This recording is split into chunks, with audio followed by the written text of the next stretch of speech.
Hello and welcome to all of our YouTube viewers. My name is Nadine Wilkin. Today we are out at Zwartkops Raceway in Centurion for round 2 of the Southern African Endurance Series. And judging by the weather, it's going to be a chilly day. I think we can definitely expect some rain, which always makes for some really exciting racing. But before we get started with the SAE, we have the Liquid Molly Super Vee SA qualifying and race 1. At 9:35, we have it open to the public, a fan walk, where you get to come and meet all the drivers, get that selfie and that autograph for just 200 Rand a car. And it's not too late yet. You can definitely make it. Thereafter, we have the SAE starting at 11:30. And after that, we've got race 2 and 3 of the Liquid Molly Super Vee. In between, I'm going to be interviewing founder Bonnie Suckling from Rainbows and Smiles. So stay tuned to hear more about that. But for now, that's all from me. I'll see you a bit later on the grid with Gareth Burley. And a very good morning to you wherever you're tuned in from around the world. This is the 4 Hours of Zwartkops, and of course we are getting underway. I'm Gareth Burley, Steve Koenig alongside me. Steve, Super V's, off they go. Our Liquid Molly Super V's off to a great charge. Lucian Ranchanda taking an early dominating lead, but it does look like more of the prototype cars making their way through from the back of the field. So we'll see Alan Meyer, Yanni Gerber all trying to make their way through, but Lucian Ranchanda, the current defender of the championship, trying to get away from the rest of the field. He knows that he's getting chased down by Mark Tucker, who's hoping to close down on it. This is going to be interesting though, because you can see Alan Meyer and Yanni Gerber making short work of the rest of the field, sure. Now going up on the inside of Blaine Demelion. But Lucian also trying to go and break away from the rest of the field because he's got his younger brother racing for the very first time in a single-seater. He's, of course, talking to the drivers just before the start of the race. There goes Overtake, one of the faster cars coming through from the back, saying that they're struggling to get heat into these tyres. Tricky conditions then for these drivers. Expected to take a little while for them to warm up. Now they've got to try and, well, utilize the brakes to get as much heat into the tyres as possible. So you're trying to get a huge amount of heat. So as you see, Yanni Gerber late on the brakes to try and get past. This is Alan Meyer though. Big dive up into turn 5. Huge send, trying to get some grip into the tyres. And unfortunately just losing a little bit of time at the top of the hill, having to just try and work it back. Lucian going and giving it everything. He's got Jean-Andre Leroux trying to chase him down in the 5-2-7. And then you've got Alan Meyer in the Formula VW is going to get right past as he keeps an eye on his rival, Yanni Gerber, in the prototype class, which is essentially the Class X. It is a Ray Formula Ford chassis with a motorbike motor. Sure. Alan is now in some hot water. We'll see the different noises. We'll hear it if you're at the track. Some nice racing, of course. We're expecting this because some of the faster drivers starting at the back of the field, and they start to make their way through, and we expect them dive on the inside.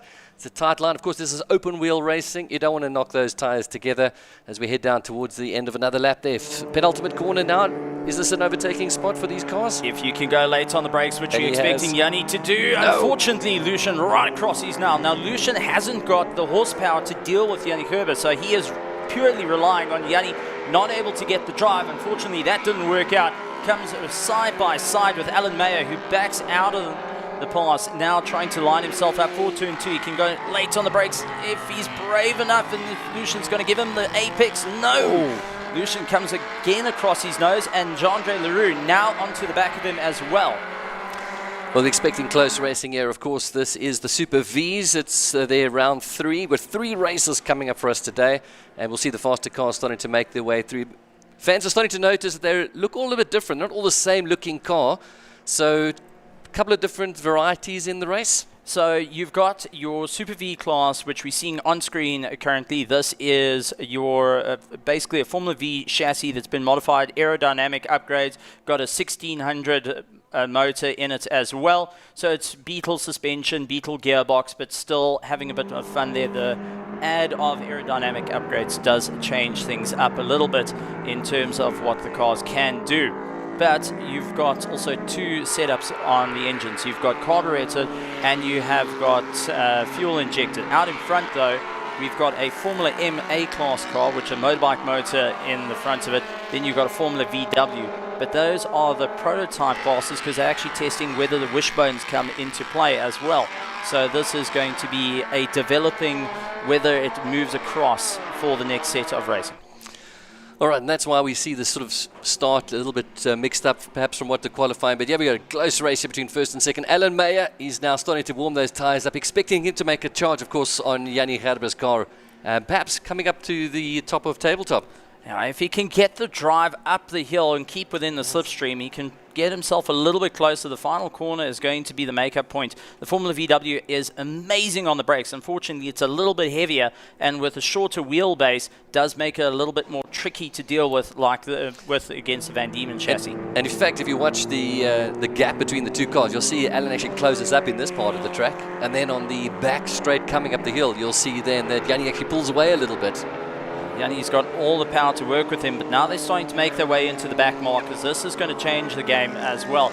But out in third place, Lucien Ranchanda battling out Jean-Andre Leroux up on the inside, goes for the pass. Side by side they go. So the captain getting past Lucien Ranchanda and now really needs to stand on the throttle to break away from Lucien's dominating run in single-seater. It's going to be a very difficult run for them. Well, as said, here we go. We've got Alan Mayer. We knew this is a good opportunity. And now nice side-by-side action. It's a fast section through the track there. And looks like he's going to have it hold stick. And this is where we've seen Yanni maybe better up the hill in this part of the track. And they take their way up the hill. There's Grant Will and the Willari making his way through.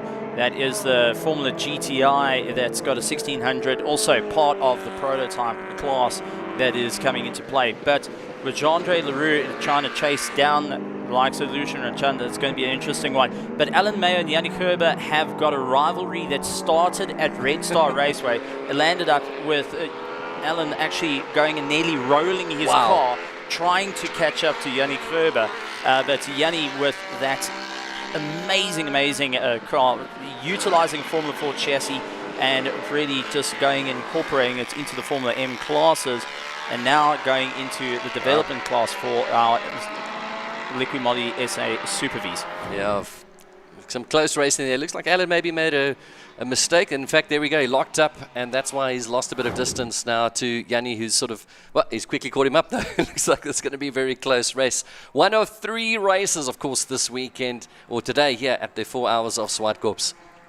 Now we've got the likes of Jean-Andre Leroux trying to get away. The captain from Fly Safair getting ahead of Lucien Ranchanda, who has been an instrumental part in developing this category. And you can see Lucien very late on the brakes to try and close up, and just taking all those risks, knowing that the championship is at play. And Alan Mayer having once again, we had this issue last weekend for round 2, where he kept locking up the tires. Remember, these cars don't have ABS, they don't have traction control. Yes. It all relies on what your right and your left foot's going to do. Yeah, well, Henny will be grateful for this little bit of breath of fresh air through there, coming through, giving himself an opportunity now to maybe break away.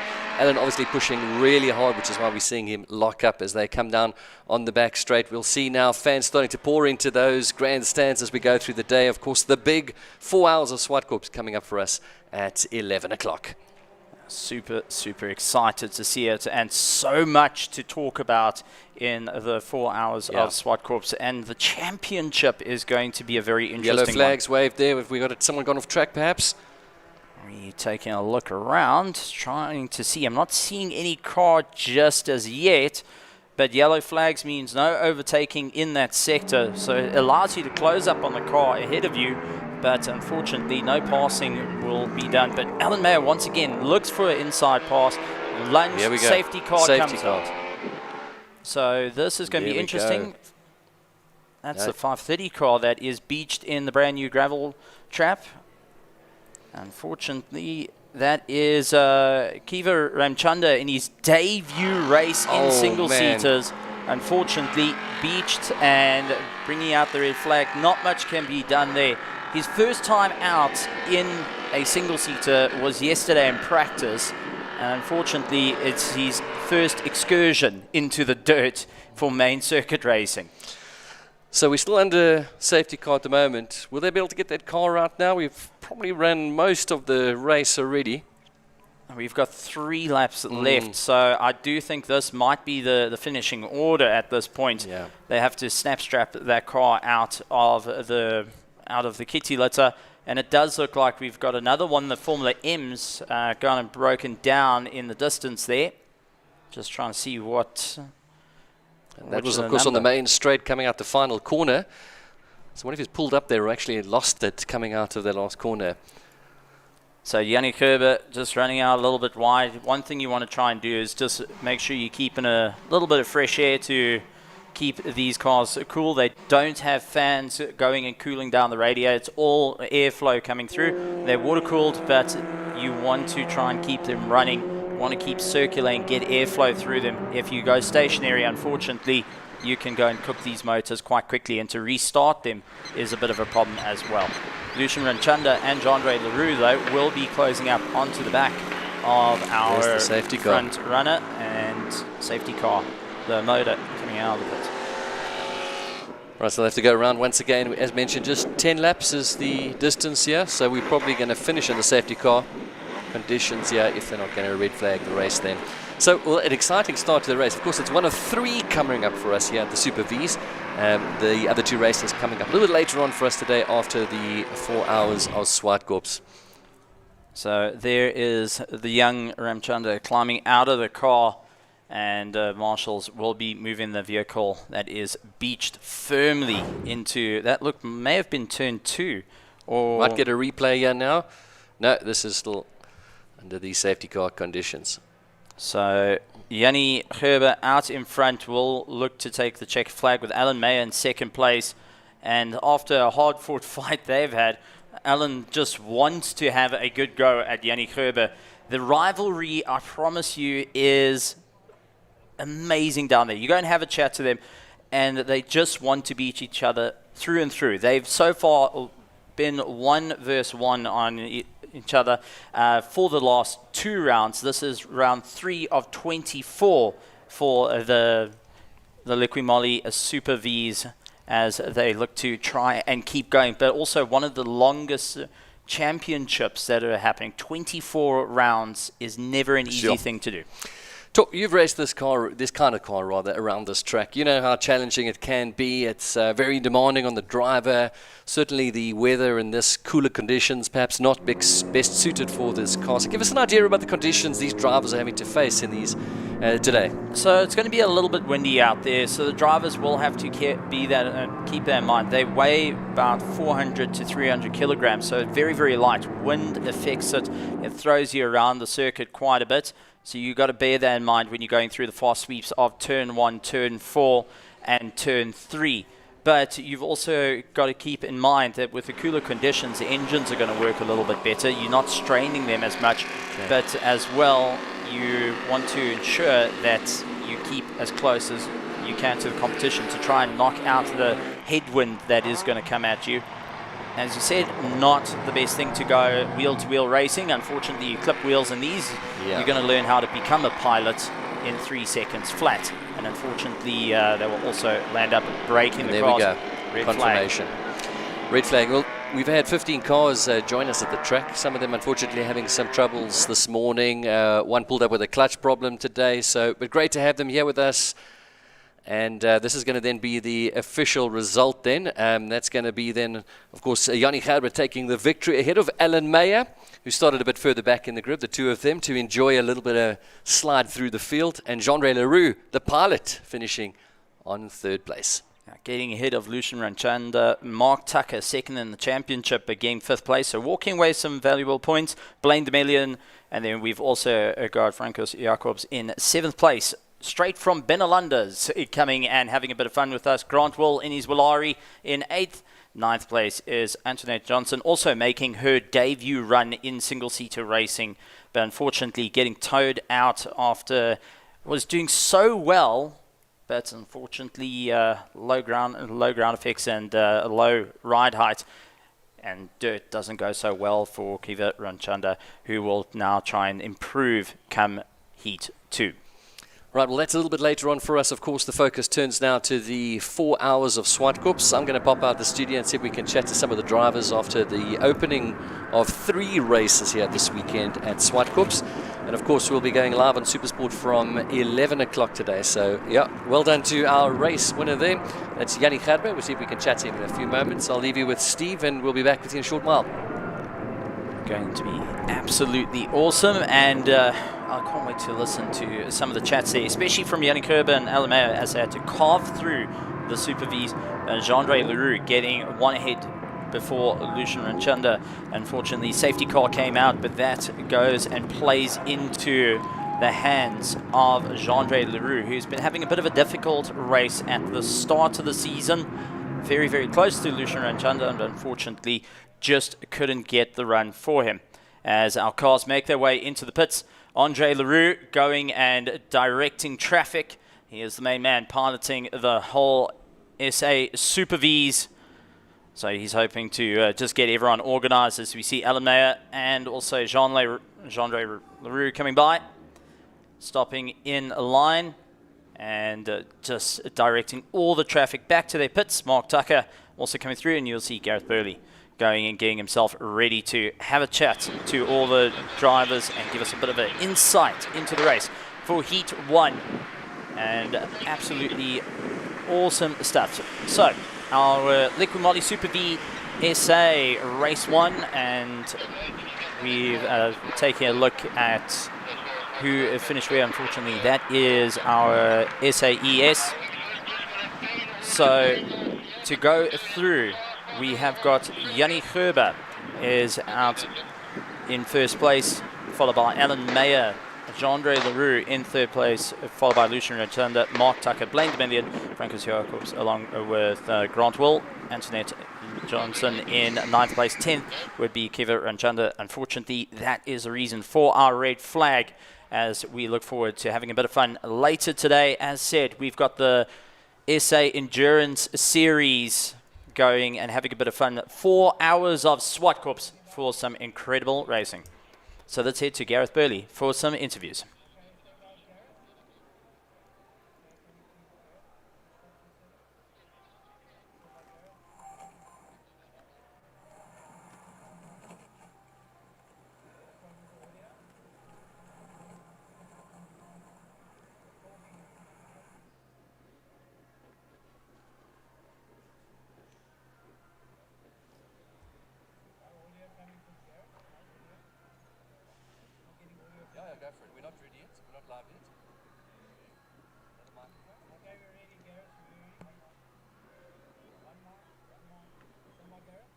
One test.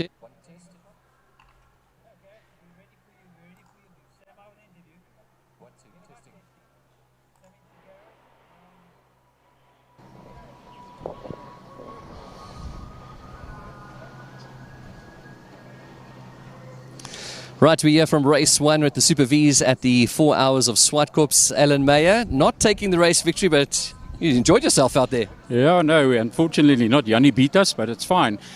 Jannie actually helps me to get quicker with this car. I mean, I haven't had this car long, and it's really it's an animal to try and control at 66. So I'm having a good job. But Jannie keeps me and makes me go quicker. But second, and we had a good dice. We were with each other together. We had a split grid. We started 2 grid places behind the guys, and we managed to pass them. And a compliments to them as well for obviously making use of their mirrors and everything, and the marshals with the blue flag. So it went very well. I'm very happy with the way it went. Considering the weather is pretty cold, so it took a while for tyres to warm.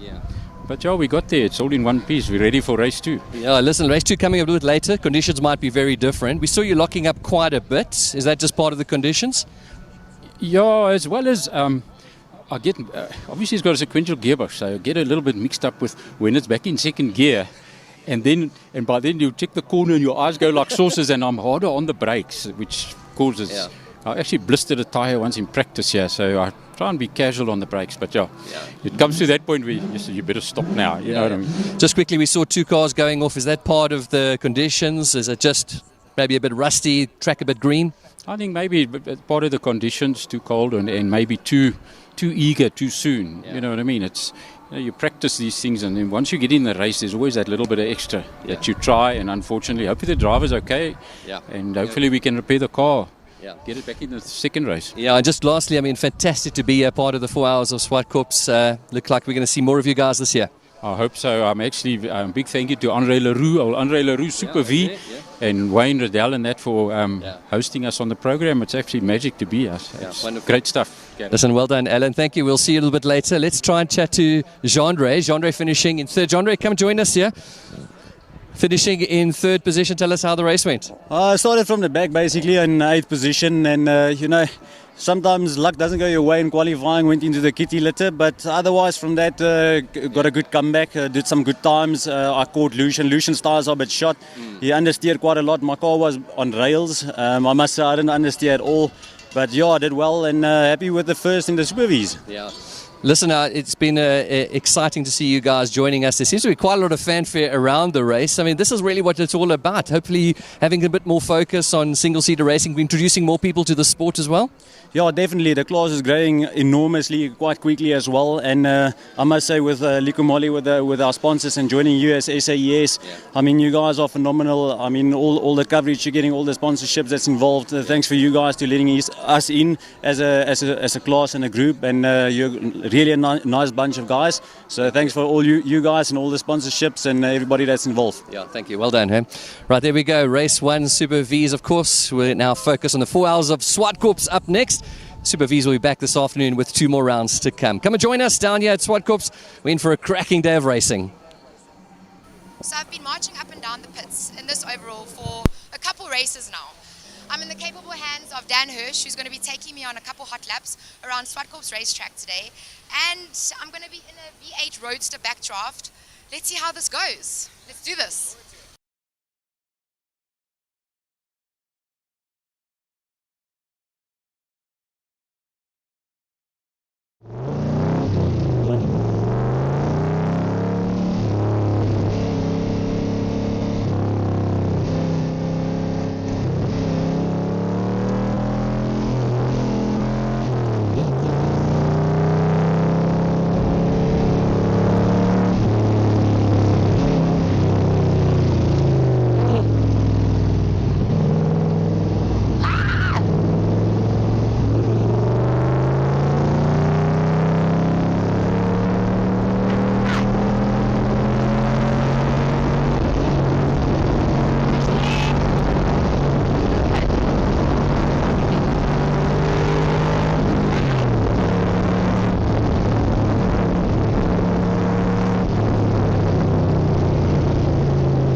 great. That was great.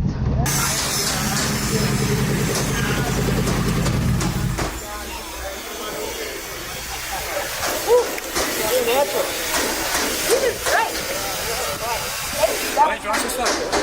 Well, I mean, you was away the whole time. Come on and take. Wait, hold on. Hold on there.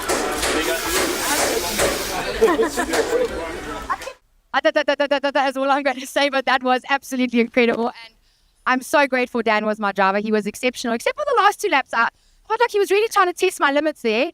But anyways, later on today, we're going to give some of the kids from Rainbows and Smiles, an organization who is very dear to us and the series, an opportunity that I just had to get in a car with the experienced backdrop driver to bring a smile to their faces and some enjoyment to their day. So stay tuned to witness that a little later. But for now, let's get back to racing.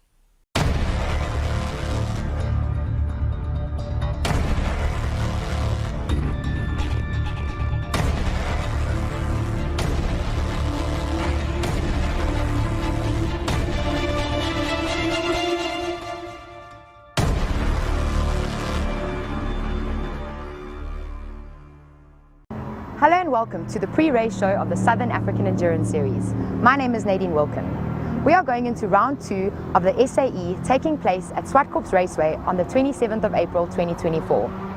If you missed our first race at round 1, here's a recap of our current standings. We have BBR in the lead for overall championship as well as Class A, but unfortunately they won't be able to make round 2. We've got Promogin in second place, with Kalex leading Class C, Graphic World Supply leading Class D, and we have Index of Performance, we have PPL Group taking the lead as well as leading the V8 Roadsters Championship. Right, so who's out and who's in? Out, as I mentioned, is BBR Racing due to a family engagement, but we've also got a lot of new entries for round 2. We've got Into Africa Racing, who actually took first place the last time the series raced at Zwartkops. We've got a Just for Sleep, who also took a first place for our last race of last season at Kailami Raceway. And then we've got MJR Motorsport, we've got Bucket List Racing, as well as Fast Developments. Let's go see if we can have a chat with some of the new entries. I'm standing here with Freddie Pretorius. Now you might recognize him from round 1 at Red Star. He was in the pits with the Kalex and Promogin crew. How does it feel as team owner to have bagged 2 podiums for round 1? Yeah, no, it was great. It was obviously a bit unexpected to be second and third. We were hoping for the win. But unfortunately with Paul and Bradley, we had a few incidents where Paul spun and stuff, so yeah, then we came second. But the surprise was Cora and Yuri that came third, which was great for the team. So yeah, no, it was very exciting at the end, but yeah, no, it was very rewarding finish for us. That's fantastic, and it was well deserved. Now, Freddie, as far as I understand, you're also involved with Fast Developments, who also has an entry for round 2. Can you tell us what is your strategy going into round 2, having missed the first round for that team, and how do you make up for lost points? Yeah, it's a little bit different. I mean, we obviously have cars that we rent out to drivers for the Enduro Championship. So we've got on and off drivers that wants to come and experience enduro racing, and for the next race we're going to have a youngster that's actually involved with the GR86 Cup, and he's doing it for a bit of extra seat time. So it's not about the championship at the end of the day, it's more for drivers that wants to get more seat time, for youngsters, and then obviously if there's oaks that want to experience the enduro sort of route, then yeah, that's what we provide to them. I think one of the things I love the most about motorsport is just all this drive behind building and encouraging young drivers. Yeah, no, so we involved actually with Toyota South Africa, where we got 6 youngsters in the 86 Cup. We call it the GR Cup, where we take kids from karting and then have seats available, and we give them training together with Bradley to show them, you know, what to do and how to do it, and to try and do the transition from karting to tin top cars. So yeah, it's very exciting. It's interesting to see the young talent we've got. I mean, there's really quick kids out there. Yeah. So. Well, thank you so much for what you're doing for the industry, and we look forward to seeing you on Saturday at Zwartkops. Yeah, no, great, thank you. I'm standing here with bucket list team manager Chris Butnick. Chris, I see you guys missed round 1 at Red Star, but glad to see you making it through to round 2 at Zwartkops. Tell me something, what category are you guys entering and who will be racing for you?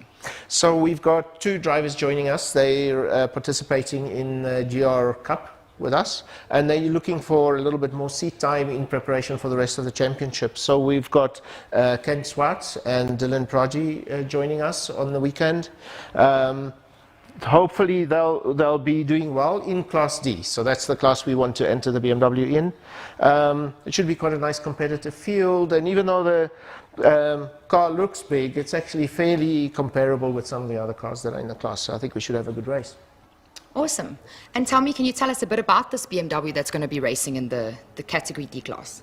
So it's a fairly well-aged girl, this one. It's initially we built it as a race car straight from the factory. It was prepared for racing overseas in the 24-hour races with Creventic.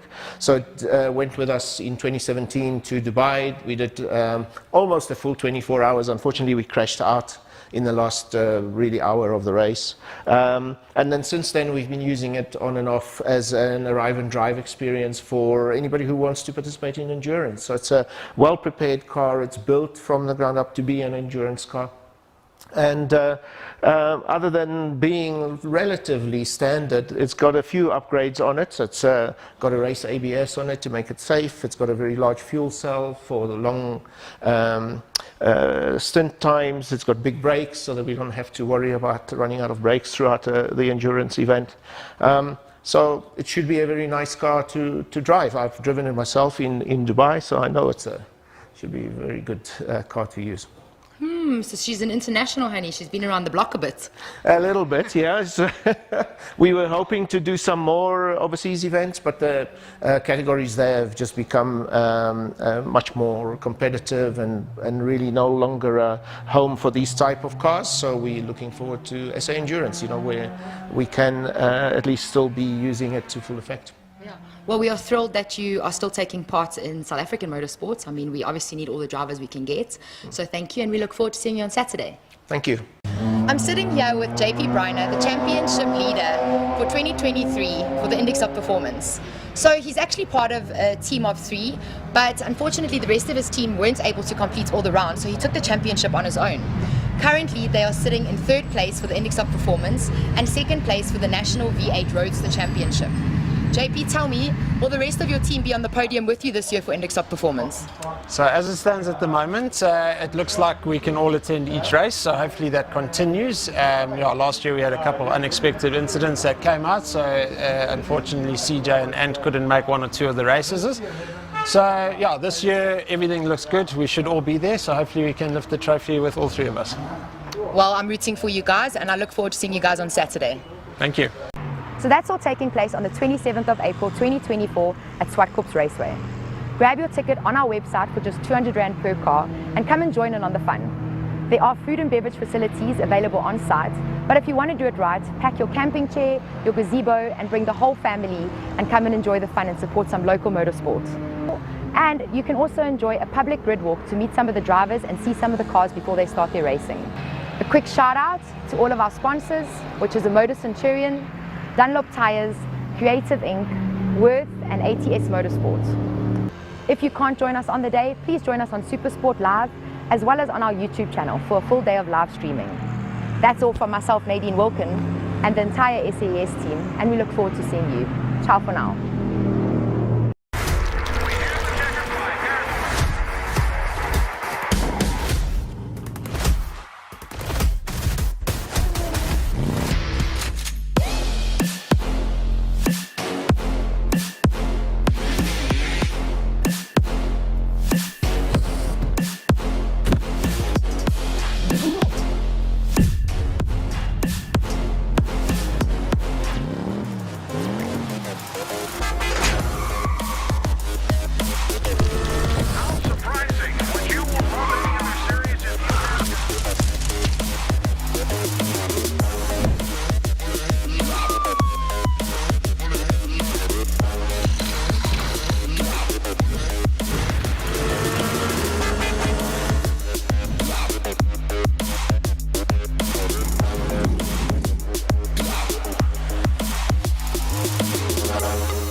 Checking audio.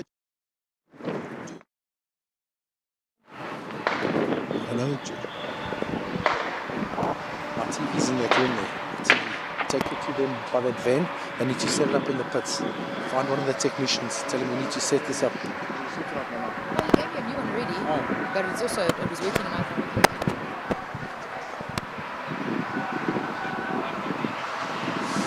What's happening? I'm not got no comms.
series, 4 hours of Zwartkops.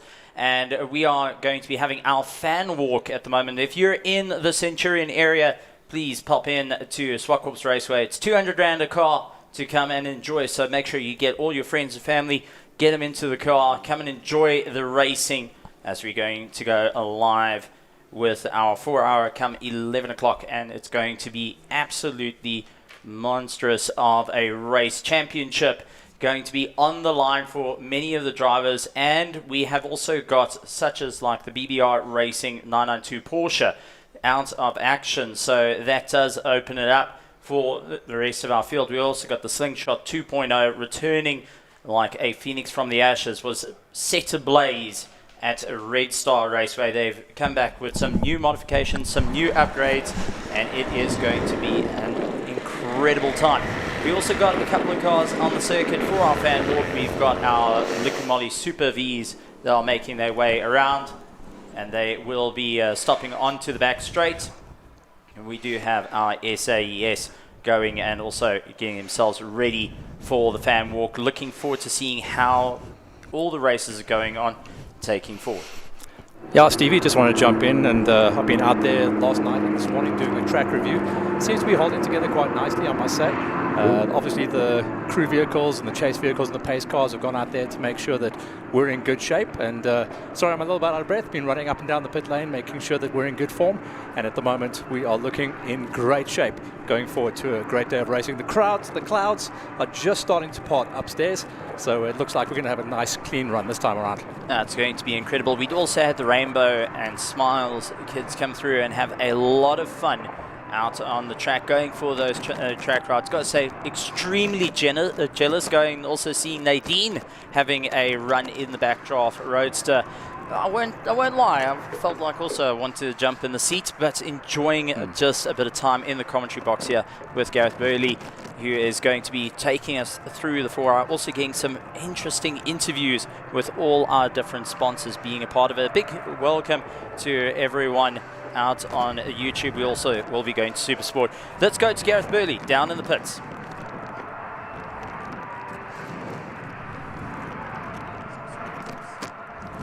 To the team from Silver Lakes Farm Hotel, Yul and Yusuf joining me. Yul, great to have you guys on board this year. Tell us a little bit about Silver Lakes and a Farm Hotel. Gareth, morning to your viewers. Gareth, Silver Lakes Farm Hotel was previously known as Farming Hotel. It was owned by the Micheletos family. It became an institute of Silver Lakes, the Pretoria East District. And so we now the new owners, myself and Conrad Jr., we've taken over there, and we're looking to bring something exciting to the Pretoria East District. I'm intrigued by a farm hotel. This is more than just a hotel. This sounds like something a little bit extra. It's because it comes from the fact that we situated on 72 hectares of land within the central district of the Pretoria East, and we're looking to almost create a central park vibe of the whole place. So bringing some farm animals, some wild walking around, that's sort of why we've kept to that farm, the farm aspect of it. Okay, and in terms of facilities, rooms, I mean, conference center, weddings, sounds like you've got it all. We've got about 80 to 90 rooms. We're busy with the first phase of the renovations to bring it up to that luxury feel, a bit of rustic charm, and just so we'll phase it in about 50, and another 50 hotels. We've got a beautiful state-of-the-art glass hotel, glass venue that we are happy to invite people to come and enjoy our conferences. About 1,000-seater. Comfortable, beautiful, the next big thing in Pretoria East. Isn't it? It's an exciting place to be. Sounds like there's some big dreams as well there, eh? 100%. We're nothing but dreamers. But that's where it all starts. And so far, it's a reality. We've got the hotel. And as we go through it, we're ready to present something special to Pretoria. Yeah, well, we'd love to know how big your team is. Of course, you've brought a whole bunch of them here with us to the racetrack as well. So how big is this amazing team? Our management team at the moment is small. We're still growing because we're opening. We're looking to hire, but we got about 6 people working and about 50 employees just getting the renovations done and the venues, participating.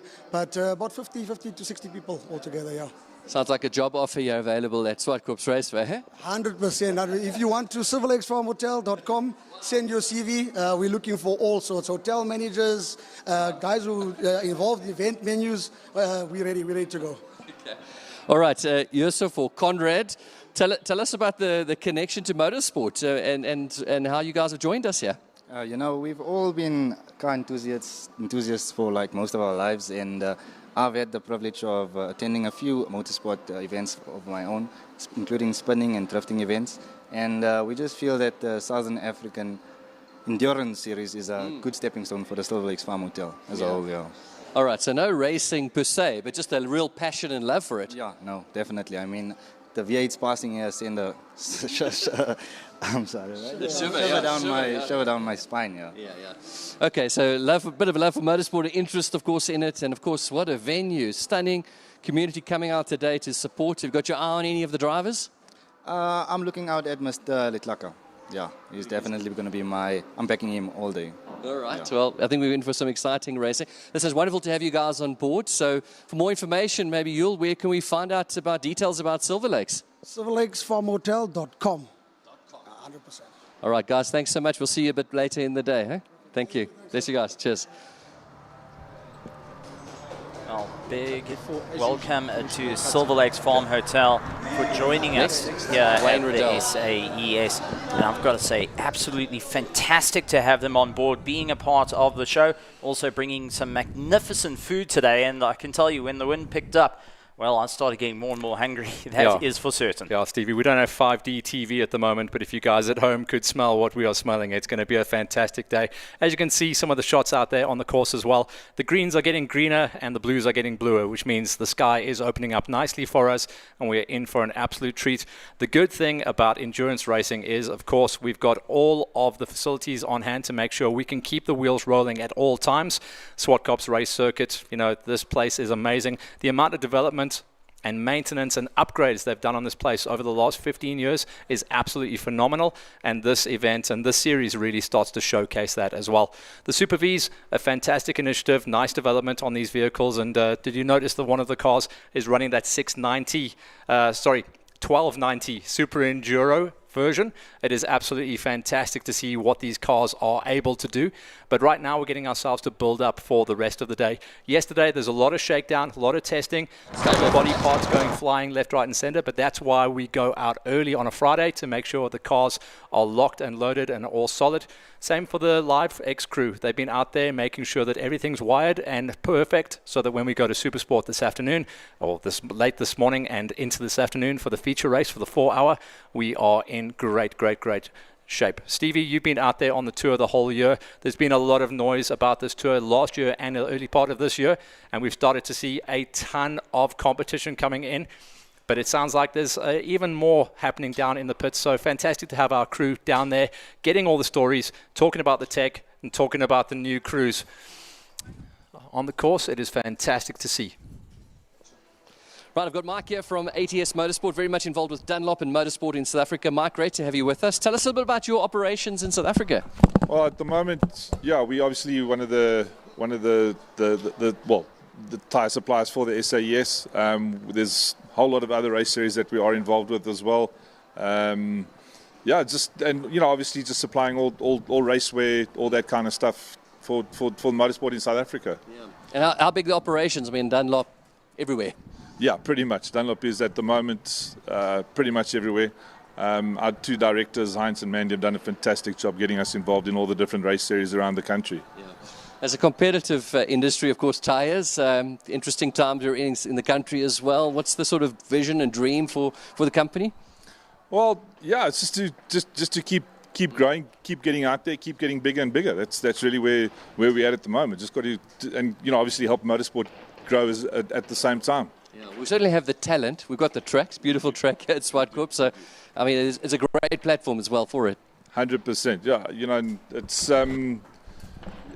the way things are at the moment, it can only just go up. Our fan walk is open. You can see all the fans going in, having a chat to the drivers, going in, taking some selfies with some amazing machinery out there. I mean, whether you're a big fan of tin top racing, you like your GT3s, you want to go and see a Lamborghini up close or an Audi R8, sure, you want to go and see a VW Super Cup? Well, it's sitting there on the grid as well. We've got our Liqui Moly Super V's that are lined up on the back straight. This is our Turn 4 that has been newly redone here at Zwartkops. And I've got to say, it's nice to see a bit of single-seater action coming back into the fray of things. And this is what the South African Endurance Series is all about, going and pushing the limits, pushing the boundaries, and going and thinking of the future. How's it all going to work out? How are we going to look at motorsport 10, 15 years down the line as we move forward into a new day and age of motorsport? We've got 4 hours of racing coming up, the 4 hours of Zwartkops. That will be round 2 of our South African Endurance Series. Got to say, really, really looking forward to it, because a couple of cars that we thought would not be back, such like the Slingshot 2.0, going and set ablaze at Red Star Raceway, returned with some new upgrade parts to try and put its way to the front. We've also going to have our our Liqui Moly Super V's going out, not for just 2 heats, they will be doing 3 heats throughout the day.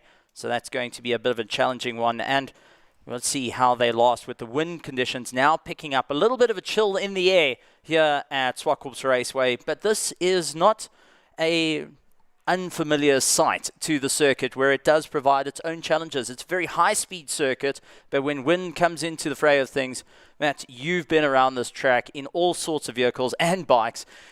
This is where it becomes a little bit more challenging into the afternoon.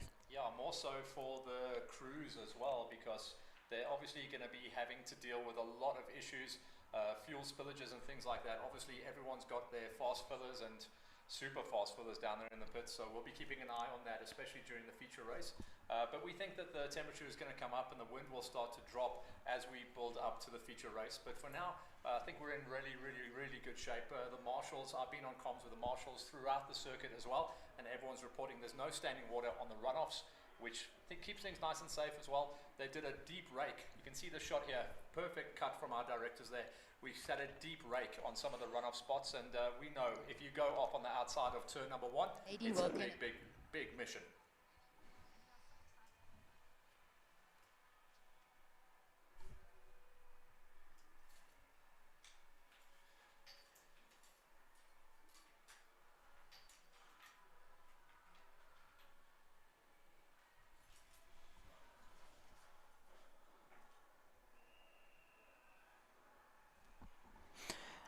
Well, we saw that Trevor Ramchanda going into the gravel trap in race 1 for the Liqui Moly Super V's. This is going to be a bit wild.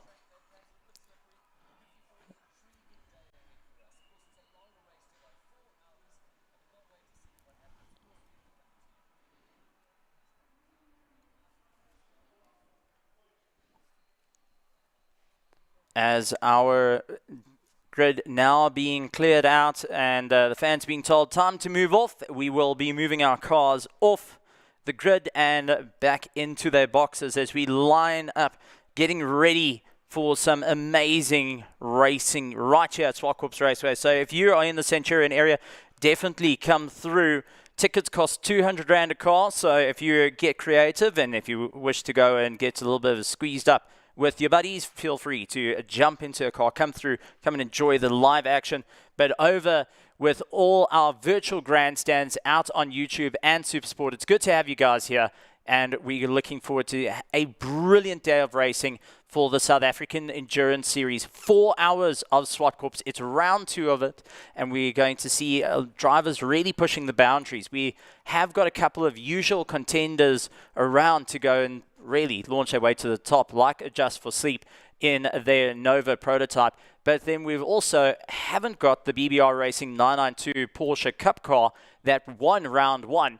They're unfortunately using this as a round to miss out. That means no points scored, means the championship opens up. But we do have the Promogen Audi that came in 2nd place overall and 2nd place of our Class A's, with Paul Hill and Bradley Liebenberg looking to go and try and get closer to the like of our Inter-Africa Lamborghinis that were just 1 point away from going and winning the championship in 2023. So keep a very close eye on the grid as they try and move their way forward into the main race. But we've got all the cars now moving off the circuit, restarting, and now it's to get the cars back to the pits, get our spectators back to the stands, and as we get lined up ready for all the action later today. We're going to be also having returned to the commentary box after stretching his legs a bit and getting to smell some awesome food by our Silver Lakes Farm Hotels, and also having a chat to Wayne Riddell and Dunlop out there. I mean, amazing stories coming through, but that is only just the tip of the iceberg that we're going to be touching on today. Yeah, Steve, thanks. Good to be back with you. A little out of breath, running up and down, but fantastic day out there. There's a great vibe on the grid, as expected. Yeah, wonderful to meet the Silver Lakes team. They've got their whole team here, an exciting new venue, of course, here in Pretoria.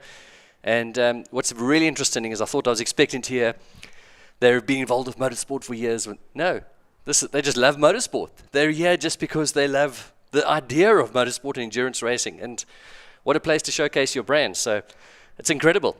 Well, also, if you think about it, you know, we've seen some amazing moments, weddings, and like what we had at Kyalami, where there was actually a engagement, a proposal out at the mine shaft. I mean, now they can get in touch with Silver Lakes Farm Hotels to line up for weddings. Conferences do come into play. You think of it, you have all your sponsors that you lined up with your race cars. That's definitely a place to go. It's just a turnkey setup, and when you got petrol heads, when you got people that are passionate, not only about a sport, but passionate about the work they do, like at Silver Lakes, I can't wait to see what the future holds.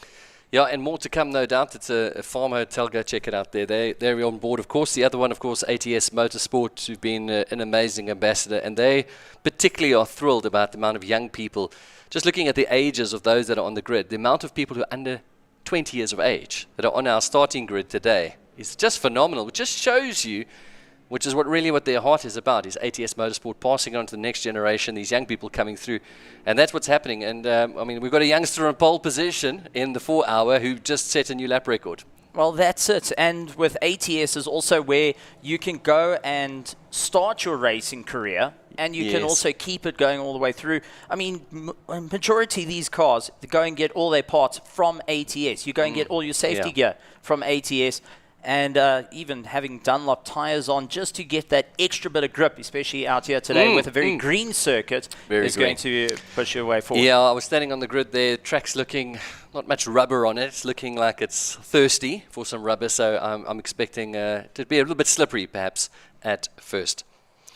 Okay, so we've got a bit of time still to go. We've still got to look at the qualifying that's to come for us now. Just under an hour to go before the 4 hours of Zwartkops.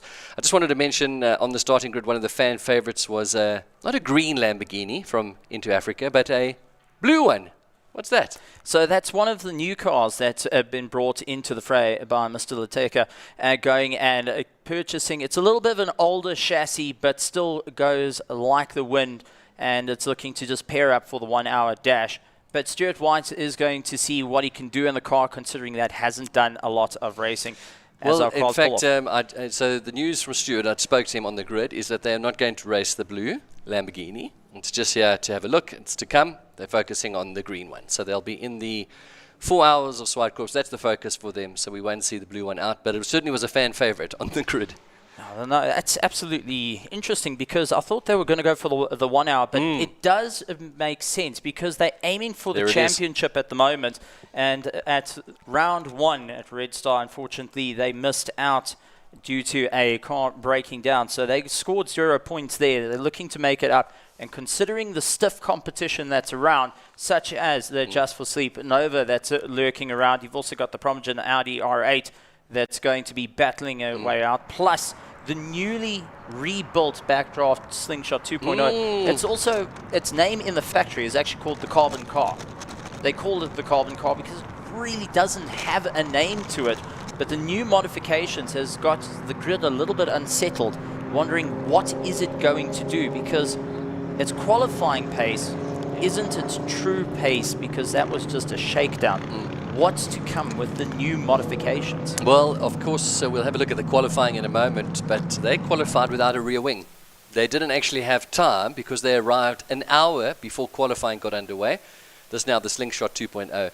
And so because of time, and they actually had to remove it because when they were bringing it here on the trailer, it was creating too much downforce for the car, and they were running out of time. They had to get here an hour before qualifying started. So let's go qualify without a rear wing.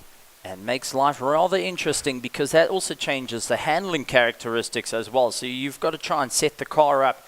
But also something to keep an eye out for is our national Roadster V8s that are going out there, the backdraft Roadsters, which it was our Class E last year, now a national championship, the easiest way to get into endurance racing, also a very affordable way to get into endurance racing with multiple avenues. You can rent to race, you can purchase a car outright, and you've got the backing of backdraft, the right here in South Africa. They're all built, all the parts sourced locally, and you can get the cars out and running. But there's different variants out there. We've got our national V8 Roadsters all looking the same, but you do have like the pink backdraft, which will be out a little bit later on. That's a little bit more race modded. That's racing our Class Bs against the Samlin Lamborghinis you see at the back, the two black Lamborghinis that are, well, looking rather amazing and hoping to move their way up through the order. Yeah, so don't read too much into their lineup at the moment. They were just going out onto the grid to meet the race fans. Kids were climbing into the cars, taking photographs. We're going to have a look at our social media a little bit later on and have a look at some of those photographs. So the focus now for them is just about final setup. We're just under 40 minutes away from the start of the 4 Hours of Zwartkops. Right, there's that wind. What sort of direction are we looking at here in terms of that wind, and where are we going to see the impact of that on the track? So you're going to see the wind impact at turn 4 especially, because you are doing a little bit of a lift to get yourself into the right-hander. It's going to throw you a little bit to the outside, and that's going to make the car understeer. So be very cautious of it. For much like your heavier cars, the Class E's, the national V8 Roadsters, not going to affect you too much there. You've got a bit of weight to you. But in the case of your GT3 cars, also like your sports prototypes that are going out on the circuit, that's when you're going to feel it the most. Lighter cars, a little bit of air throwing around, plus also changes where the aero is being shifted onto which side, mainly the left or the right-hand side. That does change your handling characteristics as well. Put a car next to you around, and the dirty air that's being thrown off them, a little bit of air getting taken away off a certain part of the car throws you off into the weeds as well.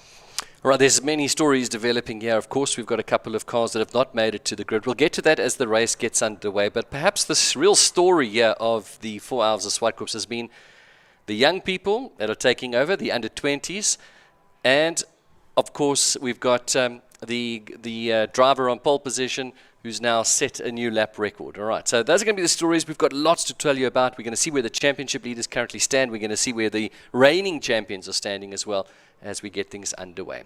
Right, we're going to quickly find out about the charity side about this year's event, and we're going to cross over to Nadine, who's going to tell us a little bit about the difference that they're making here through the 4 Hours of Zwartkops. So stay with us. I'm standing here with some of the kids and director Nadia Lewis from Rainbows and Smiles. Nadia, could you tell us a bit about how Rainbows and Smiles started and what is the initiative behind it? Thank you, Nadine, and thank you to South African Endurance Series for having us here today. We are super, super excited. Rainbows and Smiles is a charitable organization founded by Benita Suckling, my colleague, and the foundation was founded on her son, Jade Brady Thomas, who liked the giving of gifts, and that is how Rainbow started. Both our sons, myself, Bon and I, both had boys who passed on from cancer, and both of us were fortunate enough to be treated in private care, and we noticed that there are quite a few difficulties in private care as well as in government care, and that's where we found our passion is to look after children, assist with transport, and just making them smile and making them happy. How can we as South Africans or individuals get involved in helping the cause? Well, first and foremost, awareness is the main thing for Rainbows and Smiles. Early detection of childhood cancer can save a life. For the public to get involved, follow us on Facebook. You can see what we get up to on a daily basis. We celebrate birthdays, we bring gifts, we help with transport, and sadly we do assist with funerals as well. So there's always the monetary side of running a charity. Well, there you have it, guys. Let's get involved. Let's help these kids. they got to experience a hot lap today, going around Zwartkops racetrack with some of our very experienced drivers.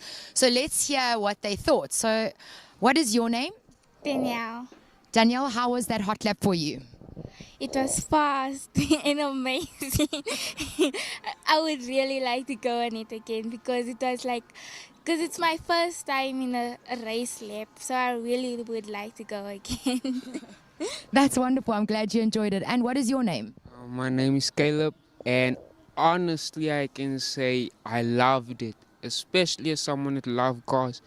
This is an amazing experience for me, and my first question was when I saw everything is I want to see an engine. Like I heard V10s, I heard V6s, I saw all these amazing race cars, and this lap was amazing. I really can't wait for this day to go forward and just enjoy it more. Well, I promise you I'm going to make sure you see an engine today, okay? Okay, and these little guys down here, what's your name? Lukey. Okay, and Lukey. And Lukey, did you have fun in the car? Yeah. Was it big fun? Yeah. Oh, good, I'm glad. And your name, my boy? Ian. Ian, I hear you want to be a race driver when you're big. Yeah. Okay. And how was the racing today? Good. Good. Yeah. And what's your puppy's name? Bingo. Bingo. Yes. And Bingo also got to go on a hot lap? Yes. Okay, awesome. Well, I'm glad you guys enjoyed. And you, my boy, what is your name? Dante. Dante. No, that's okay. We all shy when we're in front of a camera. And Dante, did you have fun in your hot lap? It was very amazing. Interesting, to be honest. Okay. Very interesting. Good job. I enjoyed it. Good, I'm glad. Okay, and for you, what is your name? My name's Darian, and I'm not gonna lie, I'm usually a bike person, but I think after today, I'm switching to the cars. It is very exciting. Yes. Awesome. Well, there you have it from Rainbows and Smiles. And a huge thank you to the drivers that got involved with putting this initiative together, especially Mark Harvey and his crew. So we are super grateful, and we hope that more people will get involved. Thank you.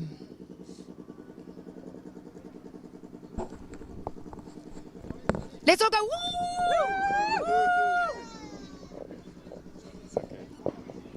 It's done. Now there's just more fun now. Right, thanks Nadine. Rainbows and Smiles. Wonderful to have them here with us. The kids we could hear them behind us going in the two Porsches around the track. Hey, what's it like going around Zwartkops? Oh, it's an amazing, amazing time. I mean, the circuit itself, over the years that it's been refined, it's incredibly quick. You've got to try and keep your head in the game 100% of the time, but to be a passenger, to go around racing, it's just incredible, incredible time for anyone that's new to motorsport and going and seeing the Rainbows and Smiles, the faces of sheer joy getting into the machinery, and one of them actually turning around saying all they want to do is just go and see an engine, getting to see all the different parts. I mean, that is the true legends. They are Wonderful. by far wonderful. Amazing. I spoke to one of the youngsters and I said, how was it? And they said, can I go again? Can we join? I think it would be rather fun to join. But you've driven around this track many times, though. So give our fans an idea about the undulation, the heavy braking points, the difficult spots around the track. So the difficult braking points you're going to worry about is turn 2, because if you think about it, you come off a start-finish line into turn 1, slight lift to just get the car to rotate in. Into turn 2, you've got a bit of 50 meters of straightaway before you're slamming on the anchors, and you're going to bring it down into second gear in majority of the vehicles. That is one of the hardest braking zones that you're going to go through throughout the circuit. You have to take a late apex. If you're too far on the inside, you get squashed up. That means your drive is ruined through turn 3 into turn 4, and then going up the hill, you're also taking a bit of a hit as well. So you've got to be so cautious of that. Up at the top of the hill, turn 5, also, you've got to come over the crest. You into a bit of a blind rise, and as you get over the crest, you're going to have to hit the brakes, turn in, and really just hope the car sits. You'll watch a lot of cars understeer. That's where we see majority of the cars throughout racing history going and hitting the dirt as they're trying to push the limits a little bit too far. You want to ensure you hit the braking markers absolutely perfect. 1 meter more means that you are beached. Heading down the hill, though, into the final corner is one of the scariest corners of your life. The reason why is if someone spins off at turn 8, you will land up not being able to see them until you come through the corner and suddenly they're there. And so if there's a car that's spun and you're not keeping an eye for the yellow flag, you could be in trouble. You're going to land up T-bone. We can hear the Porsche starting behind us. Yeah, they're sending out some of the sponsors now for some hot laps in those vehicles. That's going to be really great. So that's the track. We'll learn a little bit about it as we go through the day, the undulation. Yesterday afternoon in the free practice, we saw the sun playing a bit of a role. We might not see that today, although it's trying to peak out. But where are the factors for which corners are the sun going to be a factor? It's going to be turn 2, turn 4, and turn 5 as the main one. So that is going to be the challenging corners, especially when the sun starts to set. A lot of drivers opting for a tinted visor just to handle for that, because the reflections off the track surface, especially when it's very green, like what we have now, because of the pouring rain, no rubber out there, you're going to have some really bad reflections. Those are ones that you've got to be concerned about. But for our drivers in the slower cars, they're going to have to keep a mindful eye through turn 1, because you don't want to be put on the outside line regardless. If you're on the outside line, it's so easy to fall off a circuit, and it also ruins your drive into turn 2. And if you add a little bit of a reflection there, your braking marker tends to disappear, which is all sitting on the left-hand side, as we can see on the screen. So if that's all blocked out, 1 meter more, unfortunately, you'll be like Mr. Ranchanda, who landed up into the grass and beaching himself. In the Super Vs, the wind certainly going to help dry the track a little bit, but we haven't had that big sunshine yet to actually dry it, so it is still slippery out there. And one of the other things, of course, is that there is quite a bit of sand here, although around turn 4, I think, we've removed some of the sand. We've got some paving there now, which we've seen some cars use that to go into the barrier, unfortunately, and not actually stop the car. So that's a factor as well. There's very little room for error. Well, the little bit of paving that's been added does help if you miss your brake marker a little bit. You can actually go and run out a little bit wide, just try and get yourself back together and pull yourself in, which is a bit of fun. But for all the drivers that have been racing through the years and it got to know turn 4, look for the dirt, hit the brakes, get it in, unfortunately, that's all gone. So everyone's having to relearn the circuit, and it makes it far more challenging. So we got cones there saying, look, don't drive straight, otherwise you're going to land up going towards the highway. But as we can see, our sponsors enjoying a hot lap around the circuit. Yeah, this is the section you're talking about, coming up over the hill. Don't really get to see the braking zone. So there's a bit of instinct that kicks in there, a bit of familiarity about the track. And you've got to just make sure you nail the braking absolutely perfectly. Try and believe that the car is going to work. Understeer going to play a factor. We had a couple of drivers complaining about understeer at turn 5, turn 6 being the trickiest. Turn 8 is a little kink that then you try and line yourself up for the pit lane when you're coming in. Unfortunately, the pit lane is also just before the braking zone for the final corner. So a lot of the drivers that want to get in the pits have to ensure they're a little bit slower after the kink to get themselves in. But for the faster cars, they can be caught out. Pesty Racing there, that very familiar orange color. Now that looks to be Fabian Lance's car. Is that Fabian Lance's? There we are. There she is. Yeah, you're right. So that is their new backdraft that's come out. It's same as the rest of the class, the National Roadster V8 class. They have done small quality of life changes to it. So the new chassis are all coming out with a new little bit of work done to the chassis. That's quality of life, makes it a bit easier to work on, easier to replace bits and pieces. As time's gone on, they've really developed the car through and through, and I've got to say, beautifully redone. And you'll also see there's a little cut into the rear wheel arches just to help out a bit more. With ventilation there. Right, in fact, forgive me, that was the 96 there. 2 orange cars you'll see on the grid. The other one, of course, the very familiar Pesty Racing colours. And that, of course, there is Lonica Martins, one of 2 ladies in this team here with Fabian Lance. And then we've got a very exciting youngster, a very young youngster, named Lorato Sekudu, the only male in that team. That's going to be featuring in the 96. So looking forward to seeing them in the Class B. We'll get into all the classes as we get things underway. Of course, we'll see that a little bit of that now as we focus on the qualifying in the next couple of moments and seeing where everybody's starting on the grid. But yeah, it's been a tough weekend for some of the teams already. Yeah, many of the teams having to do a bit of work. We actually saw that one of the backdrafts So Chaba's car going and spewing oil all over the ground when they were doing a bit of work on it. That all got sorted out. But you can see the big Pantechnicon trailer in the background of our drivers as they're going and just getting a bit of a feel with one another and a bit of a chat. But that trailer is full of parts. You need anything from an indicator light to an engine to a gearbox.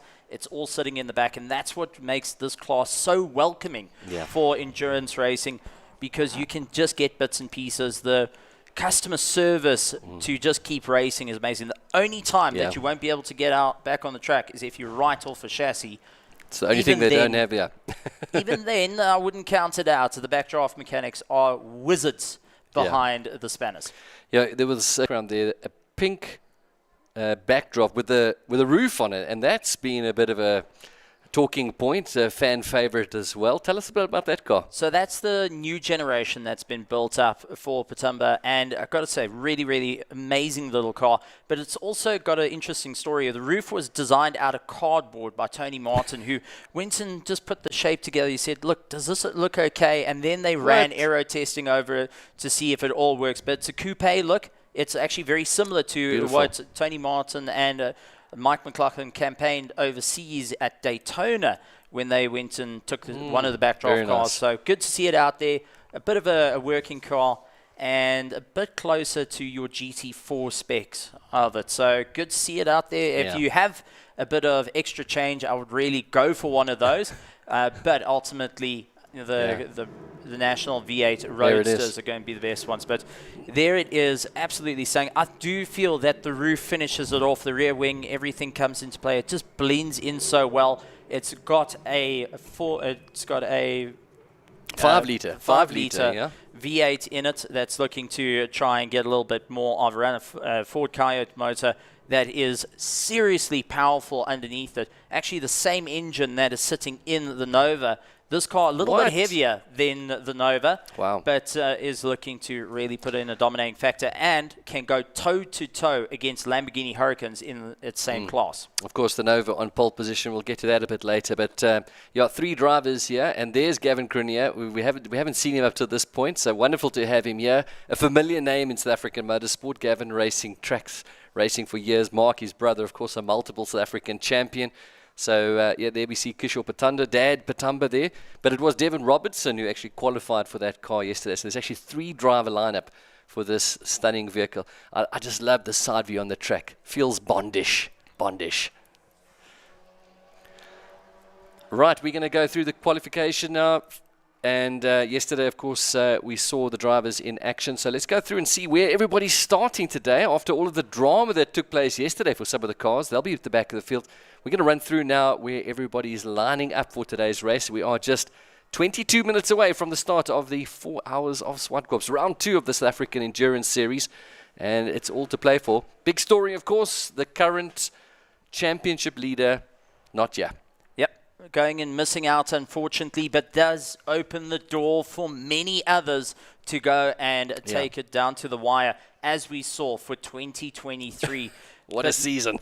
This is going to be an interesting one because you can either get it right here at Zwartkops or you're going to land up with a bit of a problem. So lots of cards on the tables for the teams to improve their times. The two main teams that are going to be moving forward is the Promogen and the backdraft racing, as they were in round 1 and round 2. But let's take a look at the qualifying. Right, of course, the Nova and the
So qualifying continued yesterday. This was the number 11. Now this was the car that in fact, we've crossed over to the 169 now, but it was the number 11 that was so dramatic in the previous run. It was their incident that shaked up the whole day's results. Now, last 5 minutes of the race going and making a one lap hit, but the 169 that's currently out, that was Krishan Naidu going and taking a dominating run, trying to move the car forward, putting in some great lap times of a 110.7 as he looked to try and improve getting the jump on Philip Mayer with a 111.2 in the PPLE and Adept racing machine, trying to make its way around the circuit, running out a little bit wide through the corners, understeer coming into being a factor. Yeah, the 169 then ended up finishing third, so they've qualified in third position. In second, it was, well, in fact, this is CJ Blackman, the number 10.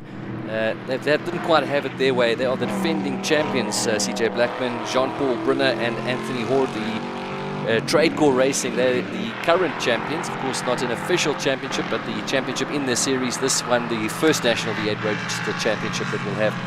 They've qualified down in 5th position. And then top of the charts, 131, Richard from here going and putting in an amazing time of a 109.8, and that actually ended up with the likes of Pesty Racing, with Bernard Pretorius putting in a 109.923, so only 0.074 of a second split between those two cars. So keep an eye on the 131 and the 262 as they look to go and blow for blow against one another, fighting it out, and the championship is still wide open. It's still early days for anyone to have an opportunity, plus the drop round will mix things up. Yeah, we'll chat about that a little bit later on, because that does make things really interesting. But it was the 23 who are the defending champ, or the current championship leaders rather, that finished on 4th. So it was Richard van Heerden, the 96 then, that we see. That was rather Lenica. That's one of the 2 orange cars. They're of course in the Class B, but they did a 112.9. Infamous team Kubeni, and I had a chat to them. They are super excited for the weekend and looking to really make an impact here at Zwartkops.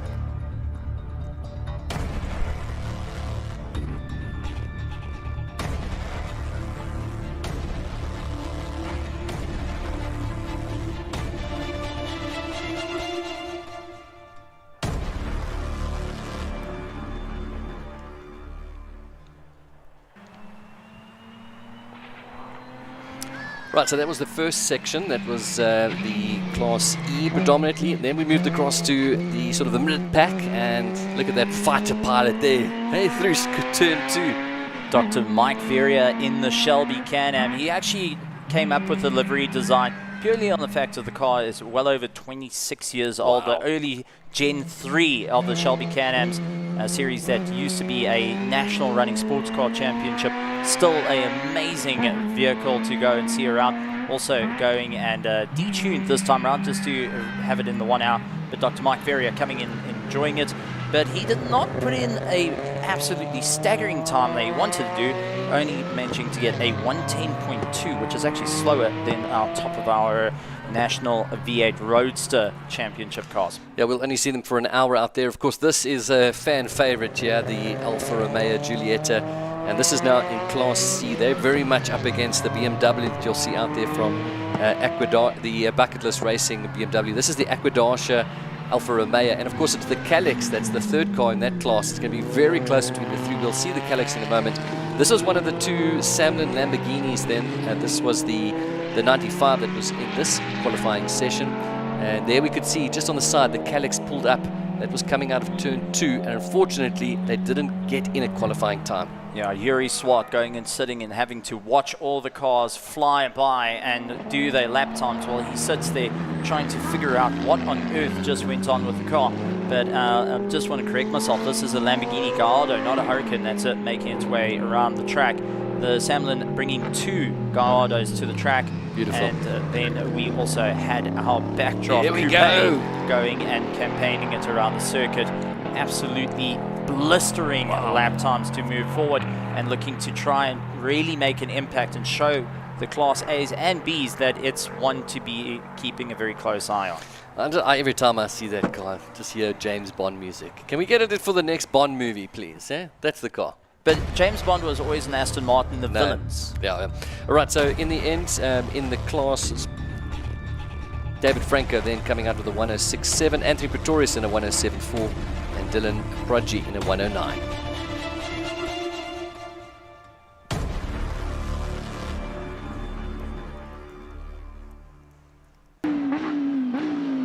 And then it was time for the big boys, of course, in Class A.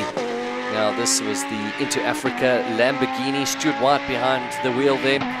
He certainly was going to seem like the favorite going into this, and he was. He led the way for qualifying for most of the session until the very end. He was pleased though with his time. He was even the fastest in practice as well, and was looking to be top of the charts, was excited to be top of the charts, was excited about his time, but you could also see a little bit bummed that just right at the end, getting pipped does not make it any better. But our Slingshot 2.0 heading out an hour before the qualifying. They managed to bring the car through, as you said, missing the middle section and giving it a bit of a unique look, I can say, for that. Not too wild on the rear, but I'm very interested to see how the new aerodynamic package is going to work with the car. Getting a little bit more grunt and also a bit more aero means that they can keep on the gas and hopefully a little bit closer to their fellow Class A. You'll see him slipping around the corners a little bit here. You can see there, no downforce at the back there without that rear wing. In the end, doing a 105, I can confirm this morning they went a lot quicker than that. So they're going to start in 5th position on the grid in the class. There's the Novo. That Novo, the Just for Sleep, an absolutely stunning car. When I had a chat to Nick, he says it's 150 kilograms lighter than an LMP3. It's got the same performance as a LMP3 running a 5-liter Coyote engine. It's also just insanely quick when you can get it right. Also, not a lot of tech inside that can really confuse you. It's more of a gentleman's race car. Well, you put Charles Visser behind the wheel, and it went from a gentleman to a monster in 3 seconds flat. Yeah, we'll talk about that in a moment. This, unfortunately, was a very special entry, the Riemann Africa Chev, which, unfortunately, was parked last night with a problem. I think it was a clutch or perhaps something. Now, that was a clutch that gave out right. for the V8, unfortunately not able to get it going. A beautiful space frame with a monstrous V8, an H-pattern shifter, no sequential, nothing fancy. It's just all about keeping it together. But this is the Audi you want to keep an eye out for. Bradley Liebenberg was going and running all the quick lap times, and with the bit between their teeth after losing out in round 1, the Promogen team is looking to take on and ensure they get first place with everything on the line. Bradley Liebenberg then qualifying in 3rd with a 58.9, so one of 3 cars then under a minute alongside the Lamborghini of Into Africa Racing. But then in the end, towards the end of the session, it was Charles Visser who took pole. We had one of the Samlin Lamborghinis then in this qualifying session, and they were fast. I think they surprised everybody. Yeah, the Damien Hammond going and putting in an incredible lap time of 102.7 as a Class B car, and looking to really put a bit of an impact. Yeah, Devin Robertson then in a 105 in that beautiful backdraft there. That was the Backdraft Racing number 17. We'll see them out. I think that also seen lots of fans there taking photographs. So there we go. Run us through the starting grid. So Just for Sleep out in front, breaking the lap record here at Zwartkops with a 56.9. Into Africa in 2nd place with a 57.5. Followed by the Promogen in 3rd place. Samlin Racing in 4th, Backdraft Racing in 5th and 6th, along with the Graphic Supply World. Bucklers Racing in 8th, and Dutchman Browndeck Roofing in 9th place. Bucklers Racing in 10th. 11th is Pesty Racing, followed by Revolution Racing in 12th place. The BMW going and splitting up our Class E's. Right, so that's how they qualified. Just to remind you, though, that let's just mention the Calyx there is going to start from the back of the grid, perhaps back of the class. There's been a lot of requests. Some people have had some problems with their vehicles, and so some teams have put in requests. We could see some of them not starting, or some of them starting in the back of class. So while there are 21 starters there, we know the Riemann Africa Chev is probably not going to start, and some of them will actually move back down the grid because of problems they've had maybe this morning. Yeah, interesting times ahead, and if Calyx is starting from the back of the grid, we're about to see what the drivers can do of Car Hill and Yuri Swart.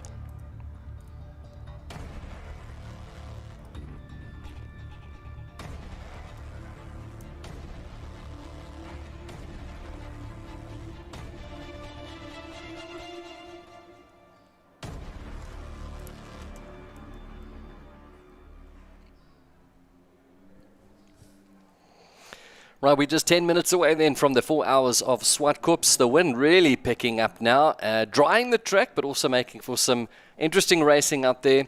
Of course, the big story for us, Stephen Koenig, is that the current championship leader is not here. So are we going to see a new championship leader over the next 4 hours? It's going to be close. All eyes are going to be on Promogen. They have every opportunity to put themselves into first place, but Backdraft with that Slingshot 2.0, with its new upgrades, has got people unset. Gareth Burley. I've just got to say, I'm really looking forward to seeing how the race is going to turn out. This track leans on a lot of horsepower, a lot of grip to get yourself going versus the technical track of Red Star we had in round 1. So let's see how the power is going to be utilized in all these vehicles, how the traffic is going to play into the hands. Also, with no grip from the rain earlier, means that everyone's back to square one. I want to give a shout out to Maurice Jackson because unfortunately they're not here. They were hoping to be here, had a little incident early in the week. And I know, Maurice, you'll be watching and wish you were here, but we miss you and we look forward to seeing you soon. Eh? Even Andrew Horn sent me a message. He's busy enjoying a bit of a snack at home. Of course. Going and snapping the timing chain on his leisure once again, same as Kyalami. It turns out they may have left the same rockers that were in the motor when it first got hurt. It survived one race because it wasn't pushed too hard. Come the third, come into the next round of the SAE for 2024. Okay, let's go and push a little bit harder. 9,000 RPM, bang, end of the motor. Okay, all right, it's behind us now. We won't bring it up again, we promise. All right, it's focus now, of course, and returns to the 4 hours of Zwartkops. Let's just remind you that we've come off Red Star. We came off Kyalami last year with the most nail-biting finishes. I'm not sure we can write any more scripts of how this is going to end because those were pretty dramatic as the sun seems to be peeking out a little bit more. I think we're in for more history making. Well, we're on already with Charles Visser on pole position, a new lap record, but man, I don't know if we can get any more dramatic than we've had over the last round from last year and our opening round this year. And the opening round, the last 5 minutes, a one lap dash to the end, which it all played into. But there is the rustic livery of, Dr. Mike Veria. He didn't leave it out in the rain, did he? No, that's on purpose. No, that's on purpose, but it has been sitting in a garage for a good couple of years as well. I asked him, I said, how much work you done to it? He says, well, I've done the tyre kicking test. That worked well. I did the mirror moving test. That was very extensive. Look at it. So Shelby Cannon with a new look on it done by Dr. Mike Veria. And I've got to say, absolutely stunning. Detuned from what it once was. Instead of sequential shifters, it's back to a just regular 350Z Nissan V6 motor in the back, looking to just try and claw his way to victory. He's there to have a bit of fun, and, well, with, unfortunately, Ligier missing, he's planning to just try and win his class for the 1 hour dash. Yeah, so at this stage, he'll be the only competitor in that class because we haven't received confirmation yet about the Chev, the Riemann Africa Chev. After their clutch problems last night. We saw them taking it away in a trailer. They were kind of hoping they could be here, but we're not sure that that's going to happen. So we'll run through the classes. There's the one that's got a big point to prove today. Hey? They've not had a very good 2 rounds from Kyalami last year. Red Star, they weren't there, of course. So Stuart White, Lokile, got a big point to prove today, of course. It's a big day for the team. Well, if you think of it, the last time they were here at Zwartkops, the last 5 minutes of the race, Wayne Riddell had to walk out and stop them from going out because as per the rules, you're not allowed to leave pit lane in the last 5 minutes of a race. The pit lane closes, and that was it, making a dramatic turn of events, which went and put Stradale into the leading pack going into Kyalami. So they are looking to just go and break that little train of bad luck here today. And the team with a bit between their teeth has, as you said, a point to prove. Looks like Stuart White's going to get started then. Colita will take over as we go through the day. So, a big day for this team. It's been a disappointing result, as mentioned. Last time they were out here, not at Red Star, and then, of course, who can forget the 9 hours of Kyalami and that dramatic end. Very similar to what happened here at Zwartkops. What are we looking weather-wise? Are we going to have a dry race? At this point, I've given up on the weather, man. No, it's going to be dry yesterday. Next thing we had a monsoon. Yes. The sun's peeking out now. The wind's picked up. The clouds are still around. anything is a Russian roulette at this point. Okay. Right, so we've got 5 minutes to go. Steve, I'm going to say cheers. I'll be with you shortly. We're going to go for a little grid walk, and we'll be with you back. I'll leave it in your capable hands. As we take a look at some of the cars, got to remind you though, we're going to be out on Supersport 207. So please tune in. If you're around the Centurion area, go and head over to Zwartkops Raceway. Tickets cost 200 Rand a car, so go and all chip in, pile into your mate's car and bring yourself through. Bring the family through. Come and have a braai. Enjoy the racing. Or if you're out in our virtual grandstands, good to have you guys around. Love to see everyone. Looking forward to the race coming up. This is our 4 hours of Zwartkops, and then we've got 2 more races from our Liqui Moly Super V's looking to put in a dominating time. Gareth Burley will go and have a grid walk with Nadine Wilkin, who will be giving us all of the insight from the pits during the course of the race. And I've got to say, she can hunt down for every little bit of information that is going on with the drivers and team. So keep a very close eye on the screens. You don't want to walk away from this. Ensure that you have a cool drink, have some chips, get some snacks, because we're in for an absolute humdinger of a race where there's going to be a few drivers saying, you got 2-minute notice, I'm taking your championship here for 2024. Lots on the line for a national championship, and it's good to have an endurance national championship in existence here in South Africa after so much time of just not having a national endurance. Now it is open to everyone to have a bit of fun. From our Class E's, our national V8 Roadster class, which is the easiest way to go racing. It's the cheapest way to go racing in endurance racing. You can rent to drive. You can go and buy the car outright, and you can go and give it your all. We got our Class C and D, which is a lot more of our polos that are racing. So even with a bit of modification, you can come have a bit of fun. Also, our BMW going and duking it out. Cannot forget the Alpha Giulietta. I mean, it's been a while since we've seen an Alpha out on the circuit. They're looking to go and make an impact right here at Zwartkops, being their first outing in the car, hoping to really put it up through the field.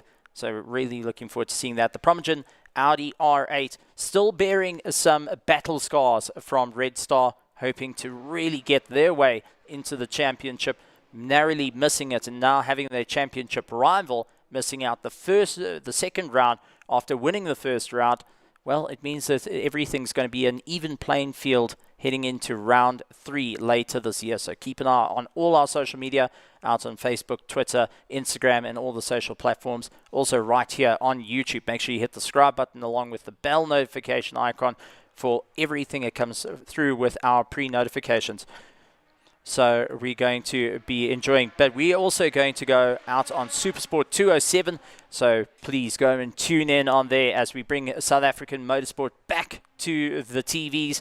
And I can't wait to see more and more spectators, more and more drivers, and more competition heading out onto the circuit right here at the SA Endurance Series. We're at round 2 here at Zwartkops out in Centurion. The sun has come out. It's starting to warm up. No need for wearing jackets too much. The wind is lurking around, so bear that in mind for all our drivers out on the circuit. But a big thank you to our sponsors of Silver Lakes joining and partnering up with us.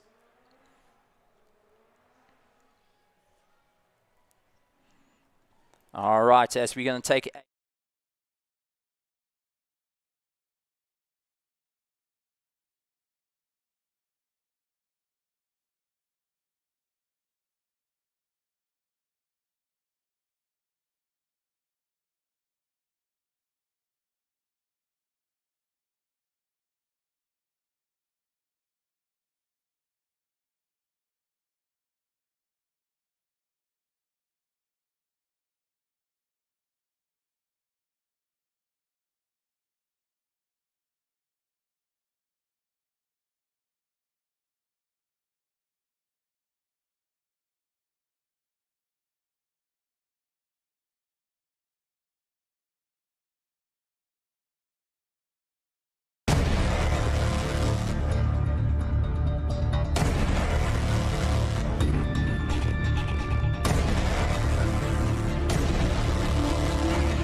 Okay, we ready? Hello and welcome to all of our Supersport viewers. My name is Nadine Wilkin and this is Gareth Burley, and we are so excited to be out at Zwartkops Raceway today in Centurion for round 2 of the Southern African Endurance Series. Now, with how we wrapped up round 1, I think we are definitely in for an exhilarating day. First of all, the championship current leaders, BBR Racing, are not here. Yeah. We've got 3 really strong competitors, Into Africa Racing, Promogen, and Just for Sleep at the top of the grid.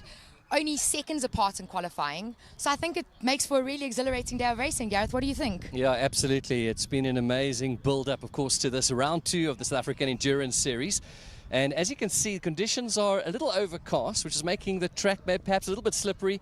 Could be for an intriguing day ahead for us. Of course, it's a long race to go, 4 hours, and we can't wait to see what happens. Of course, we're going to be coming to you live here for the next couple of hours. We're on live streaming as well. So we'd love to have you down at the track if you're in the area. Otherwise, stay tuned for some incredible racing. Well, I'm certainly ready to see this race and get started. So should we go over to the grid and interview the guys? Let's go for it. Let's do it. Right, we're here on the grid getting ready for, of course, the 4 hours of Zwartkops. Nadine, excitement, eh? Fans are getting Super excited. Ready to get this race started and see what the outcome is going to be at the end of round 2. Yeah, listen, we've had an incredible start to the season. It's difficult to write a script for this. Can it get any better? Well, maybe the weather's going to play a role. It's now sunny. We haven't really had these conditions yet today. So the drivers haven't had a chance really to see what this condition is going to bring out. I mean, and it goes down right down to the very last lap, right? I mean, things changed drastically at the end of round 1 last race. But anyways, enough of that. Let's go chat to some of the drivers and see how they're feeling before we get started. Yeah, of course, we want to chat to Charles here first. He is in the Nova and set a brand new lap record here at Zwartkops. Now, just remember, this is a first time in this car for Charles. So he's alongside 2 really experienced drivers. And yeah, in fact, we've got Neil that's going to start off for us. So we're going to see if we can chat to Neil quickly. Neil, can we chat to you quickly? Neil? Nick.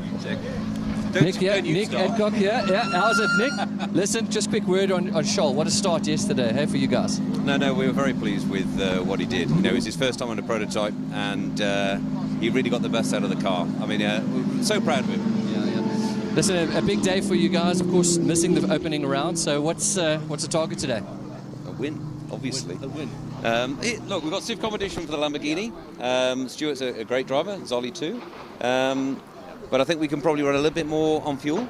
So strategy will come into it. So we'll see. But yeah, always good fun to be here. Nice little track. Yeah. Well, I wanted to ask you about that because the track, you don't get to show the true legs of your car perhaps here. So adjust it a little bit. Yeah, we don't even get into 6th gear here, so we're 5th is the highest we get. But it's the first turn's great. There's another error corner here, and then yeah, the rest is about braking, just carrying enough corner speed in. Yeah. But as proven, it's quite handy around here. It's better than we actually thought. Yeah. And when's the youngster getting in? He's going to go last. You're going to go last. Save the best to last, as they say. Listen, all the best to the race. Cheers. Right. Right, so I'm here with Kulile Laklakla. Kulile, you guys missed round 1. Were you trying to give the rest of the teams a head start? Not really. It was unfortunate that we missed round 1. But yeah, we're happy to be back again now and trying to make sure that we do our best now for the remaining couple of rounds. Yeah. Well, we definitely missed you guys at round 1. What's the strategy to now make up for lost points? Try and win every race. Try and win every round that's left. It's gonna be difficult, but I guess that's what we have to try and do. Place first or second. Yeah, that's the only way you can have a chance at the title. Yeah. Now, if I remember correctly, the last time we were here at Zwartkops, you guys managed to bag a win, but there was a bit of issues with the car and literally the last couple seconds of the last lap. Everything's sorted, we strong and ready to go, and we're not going to be experiencing any sort of issues again? Well, it's an endurance race. The cars take a bit of a pounding, and these are machines. Machines do break. We've done our best to prepare the car. I mean, we had that near DF last time here. We didn't finish the 9 hour while leading with 26 laps, and these things do happen. But we have prepared the best we can possibly prepare for this race, and we're really looking forward to this year. I'm wishing you and Stuart White the absolute best and your whole team, and we'll see you out there. Thank you so much. Thank you for the support, and please, we always crying for people to support the series, and we build a lovely series so that everyone can enjoy it. Thank you for the support. Thank you. And thank you. Let's head over to Promogen, who's currently sitting third on the grid. Who is here from Promogen? There's Bradley. Let's have a chat with Bradley. Over to you, Gareth. Bradley, come chat to Gareth. Brad, where's the outfit? Yeah, no, I'm a bit conflicted. I got the Audi cap on, the Toyota jacket, so yeah, we got to kind of chat to Audi maybe and get some gear here. But yeah, looking forward to the race. I think it's going to be enjoyable. Obviously, endurance, it's a little bit, you can take it a bit more chilled. So yeah, let's see what happens. Yeah. So we must talk about the last round. Is it still sensitive? Not really. I mean, like, we kind of went in there. Obviously, you want to win, you know. But I mean, it was the first time out in the car, so like I say, it's nice to enjoy a GT3 car, something different. And yeah, let's see what happens today. I mean, 4 hours is a long time, but it's a long time for things to go wrong. So yeah, like I say, we'll see what happens. Yeah, look, Paul starting obviously.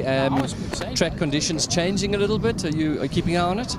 Yeah, look, I think last night with the rain that came down, the track's probably going to be a little bit greener, but nevertheless, I think, you know, these cars are pretty amazing. So yeah, we'll see how it goes. But I think during the race the track will get better and better. But at the same time, there's going to be some marbles that will come down. So traffic's also going to be a big story. A lot of the circuit, I mean, there's a lot of just one line basically, especially at the top of the hill there. So yeah, we're going to have to manage that. But again, I look forward to it, and it's a nice challenge, something different. Yeah, listen, we look forward to seeing you in the car. All the best for today. Thanks, Rich. Right, we go over today, Dean with the Sandman Racing team. All right, so I'm here with Damien, right? Damien Hammond.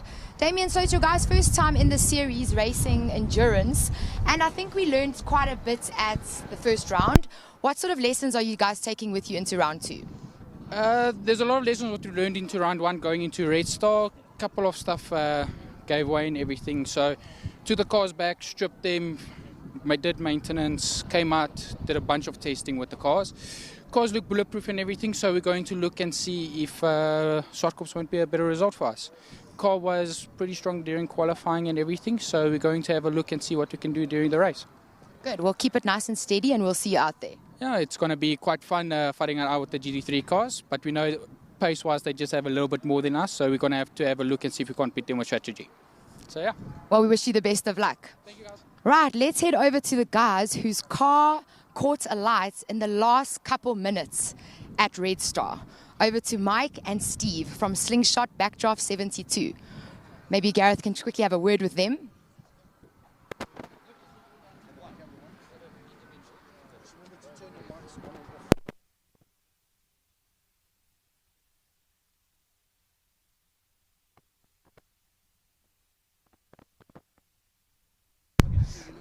I look like a peasant. I dug this out as about 30 years old. You look fantastic. You look ready for a hard day of racing. Yeah, well, we're going to give it a go. We're really on the back foot, so we'll just try and get through, I think. Yeah, let's just remind everybody, you arrived an hour before qualifying yesterday. Literally an hour. You did qualifying with no rear wing.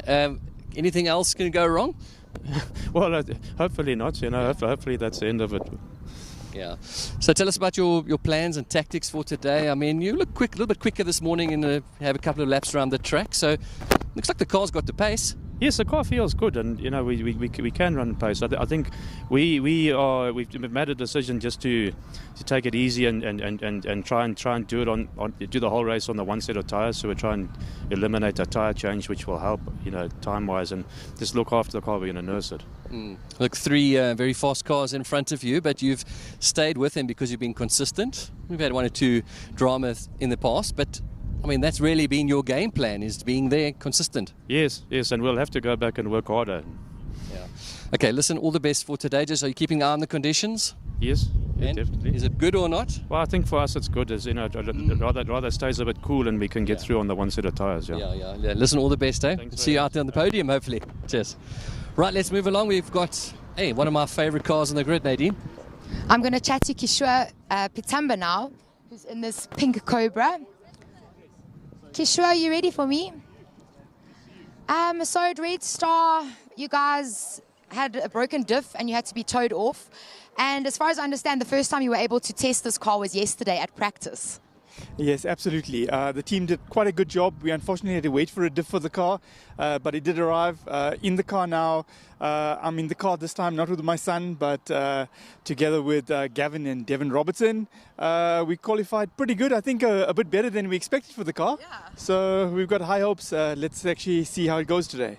Well, wishing you everything of the best. And where is Mikhail? Mikhail's today in Portimao. It's the first race of the GT Open. Like father, like son? Yeah, we're both racing against each other, just in different parts of the world. Awesome. Well, we're wishing you and your team everything of the best, and we'll see you on the track. Thank you. Thank you, Kishore. Okay, let's head over to the other Lambo from Samlin Racing. Gareth's going to have a chat with them.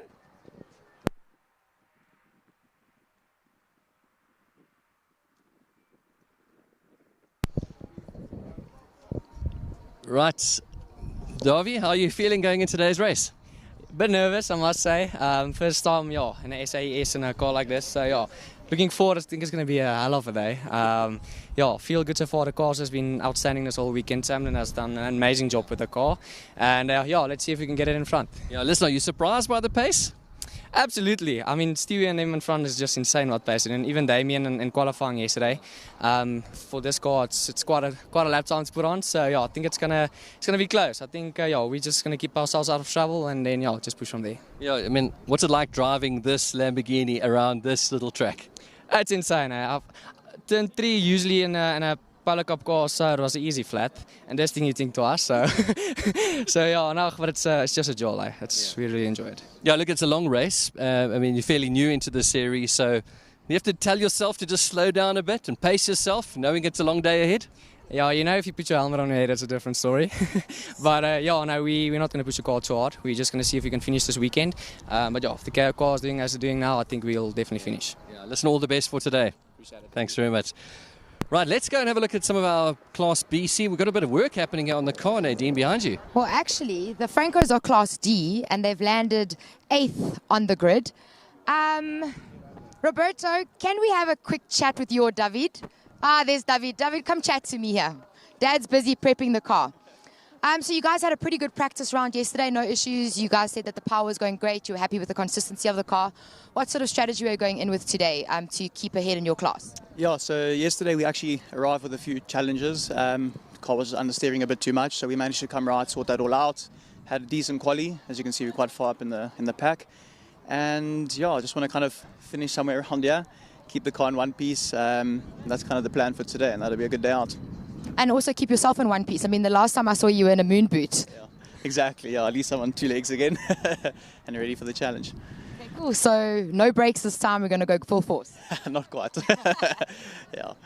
Okay, well, thank you for your time. Good luck to you and your dad, and we'll see you out there. Perfect. Thanks a lot. I'll see you later. Thanks, David.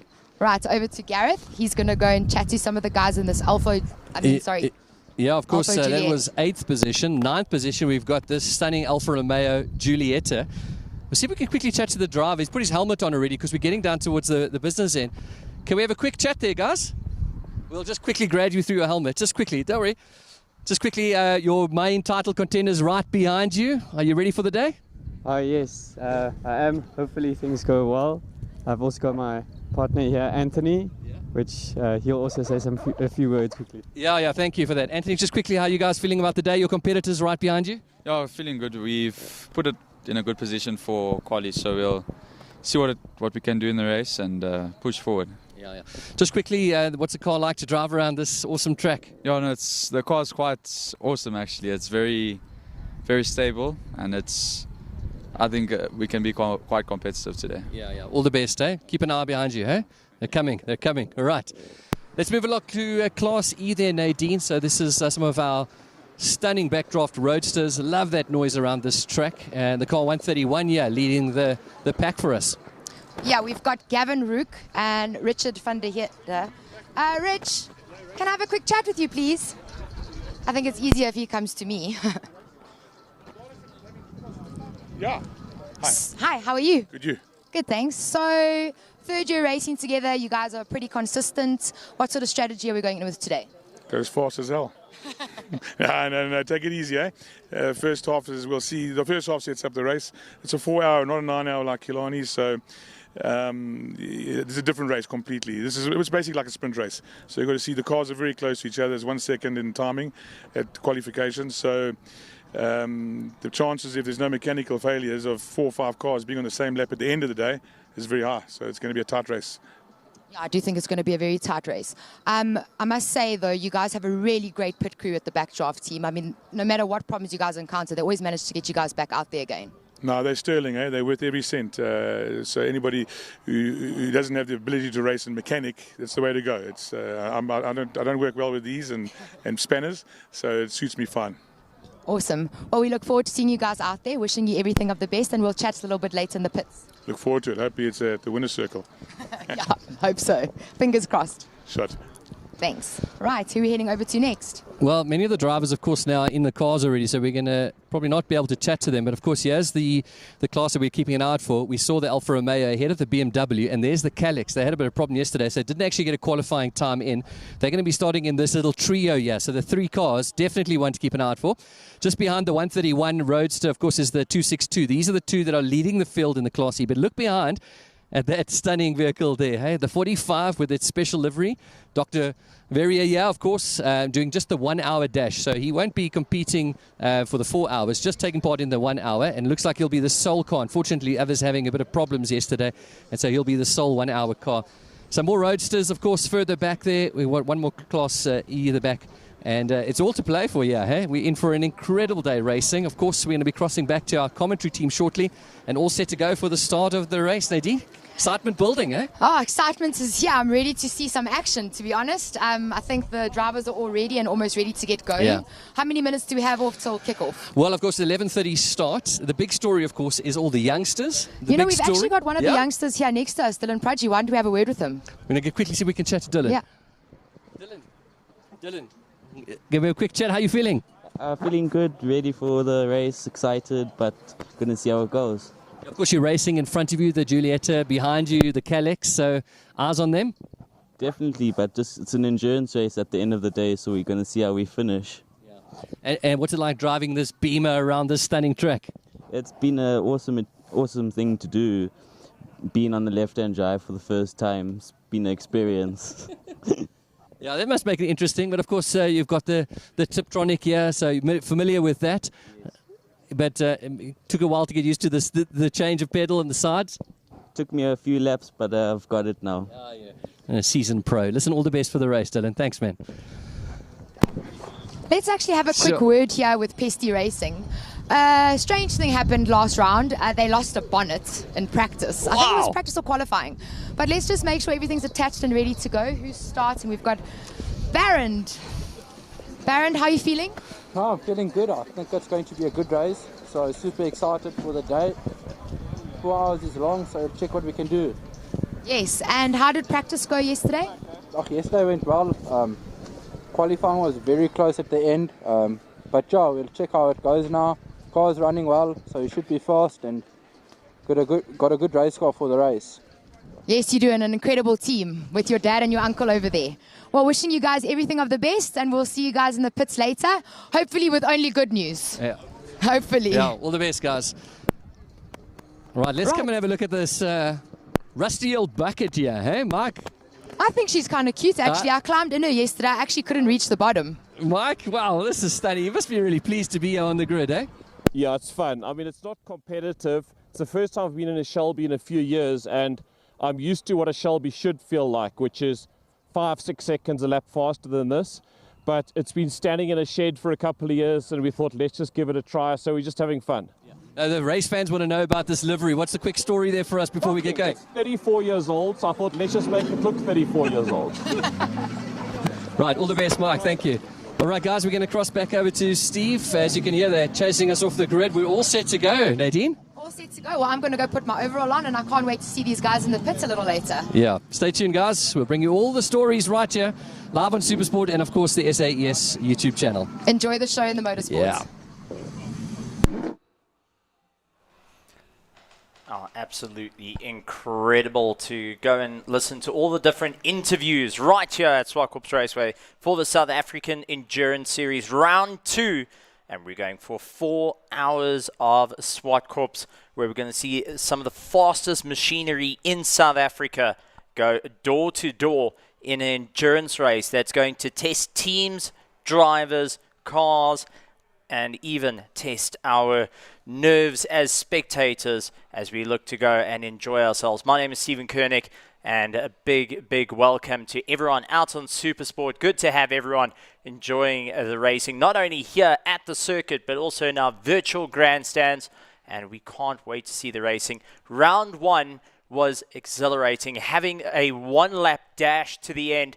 Now we're back at Zwartkops for 2024, where that saw one of the most dramatic races that any of us have ever seen right here in the series. So we are looking forward to seeing who's going to be able to claw their way to the top, who's going to stand above all, and going to be around some of the best, not only just right here in the commentary box, such as the morning voice of Gareth Burley, and also Nadine going in, giving us all the insights. Wow, there's great excitement. Hey, there's a little nervous tension on the grid as well. You know, there are youngsters here, I mean, who are probably in school or just out of school, that are racing Lamborghinis here in this African Endurance Series around this track. Amazing, amazing stuff.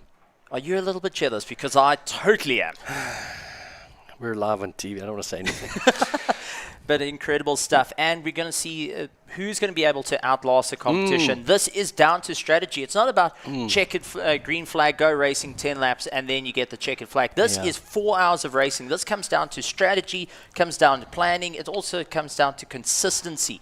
How good are you of going and putting in that lap after lap after lap? We have got our different classes, but we've also got the index and performance, which also ties in with how consistent you are.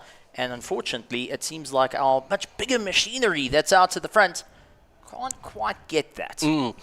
I think the nervousness on the grid was also for the fact that it is 4 hours.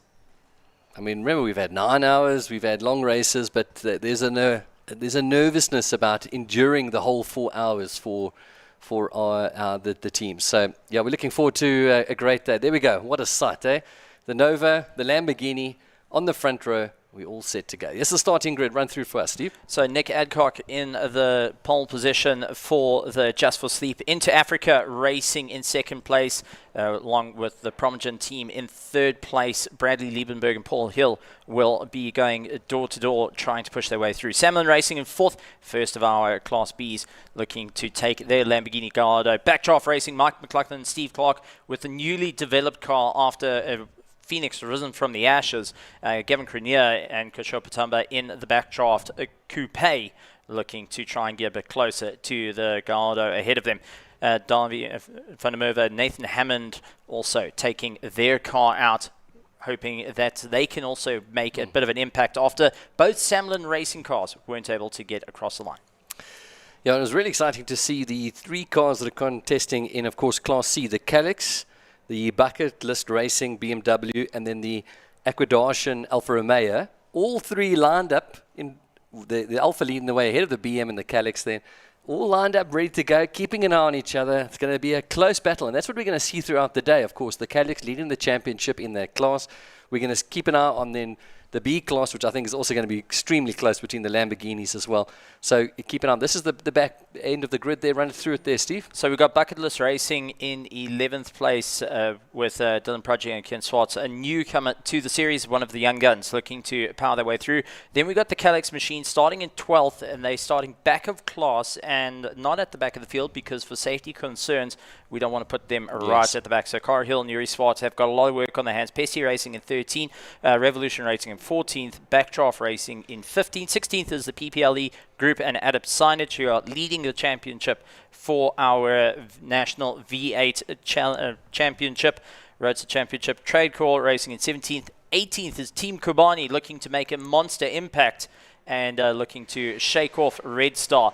Backdraft Racing in a 19th position, and then we have got right in 20th position our Backdraft as the cars make their way around. Spectators will stand to their feet and excitement reigns. Oh, getting goosebumps already. All right, just to mention that 23, 24, and 25 there on that list, not going to be starting the race.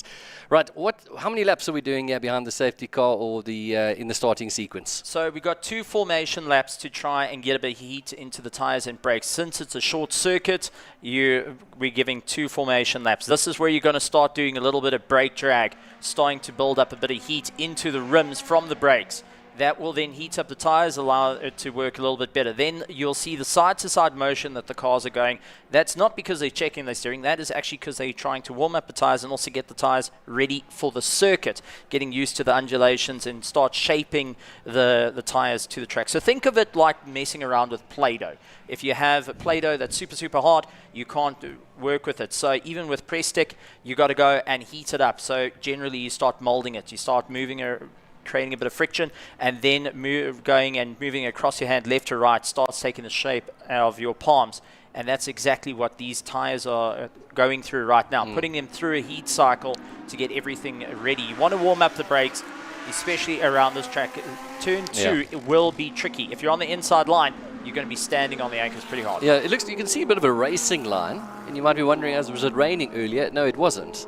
But so much so was the rain last night that the track, we've not really had much sun today, so we've not actually had a chance to see a bit of a dry line. And there you can start to see it, not so much on this part of the track, but perhaps coming into turns, the sort of last 3 corners, we start to see that. Yeah, up at the top you're going to feel it for sure, because there was rivers running across the circuit last night that landed up with all the rubber that was laid down completely gone. So this is a very, very green track. Remember, they've only had 1 set of racing go around, and that was with the Liqui Moly Super V's that landed up under safety car at the end. So there's not a huge amount of rubber on the circuit for these cars, but after 4 hours of racing, there's going to be plenty of rubber left on the circuit.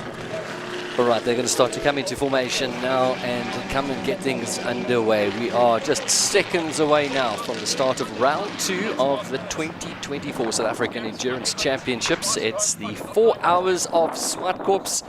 Of course, all eyes will be on Aldous Grabanti in just over a month's time. Not long to go for that, round 3, but today it's all there. We can see that racing line was talking about. Cars at the back just trying to hurry up a little bit and get into formation as we get things underway. So everything's going to concertina up now, as the leaders will be slowed down by our safety car. They'll go line astern, side by side, all the way through. You can see everyone getting ready. Stuart White just going and getting ready on the throttle to try and get a jump across Nick Adcock, who's going to send it off at the start. Let's see who will be able to climb their way up the ranks. But all eyes are also going to be on the Calyx car that has a bit of a mountain to climb as we're looking to go green. And we are racing. Stuart White not getting the start that he wanted, and Nick will be getting the advantage into turn 2 as they make their way around. Hard on the brakes, but Stuart White actually getting the jump. So Nick getting caught out, a little bit of a tight line, trying to defend against the Promogen Audi R8. But there's the Slingshot 2.0 with Steve Clark behind the wheel, going and chasing them down. And this is where all the cars were a little bit worried of the new upgrades to that backdrop Slingshot 2.0. But he is getting chased down by the Lamborghini Gallardo, one of the Samlin racing machines, clawing their way through. Well, that 2.0 Slingshot looking very racy, and we thought he might just take it easy at the start there. He was talking about that on the grid, but it looks like he is very much. Is the Nova maybe struggling a little bit to get all the temperatures in? We know that they'll get faster because there you go, Stu. He's well ahead. I think Nick at this point is playing the long game. Remember, you don't go and win within the first lap. You've got 4 hours of racing, and you want to start working on your fuel management. Now, I do think what they've done is they've turned the mapping down slightly on the car, so they would lose about 30 kilometers, but they would save 2.5 liters of fuel plus, and that will make a long-term difference in 4 hours. How many times are you going to come into the pits? Races are won and lost in the pits. So at the moment, a bit of fuel saving going on, a bit of tire saving as well, where Stuart White is going the opposite. He is going flat out to open the gap, 3.7 seconds over second place so far. Oh, that's incredible, eh? Almost 4 seconds on the opening lap. The Nova now looks like it's getting up to speed because that gave the likes of some of the Lamborghini and Steve Clark there just a chance to bunch up a little bit to keep the field nice and close together. They're all running in the 106s, 107s there, down to Darby van der Merwe and Gavin Grenier running in the 109s. So the Nova looks like it's up to speed now. The Promosian Audi very much still there, but look at that slingshot. He looks very racy there, Steve. Tucked up underneath the rear wing, trying to utilize as much of his slipstream as possible.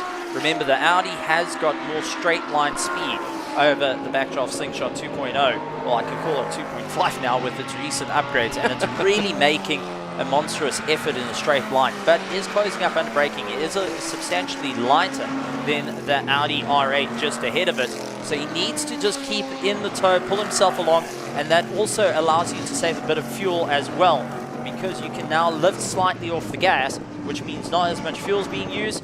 Come the end of the race, though, you've got that extra 1 or 2 litres you don't have to put into the car.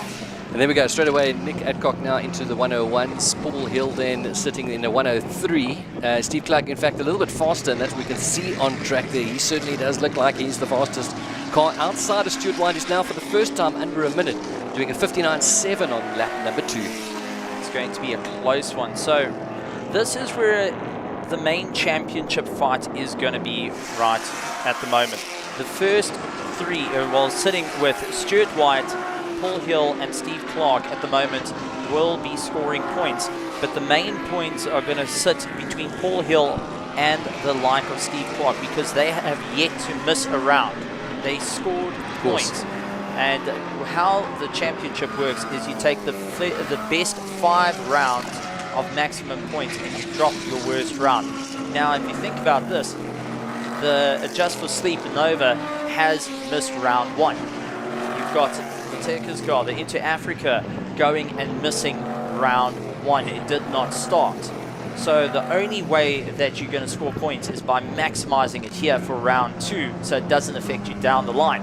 But where you've got Paul Hill as fighting his way around with that Promosian Audi R8, he's going to be ensuring that he's maximizing his points to get himself into first place after narrowly missing at Red Star. Then you've got the backdraft racing, the Slingshot 2.0, that was up in flames, but yet it's still presented at round 1, which means that will count as a drop round. So they can maximize the points now to make the impact, where the other 2, unfortunately, have to take at least 1 more round as a drop. Right, so last time out, as mentioned earlier, Stuart White's fastest so far, 58.9. Looks like he's backed off a little bit, about 0.3 of a second. Obviously aware of the lead that he's got. Long way to go, of course, 4 hours to come. But Nick Adcock really up to speed. He's almost under the 1 minute mark at the moment. Last time out to 1:0.3. He has an overtake. Now, we've not been focusing too much on the back, or the Class E, the National V8 Roadster Championship. And Sachaba going and out-braking the PPLE. You can see the Toyota GR helmet as he goes through a very aggressive driving style that tends to work rather well for him, and he's able to put in those incredible lap times, lap after lap after lap. But he is trying to chase down the front runners and ensure that he can put his team into a good state right at the start of the race throughout it all, because it's all about trying to put yourself in a positive against your competition. Right, there's some times coming through. Nick Adcock now under the 1 minute mark. We saw him getting quicker and quicker. This is where the race is now for 3rd position at the moment, and that is Steve Clark in that Slingshot 2.0. Paul Hill ahead of him, just holding him up a little bit, and where's going to be an opportunity here for overtaking? The opportunity is going to be in 2 places. You're going to turn 2 and turn 5 is going to be your best opportunity, especially following into a slipstream. And for Steve Clark, who hasn't got the straight line power, he can keep into the toe and try and outbrake him. This is that point when you can see he's too far back. He seems to lose a bit of ground coming out of that 4th corner. And makes it up into turn 5. Braking. So if he can just keep going, but we haven't spoken about the back markers coming into play, because here it is. The back markers are going to start fouling up. So Paul Hill's going to get himself all ready to go and try and get past as quick as possible, where Steve Clark was going to try and box him in and ensure that it kills off his drive completely. Okay, so Stewie's long gone. He's already through the back markers, as is Nick Adcock, and that you can certainly see them in the times. Both of them slowing now under the over the 1 hour, 1 minute mark, and that's just because how having to making their way through the back markers. The race then is between Paul Hill and Stuart Clark in 3rd and 4th. We'll see them coming into shot now. just behind some of the back markers. These are some of our backdraft roadsters. And look at the slingshot. He really got caught up there. And the Promosian Racing Audi now with a bit of breathing space. Paul will be smiling about that under that helmet.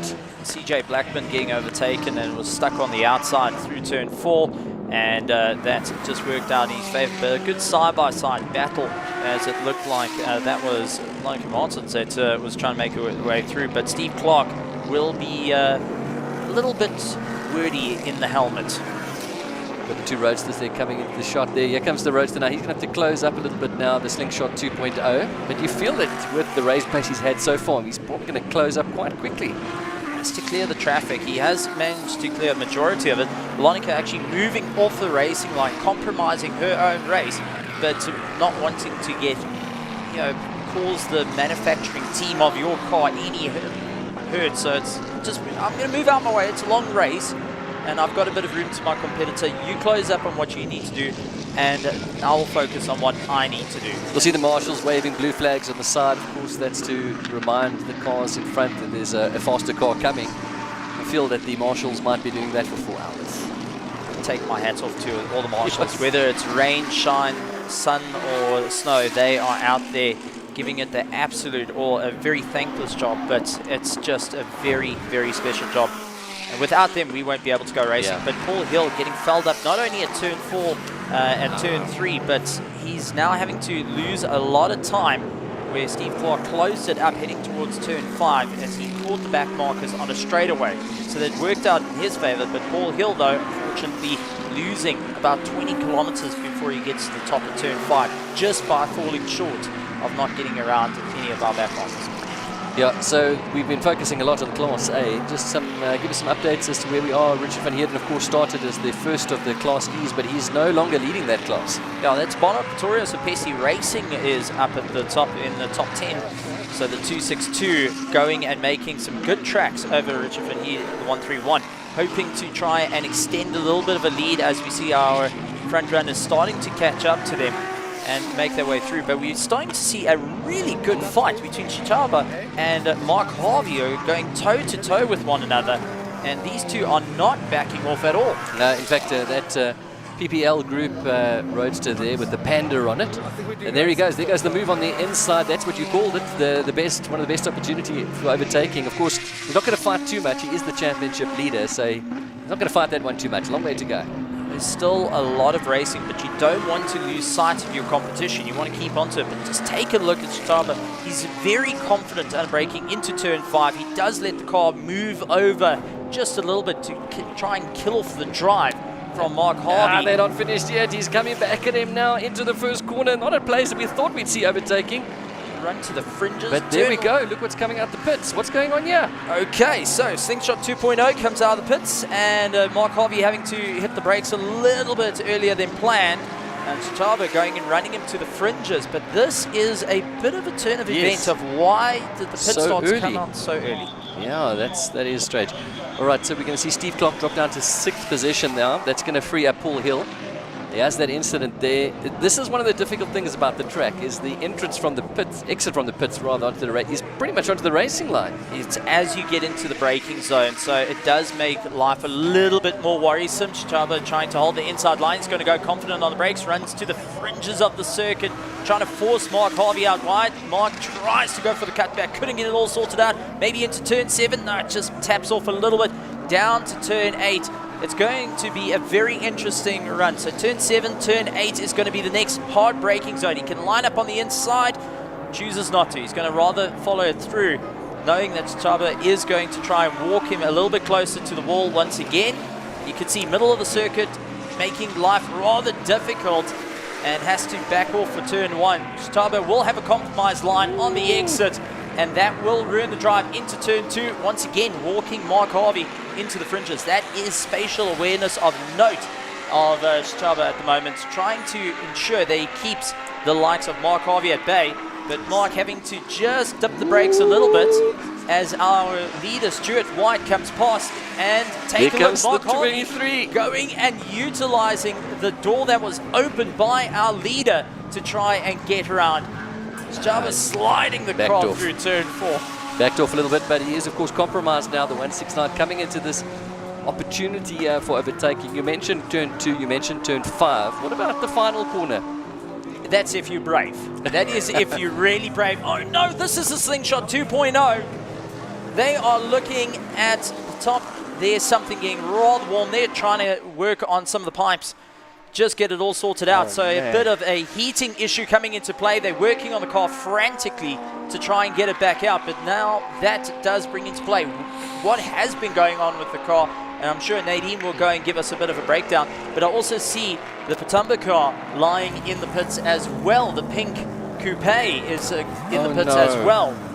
So the number 17 in Class B, we were looking forward to seeing this on a track. We haven't seen much of it as the Nova comes through. Here we go. One of the Gallardos. It's Mike Verrier locking up. Mike Verrier getting put on the outside. I don't think he was expecting to see a Lamborghini trying to dive up on the inside. Yes, this battle again, the 23 and 169. Mark Harvey is not backing down from Suchaba. So here is the pass. So three next to each other. No. So that is our leader going past, and where Mike Verrier landed up giving the space for the leader, well, an opportunistic Damien Hammond going and diving for the inside line to try and get past. So really good. So this is going to be a wild ride. Right, let's get down to the pits with Nadine and see what's happening down there. I'm here with Mike McLaughlin, Steve Clark's partner. You guys didn't even give me time to finish zip up. What happened? Well, we obviously had to serve a drive-through from an infringement from Quali yesterday. So we served that, but you know, it's the first time that the car's turned a wheel since it caught fire at Red Star. It's been a complete rebuild, and we've been going through everything, and we weren't sure about the oil, and it kind of just got overlooked while we were going through everything else. And so just as a precaution, we came in and just topped it up. You know, Zwartkops here, turn 3 can be a problem over time, so we would rather serve it now and just protect the integrity of the car, but nothing major. We're hopefully nothing else from here. Phew. Okay, well that's good news. I'm glad you guys are experienced with the way you are with driving. So just a precautionary pit stop, and we're all ready to go now. Hopefully, yeah. I think everything seems to be good. We didn't have any hassle. We just wanted to make sure. That's it, yeah. Okay, well there you have it from Mike himself. Let's go back over to Gareth and Stephen in commentary.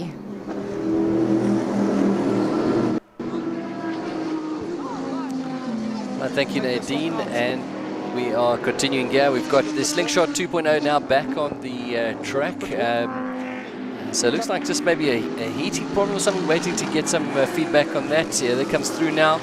A long way to go. Just 13 minutes into the race. The leaders now, Stuart White coming through to 58.9. That's his fastest lap of the race, coming through the traffic.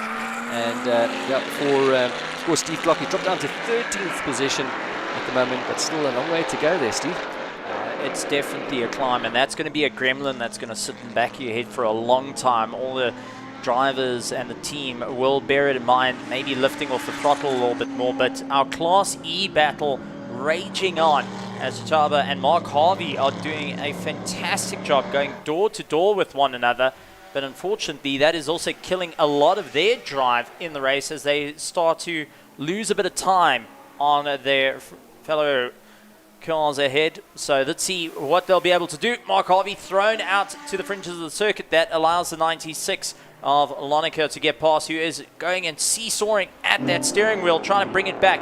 And this is why the National V8 Roadster Championship is one of the most competitive classes in our South African Endurance Series, and why it's an absolute fan favorite, because everyone's in the same machinery.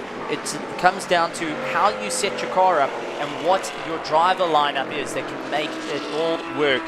And when you got young guns that are giving it everything they got, Mark Harvey has got his work cut out for him, trying to dive up on the inside through turn 2, but it does kill off the drive onto the back straight. Maybe Paul Hill will be more than happy to utilize a little bit of a tow this time around. Nope, Paul making short work of all of them, and thankfully on a straight as well, so he loses absolutely no drive into turn 4 and up the hill, but Chaba will get a small little pull as he makes his way out of turn 4 and then waves goodbye to the Audi R8.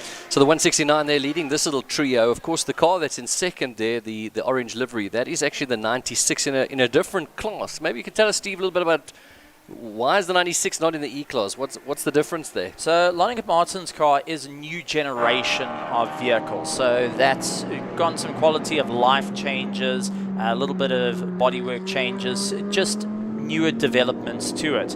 And that's moved it up.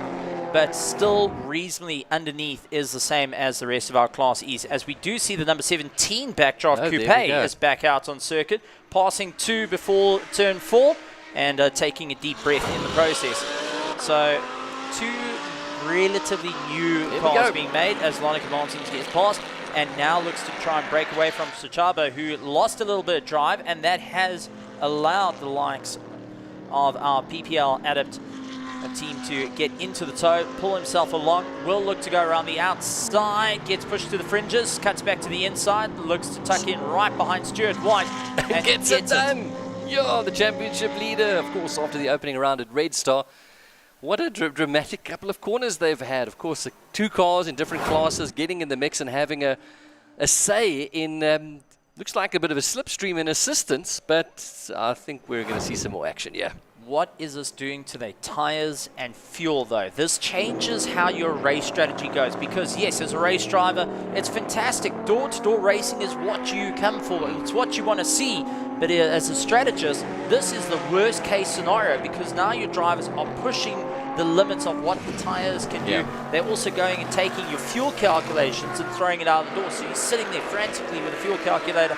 You're trying to lean and see over the wall what is the graining on the tires going to look like, especially when they pull into the pits. Oh, a bit of a slide there coming around the corner. Of course, that is the 95 that is racing with that pretty pink backdraft racing roadster that we saw Gavin Cronier. We wondered where he was. He's back out there, and he's racing, of course, against one of these Lamborghinis. I can tell you as well that the Steve Clark slingshot is still lapping out there, which means that they seem to maybe have overcome that little problem that they might have had. Damien Hammond going in, really showing the Lamborghini Gallardo has not missed its stride. After a bit of a rough run at Red Star, it seems like they're doing a great job. Out in 4th place at the moment, leading out the Class Bs, and they want to keep stretching their legs of that Gallardo and hope that maybe fuel efficiency is going to work. Nick Adcock coming past in the Nova prototype, doing a phenomenal job out there. A little bit slower than planned, but I do think they're starting to work on the strategy of how the fueling is going to work, trying to make a 1-stop instead of a 2-stop. Yeah, so remember after the opening lap we said that Nick Adcock had fallen 4 seconds behind Stuart White. That was after the opening lap. I can tell you now that after 19 laps the gap is 12 seconds. So that's just showing you that Nick obviously is not losing as much time, which I think is important. Certainly doesn't want to be lapped at the pace he was going after that first lap. We thought this could be over quite quickly, but long way to go. But I can tell you that Stuart White is lapping under the 1 minute. Nick Adcock just on a minute at the moment. Just trying to balance the car out, trying to focus on the long game, and he will be getting radio feedback saying, all right, this is your relative distance to the car ahead and car behind. Trying to manage that gap the whole way through, start working out what's the fuel usage per lap, what's the tires looking like, and also where do I need to be on the track, what's the times that I need to hit. Every driver will have a target time that they need to go for, and that is the main challenge, especially when you're trying to lap through traffic. You can lose 1 or 2 seconds. You want to ideally keep it all together. Okay, 3 different classes there. We know that, of course, that Shelby Can-Am is just racing for 1 hour. We've got the Nova coming through, and of course the Class B, the 96 backdraft racing there. So 3 different classes, all mixed up. We're going to see a lot of this during today, but this looked very close. Now, late lunge into turn 2, getting past the Pesty Racing V8 Roadster and then getting caught right behind Mike Verrier, who knows Nick's car very, very well, racing down in Killarney with one another. And you can be sure, looking at his rearview mirrors going, I don't want to be in the way of that Nova. I just want to get my Shelby out and concentrating on winning the 1 hour dash. The last thing you want to do is take your car and land up getting a bit dinged. Right, there we go. That was Nick Adcock coming in. Here's the... we've breaked away from that now, but here's the Bromogen then. He is currently still running Paul Hill in 3rd position, lapping in the 103s at the moment. He's already a lap down to the leaders with a long, long way to go. We passed 20 minutes now, 21 minutes in fact in the race. with plenty to go. Here's the first of the Giulietta we're seeing. This is in the class C's. We haven't seen the Calyx on the track at all. I'm trying to take a look where the likes of Yuri Swart is. He's down in 21st position. Only done 6 laps. So they're still trying to frantically work on the car. They broke a CV in qualifying. Unfortunately, that is why they couldn't put in a lap time. It seems like still some gremlins coming into play. But an Alfa Giulietta out on the circuit, the number 99 car doing a phenomenal job. I've got to say, I'm not a huge fan of Alphas, but it's the underdog you want to see finish. Yeah, they're always beautiful cars. Love to have them on tracks. And it always feels special when an Alpha's in a race. Feels like it's meant to be. And of course, leading the class currently, they're racing up against the BMW, and we mentioned the Calyx, the Polar, which seems to be having some problems. They've not had a great weekend. A weekend to forget, that's for certain. But Christian Hyder going and doing a phenomenal job piloting the car. And our team is getting overtaken by Nick Adcock at the moment, trying to carve his way through, not getting caught out too much in a bit of a backmarker situation that can box him in. But you can see flashing his lights just to say, get out of my way, I'm coming. Yeah, so Nick Adcock currently running second. Just to remind you, Stuart White in the Lamborghini, the Into Africa Lamborghini, leading the way. And that Alfa Romeo is currently leading in Class C at the moment. Beautiful car. And it was, they were quite excited on the grid to be here and to race this stunning car around the track. We haven't seen much of the BMW yet, but the Alfa Romeo was ahead of them at the grid, and they've kept that position now as we head into lap number 19. Time starting to There's move away. There's the BMW we see coming to shot there as our leader comes through. A bit of late braking, and got to be brave. Turn 8 is one of these corners that you can either get it right or it's going to end horribly wrong. And it's also a blind, so you're kind of trusting that no one's around the corner that you're going to run into. So you've got to be very, very cautious if you're going for a dive on the inside. Prefer to rather wait it out and maybe go for a turn 2. But the bravest are out on the circuit showing what they can do. But 4 hours of racing, do you really want to push the limits now, or would you rather save yourself for the last hour of the race to ensure that you can keep up the pace and take those last minute positions? That's the number 10 that's coming through now here at the 4 Hours of Zwartkops in the Class E category. And that is the defending champions, of course, Trade Call Racing, with CJ Blackman not having a good day just yet, but long way to go as Promogen Racing comes through. Here's the Nova in second place, Promogen Racing in third. So that means they're looking to lap him now. So that's going to be second place, lapping third place. There's that BMW we spoke about, the bucket list racing BMW, and that's in Class C. Doing a phenomenal job out there, keeping the consistency. Remember, we not only have our different classes of racing, A, B, C, D, and E, along with our 1 hour dash, we do have the likes of Appendix, Performance, plus our overall. So overall is quite easy. First to the checkered flag wins. Great. But Index and Performance is consistency. Now, you don't have to be the quickest. You just have to be consistent amongst all your drivers for the race. And easier said than done when you've got 2 or 3 drivers with different driving styles, different conditions as time develops, the grip level changing out on the circuit, and that is going to be the main factor to push yourself to the top. Having a slower car like our Roadsters out on track, they will have the advantage there because everyone is still pushing within their limits. For the faster bunch, well, it's how fast can you lap through traffic. Right, so we see some of the cars, various classes coming through, some of the earlier struggles for the Slingshot 2.0 being resolved. Here's Nadine down the pits. To the start of the race, you guys had to pull into the pits. I spoke to one of the backdraft crew members, and they said that it was something to do with the throttle. Can you confirm for us? Yes, so what actually happened was we lost the accelerator. It's an electronic accelerator. We reset the car, it was back. So we managed to get going quite quickly again. In true backdraft style? Absolutely. Awesome. Well, I'm glad you guys are back out there, and we'll chat again later. All the best. Okay, thank you. Right, back to Stephen and Gareth in commentary.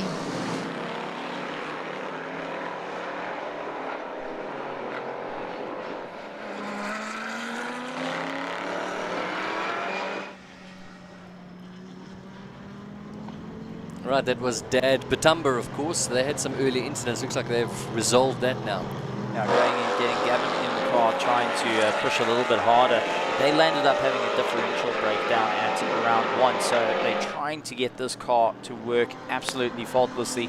It seems like trying to just get in their stride through the race. It's still early on though, 26 minutes have passed. There's still 3 hours and 33 minutes to go in this 4-hour race that's going to challenge the drivers and machinery through it all. So we've got, see if we can pick up on the leaders here. Maybe they gone into the pits there, or we could just see just a timing change there. We'll keep an eye, because on our timing sheet we're showing a change in the lead, so we'll see if we can pick up on that. Yeah, there's the Slingshot 2.0, now very comfortable. Trying to just see in the pits there, we couldn't quite see if maybe the Into Africa Racing Lamborghini has maybe pitted. What a day. They have, and they're working on the rear. This is the same as last year when they were working on the brake lines. They landed up having to do a huge amount of work on the car just to get it out last year, and the Zwartkops bad luck has come back to roost again, but this does play into the favor of the Just for Sleep Nova that is going to keep going. Stuart White will be sitting in the car, frustration starting to build, but the amount of work needed to keep going. Nateka going and talking to the team saying, do what you need to do, get this car back out onto the track. Okay, something else happening here, because Damien Hammond has moved up into second position. So where is the Promotion Audi? Paul Hill now down to 4th, so he possibly could be in the pits as well. I'm just keeping an eye. There's lots of activity there at the moment, but listen to this. It's the Nova that's leading. It's the Lamborghini of Damien Hammond that's in second. Stuart White still showing in third, but he's in the pits, we know. Paul Hill potentially in the pits as well. We're not sure. We're waiting for that. So Davy van der Merwe could be running in third. We could have the Lamborghinis of Samlin Racing in second and third, and there we go. It is now second and third. So we could have... We don't know where Paul Hill's. We're waiting to see. Paul's just crossed the timing line. I've just seen it. So we've got 2 Class Bs. The Lamborghini Gallardos, the oldest of the GTs, are out on track showing what they can do, but Paul Hill is going to try and make a short work of them. But Nick Adcock trying to get a little bit more drive on the way through. Okay, I'm getting some news here, Nadine, down in the pits. Rear wheel speed sensor for Into Africa Lamborghini. Rear wheel speed sensor is the problem there. Okay, so the computers in that car will be going absolutely berserk and lighting up the dash like no tomorrow. That will also start going and messing around with your ABS, your traction control, and the car itself will be complaining, even to the point that it might even shut itself down because it's picking up a massive speed fault. Okay. Looks like they've got it going, but the team frantically trying to get the car sorted out.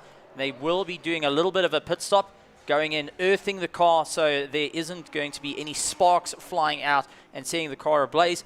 Refueling being done, so this is going to be a very short refuel to get the car back out onto the track, putting only a couple of litres into the car, but that is going to extend the stint a little bit longer for Stuart White. Okay, looks like he's going to come out possibly in 7th position. Sounds like there he goes out now in 7th place for Stuart White. And so Nick Adcock now enjoying a lap over Paul Hill. That is for the lead of the 4 Hours of Zwartkops. Damien Hammond then now is in 3rd ahead of Davy van der Merwe. So Paul Hill come out the pits, quickly overtaken, now up into 2nd position. This is going to be a very, very interesting run. And for the Just for Sleep team, now the planning comes in because they've just seen their closest competitor has done a short fuel stop. So let's see how it's going to work. And we're getting also a bit of word that a turbo pipe has blown on one of our Class C cars. And actually maybe the Calyx car, that turbo pipe has just gone and blown off. But thankfully they can get a little bit of work done on that. Yeah. They've got a bit of spares, but a little bit of a argy-bargy moment happening for our Class C and also our Class B car. Was that our Class D that we saw perhaps going through there? We haven't seen much of them. The Graphics Supply World's VW. Keep an eye out for the number 69. That is, of course, in shot now. The leader of the 4 Hours of Zwartkops. We are just on 30 minutes, just over 30 minutes now. In fact, 31 minutes into the race with 3.5 hours to go. And it's the Nova that's leading the way. He's pacing it around a minute a lap. In fact, last time out was a 1 minute flat, 0.6. It's Paul Hill in second in a 1:03 last time out. And then the 2 Lamborghinis consistently in the 103, 104s as well. So Steve Clark coming back into 5th position at the moment. Stuart White left the pits, and also Team Cabana going and parking it in the pits, so they're getting their stop done. These cars can do roughly an hour to an hour and 10 minutes on a tank if they drain it dry. But now the question comes in of, do you pit a fraction earlier to try and undercut one another, knowing that your competition has just put in an extra 20 litres of fuel from their initial stops? The Stuart White is going to try and pull his way through, but he will be blue flagged. So Nick is going to try and get past him as quick as possible. Stuart White's going to make it the most uncomfortable pass he can, and Nick's going to really send it up on the inside. Stuart White forced to the fringes of the circuit, and even allows our PPL adept to just have a short sniff to get past the Lamborghini. Now this is interesting because the Nova, of course, has not been as fast, and he's coming back into the pits. There we go. Okay, because I would have suspected that he could have maybe opened up a bit of a gap there and got clear, but obviously another problem. So we've got the Inter-Africa Racing Lamborghini. This is not panic station yet. There's a long way to go. You can certainly get that fixed and sorted. Who knows what's going to happen later on in the day. We're only 32 minutes into the race with the Nova currently leading. 2 laps now clear of Paul Hill. I was hoping for a bit of a dice there, man, of the 2. Well, they're doing a bit of work on the car. Thumbs up from back into the pits. All the team. They can only have 5 people touch the car in the pit lane. If you have a 6th person touch the car, that's a drive-through penalty. Once you're in the pits, once you roll it back, now you can have the whole team all going guns blazing on it. What are they going to change there now? I think they're still going for that sensor. They've got some spares here now. It looks like they're going to do like some major change here. Okay. Got some spares in front of them there. So that's going off the rear diff. So it looks like they're going to go and mess around there. Hopefully, and a new brake disc as well. Wow, there's going to be some major changes. They're going to be out for a number of laps here, but I think it's what's required now. You simply can't continue. It's the only option now. It's the only recourse that you can do. But this does bar the question of what is going on. Is it a sensor that's giving a problem, or are they just trying to see whether it's something mechanical instead of electrical that's going and bugging out? But as you said, a couple of laps down. Thankfully, GT3 cars are built to be pulled apart in a matter of minutes and put back together in a matter of minutes. All right, possibly our leaders now coming into the pits because we've got Paul Hill now having outlapped himself by 1 lap.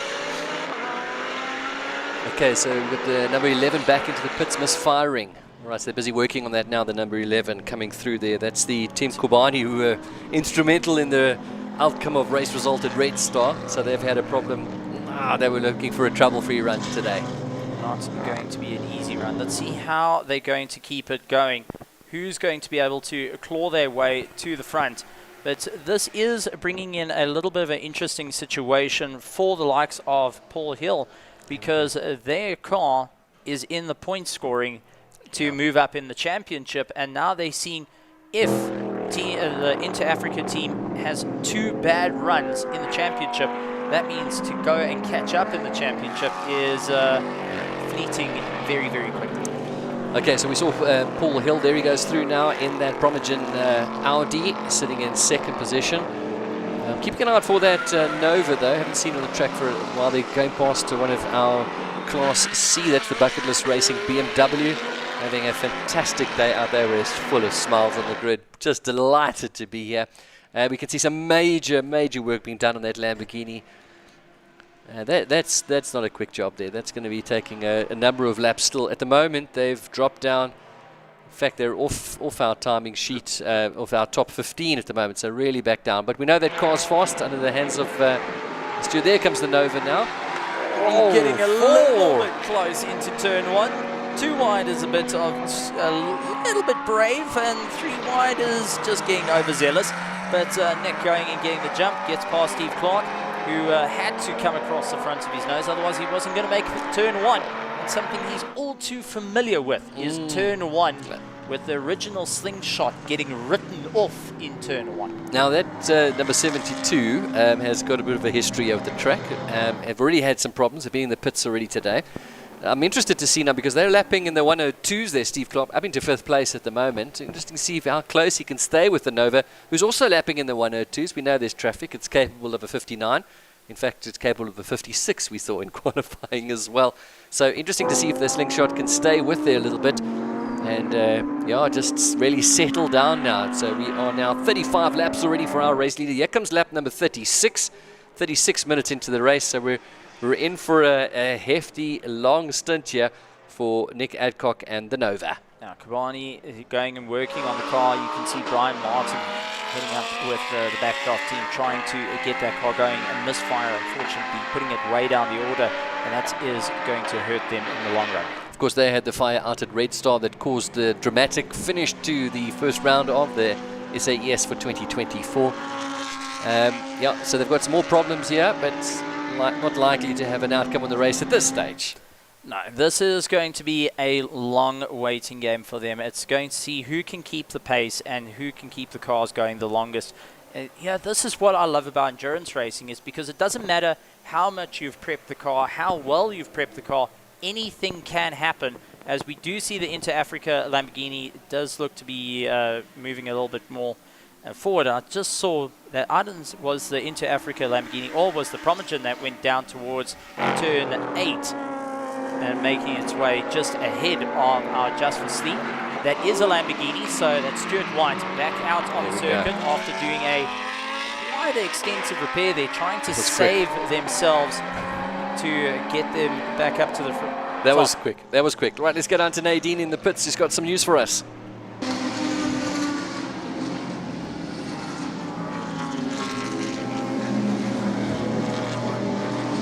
I'm in the pits here with Team Kwabani's current driver, Fakile Holomisa. What happened? Why did you pull into the pits? For about 3 laps before I pitted, I started losing power. Then I tried going, but I kept on losing power. Then until before I came out, the car was misfiring, so I couldn't power anymore. So that's why I pitted. But it looks like there's an issue with the alternator. That's what I'm hearing now, but it hasn't been confirmed yet. Okay, so the guys are looking into it, and we'll have confirmation of exactly what went wrong in a couple minutes, and then I'll come check in with you. Okay. Thank you. Best of luck. Well, there you have it from Fakile. I'm going to try and go have a word with somebody from Inter Africa next. Stay tuned, but for now, let's go back to Gareth and Stephen in commentary. Thank you, Nadine, giving us a bit of insight to what's happening, going and looking at the alternator, looking around, just guessing games at this point, something electrical, giving it the misfire as they search around the car. But that is going to change things up for their race, hoping to just go and shake off a bit of the bad luck they had in round 1, making it for round 2. Our Primogen Audi R8 currently out on circuit doing a phenomenal job. Paul Hill keeping it nice and consistent at the moment before he hands over to Bradley Liebenberg, who is the quicker driver of the two. But Paul Hill going and saying that he wants to get under the minute mark with the Audi, and he can do it. He wants to just have a clear circuit. Mike Ferreira just ahead of him in the Shelby Can-Am, watching the mirrors, looking to the left-hand side, seeing where the Audi is, and will be trying to make a plan up the hill. Does give a slight lift off the throttle, allows Paul Hill to just come darting through into turn 5, over the crest, on the brakes, into a sharp right-hander, runs it out wide, right to the fringes of the curb, and it gets back on the gas. You hold it in your third gear, through the short straight, making your way down the hill into the final corner. Hard braking zone, especially on the inside line. That means you're all on the marbles and on the dirt. So you've got to be so careful under braking. Into turn 1 though, you've got to be brave. Huge deep breath to go for a pass here, because it's a slight lift through a left-hander into turn 2. Hard on the brakes, one of the harder braking zones that you need to do, and get going once again. So Paul hoping to break that 1 minute mark. Unfortunately, traffic for this lap will be costing him a bit of time, but it all looks reasonably clear ahead up the road. So maybe, just maybe, he can claw back some time. Currently running in second place, and there is the Backdraft Coupe in the pits. A little bit of work being done. Gavin giving a bit of insight to the team, saying, look, it's just needing a bit of a restart. Taking a look at all the different computers. They do have a Garmin system that will be telling them whether they're on a positive delta, a negative delta. It also gives them a track map. But if you do connect it up to the internet, you can also see what the weather is coming in with those nifty little Garmins.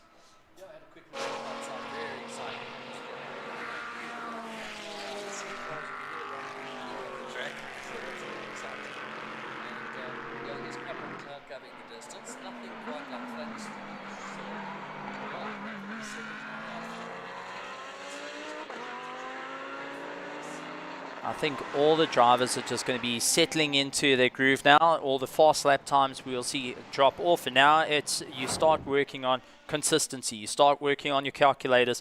Here's Pesci Racing getting past our 111. That's going rather slow and taking the runoff into turn 4. So that is the 111 going and parking off by our Marshall post with Joe Martins in 20th position. That is the 111, unfortunately needing a tow pack to pit. Marshals will assist on that so they can get a bit of work done onto the car, but questions are being asked. What happened to our car? What exactly did they feel?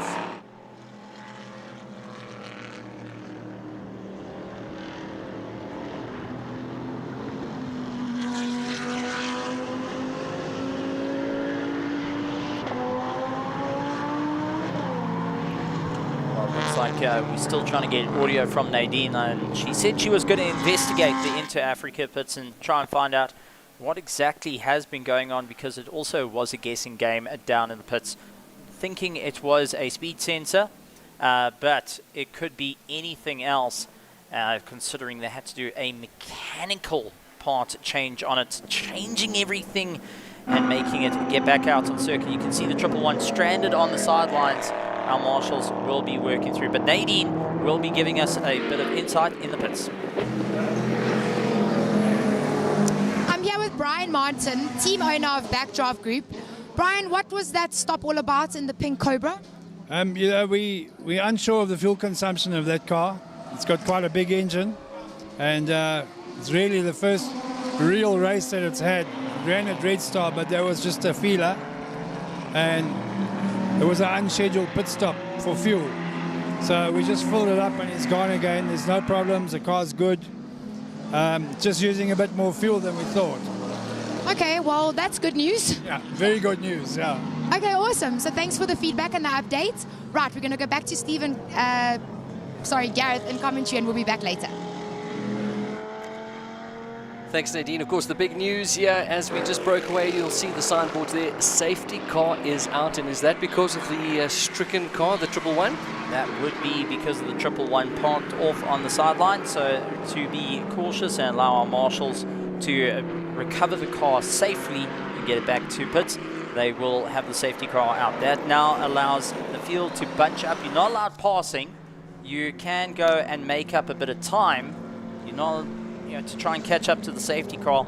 The safety car will pick up our leader, go and slow up the entire field, allow the concertina effect. But that does bring into play Nick, who's built up a bit of a gap, will suddenly have Stuart White a little bit closer to him as well. So Stuart White will be closer to the rest of the field and look to try and make up some time after losing so much in the pits. Safety car will make its way around. This is where you also start thinking about your cheaper pit stops. When are you going to get the car in? I was going to ask you. I mean, is this too early now? We're 44 laps into the race for Nick Adcock, 42 laps for Paul Hill. Most of the rest are in their 38s to 40s. Is it worth coming into the pits now? You're really going to save that much time? It depends on the threat, what the drivers are thinking. For the Just for Sleep team, I think sticking out would be a better option between all of it. For the likes of the Promogen, possibility of getting in the pits and getting out once again may be worth it, as they've gone a bit ahead of Steve Clark's Backdraft Racing. So for Promogen, I think this would be a good opportunity if you've burnt enough fuel. But for the Just for Sleep, it's way too early. Rather get it into that hour and 10 mark, because you want to keep extending the laps over your competition, and knowing that there's only one car that can get close to you. But for the number 95 car that's in third place, it's a flip. It's a flip of a coin for that Lamborghini Gallardo. Then you've also got the 59 of Darby van der Merwe that is out there. Are you going to leapfrog each other in the pit stops? Because now you've got your teammates there. to work with. So it's a twofold situation there. I think it's a little bit early for first place, second place, yes. Third place, if your teammate's sticking out, then you get in the pits. Otherwise, do it the other way around for both 95 and 50. Okay, safety cars called to the leaders there, the Nick Adcock Nova. He's looking pretty happy with how his race. He must be delighted with how things have gone so far. Currently, Paul Hill in the Promogen Aldi sitting in second place. Ahead of them, the surprise packages, the Samlin Racing in third and fourth. Right, let's go down to Nadine in the pits. Right, so Gerald Ekron from Into Africa Racing finally has a moment for me after all that chaos in the pits. Gerard, what happened? Unfortunately, we had an ABS failure, and on our car on the dash, if you scroll to the right, you can see which wheel speed is not working. So it was on the right rear, so we thought it might just be the sensor. So the car came into the pit, we changed the sensor. Unfortunately, that wasn't the issue. The issue was on the ABS ring on the side shaft itself. So yeah, unfortunately, they had to come back in and change the side shaft, and yeah, everything looks good now and everything is on point. And I mean, Stuart's out there, and I have no doubt he's going to bring it back. Yeah, look, it's a long race. 4 hours is a long race, and we're going to try our best. And also, I suppose it's in a way sort of a bit better, you know, that these things sort of happen in the beginning of the race, so that from here on out it's just smooth sailing. Look, I don't think it's nice at all in any time of the race, but unfortunately it's endurance racing and these things happen, and we can just fight back from here on.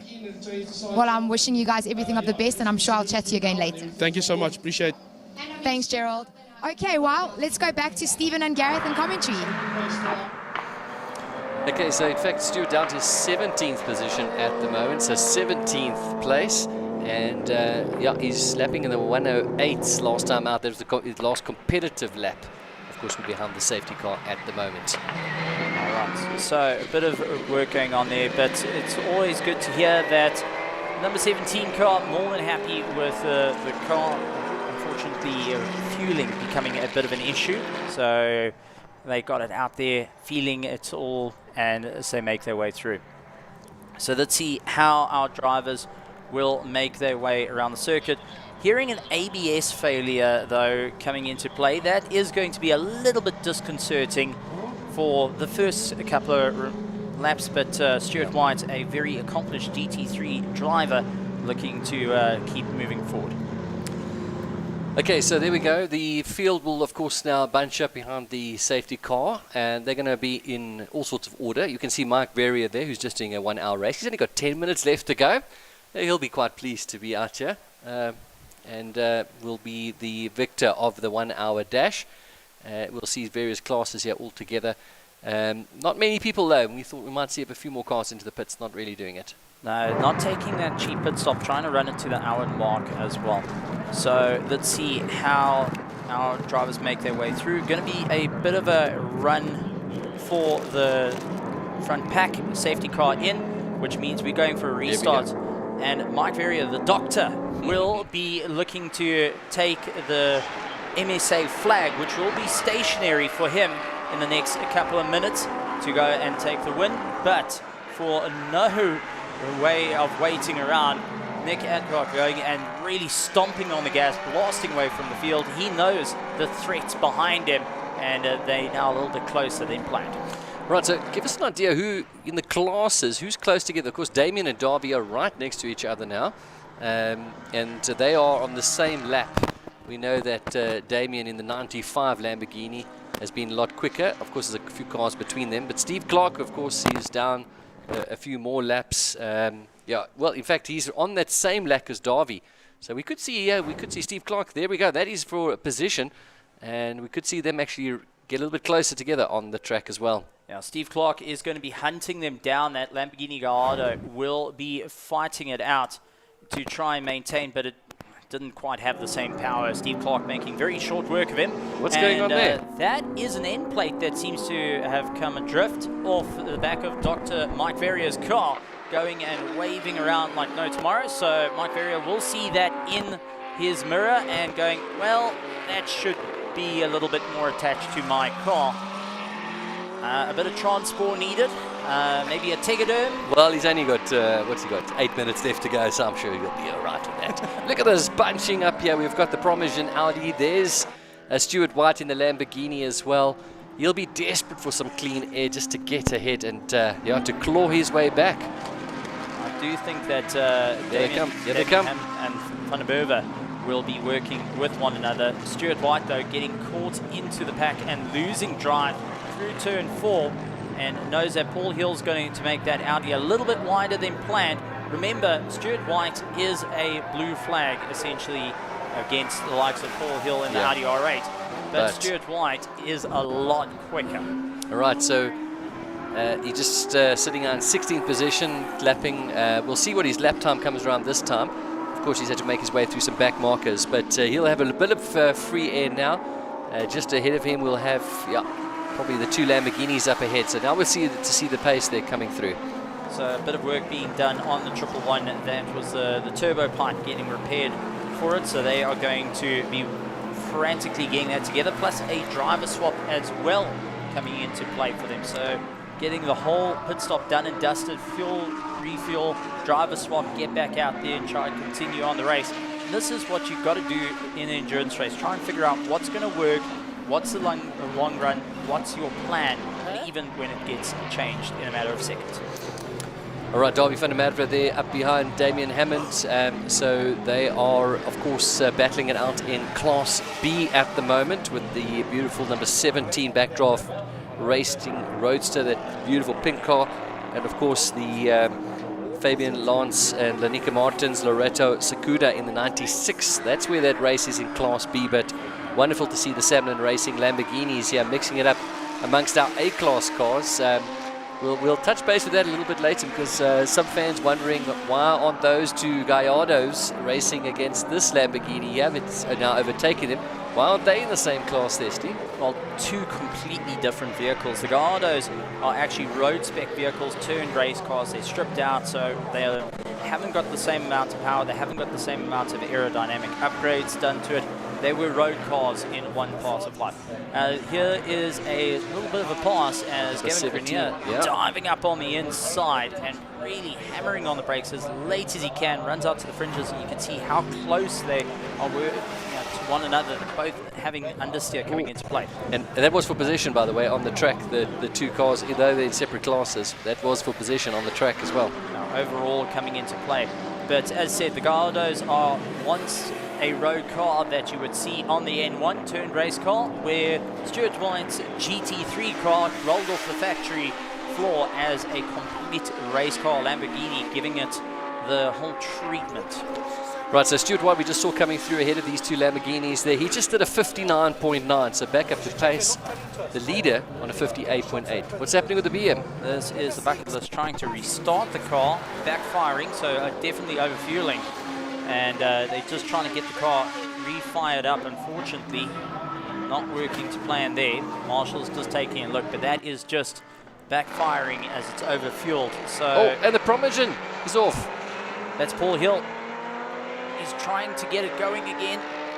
He's creeping it behind the barrier, and that's it come to a stop. There's a safety car going to come out again. Unless they can get that car going, they may call for a safety car once again. And this is coming out of, this is into lap corner 3, I think it is. We can see the on go-kart track in the background. There goes the Nova past. Not where an Audi's meant to belong. Of course, Paul was running in 2nd position, 2 laps down. This is going to, let's see if we can see what happened. That's electrical. Electrical, yeah. That's electrical. Something shut down quite quickly, and he got it off the circuit as quick as possible. Not the most majestic time, easy to get off the circuit, but needed to be done. So whatever went wrong, he had to get that car off as quick as possible. But on the entrance to turn 3, does mean life's going to be a bit tricky. So it's going to have teams once again looking over the pit wall. Safety car is deployed, and they will be getting that sorted out. So now we have hit the 56-minute mark. Pit stop. The team's going to do the pit stops. Yeah. So just to mention, of course, we're coming towards the end of the first hour. Dr. Mike Verrier is our lone runner left in the race in the Revolution Racing Shelby Can-Am. He looks like we'll likely get the flag, the checkered flag now, under safety car conditions.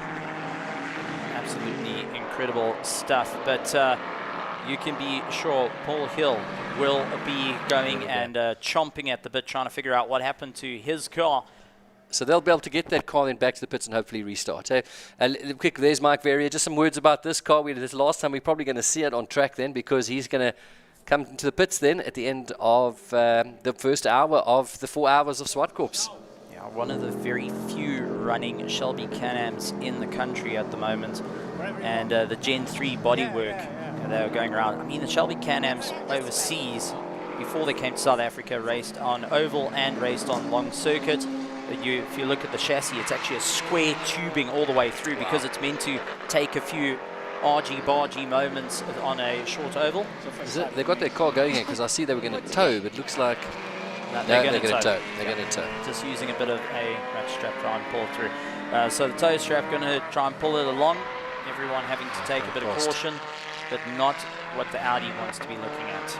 So Paul Hill will be radioing back to the team saying, this is what the story is, this is what the car did, and let's see how it works. But Dr. Mike Verrier coming all the way up from Cape Town and has been really piloting that car to a victory, doing a phenomenal job, actually going and leaving in the garage for a good number of years and trying out his new BMW down at Killarney, brought it out to have a bit of fun. And great. Off to Nadine in the pits. We're with Joa Martins here from Corridus Racing, and he's all the way from Portugal. You were in the vehicle when something happened. What did happen? Well, we have some issues since yesterday with the power steering. And I'm driving without power steering since the beginning of the race, so it's a little bit tough. And now we have got a problem with the rev. We are checking it out. Well, we know this is a tough race for us. So we can be stopped a little bit more inside of the pits, but it's part of it. So let's fix the car for the next driver, for Marcus. And how long do you think it's going to take till you guys are back out there? It's going to be fast, I'm sure. Fingers crossed. Yeah, for sure. Well, there you have it. Let's go back to Steve and Gareth in commentary for now. Well, no power steering since the start of the race. How to wear out a driver in 3 seconds flat, but unfortunately mechanical gremlins are coming into play. They're needing to work on the car as well. Thankfully, safety car means that it's a little less time getting impacted, but for the likes of Mike Verrier, as he comes around, he should be getting the the MSA flag coming soon, which is going to be a rather interesting one. So let's see how it's all going to go. You really want to cross under racing conditions, for sure. but they're going to let him go past. There we go. That is, of course, them pulling the Promosian Audi there that they were going past. Thought it might have been the safety car. Doing so he's going to get a he's going to perhaps, let's keep an eye on him as he comes around. One more lap. So he will get given one more lap to go around, unless it's going to be close. Yeah, you will get one more lap. 59, 48, 49 now, so probably one more lap. One more lap to go around, soak it up, and well done. It's been a couple of years since he's been in the car, and it's good to see him. He was actually running that car for many, many years down in Killarney, actually winning a few championships.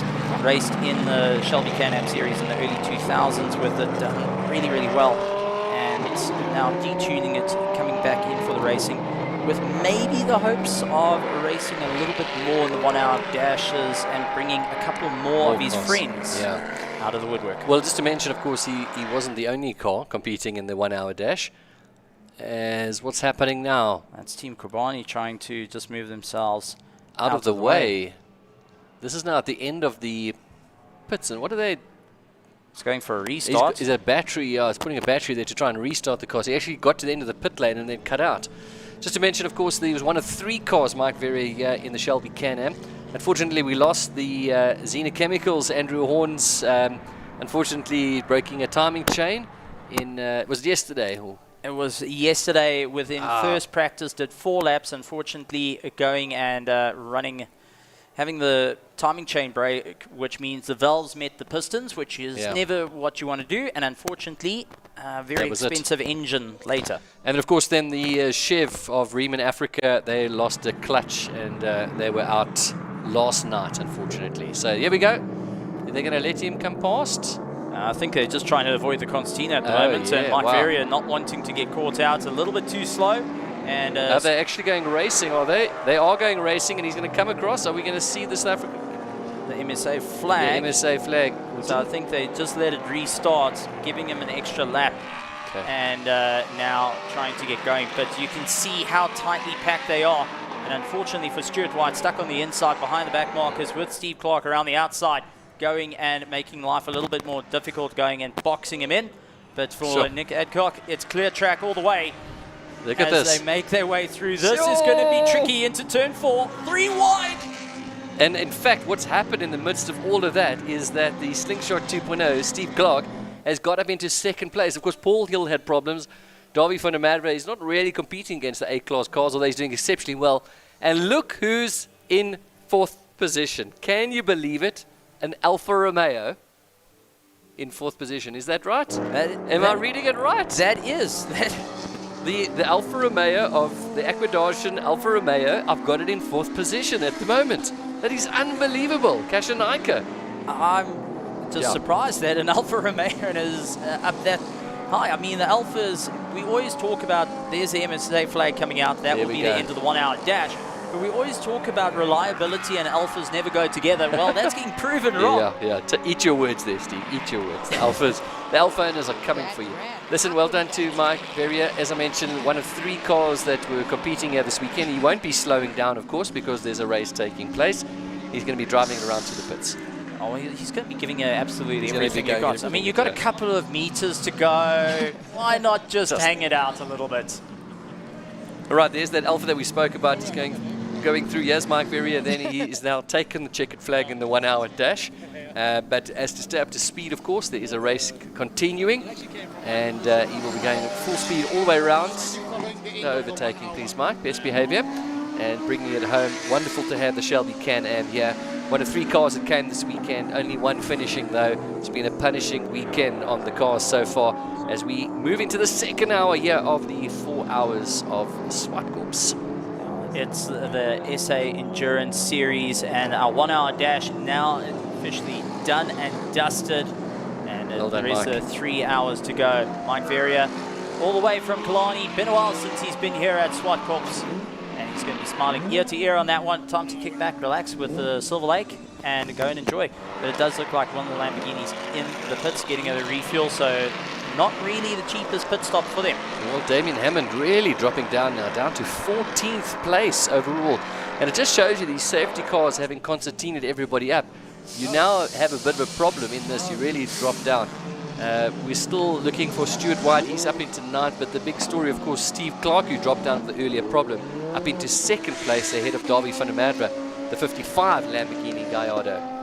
Now, Lonneke Martin's trying to claw up through the rankings in the 96 Backdraft Roadster, caught up behind the number 10, and now trying to just see what's going to work. CJ Blackman will be blue flagged in this. Lonneke trying to send it up on the inside, couldn't get it all hooked in.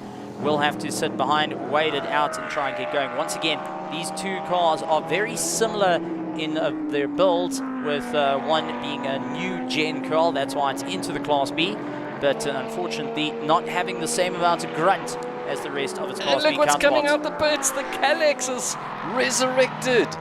Oh, what a day, what a weekend they've had. It's wonderful to see them. This is the car they were hoping to race against, of course, but they are well back now. Long way to go, but well done. Great to see the Calex back out. Well, the Calex team are going and working hard, but the car's actually got a name. Oh yes, there goes the Calex. We can see it's in the background there. What is the Calex's car's name? And then it was named by Cara, and it's called Hero. Hero, which is from her favorite TV shows and movies. So there's a theme that she has with it. Their previous car was actually called Daffy at one point as well. So Hero now trying to recover from all of it. Right, let's go down to Nadine and find out what's happening in the pits. I'm here with Bradley Liebenberg, apparently previously known as Bad Brad, from Primogen Racing. Brad, Paul Hill is in the pits. What's happening? Yeah, it looks like we've had some sort of issue with the gearbox. Yeah, he had something let go out of the exit at turn 1 and couldn't get it into gear. So not too sure. It's a brand new gearbox, which is a bit worrying, but yeah, let's see. Hopefully the team can find out what the issue is, and hopefully we can get it fixed and back out there. But yeah, it doesn't look too hopeful right now, but that's racing, I guess. Let's see what happens. We'll see. Okay, we need to move out the way, yeah? Back to guys in commentary.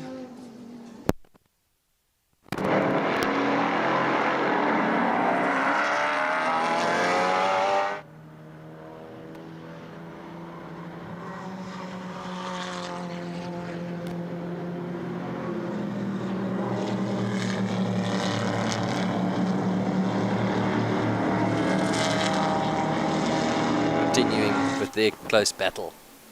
It's going to be a tremendous fight between these two.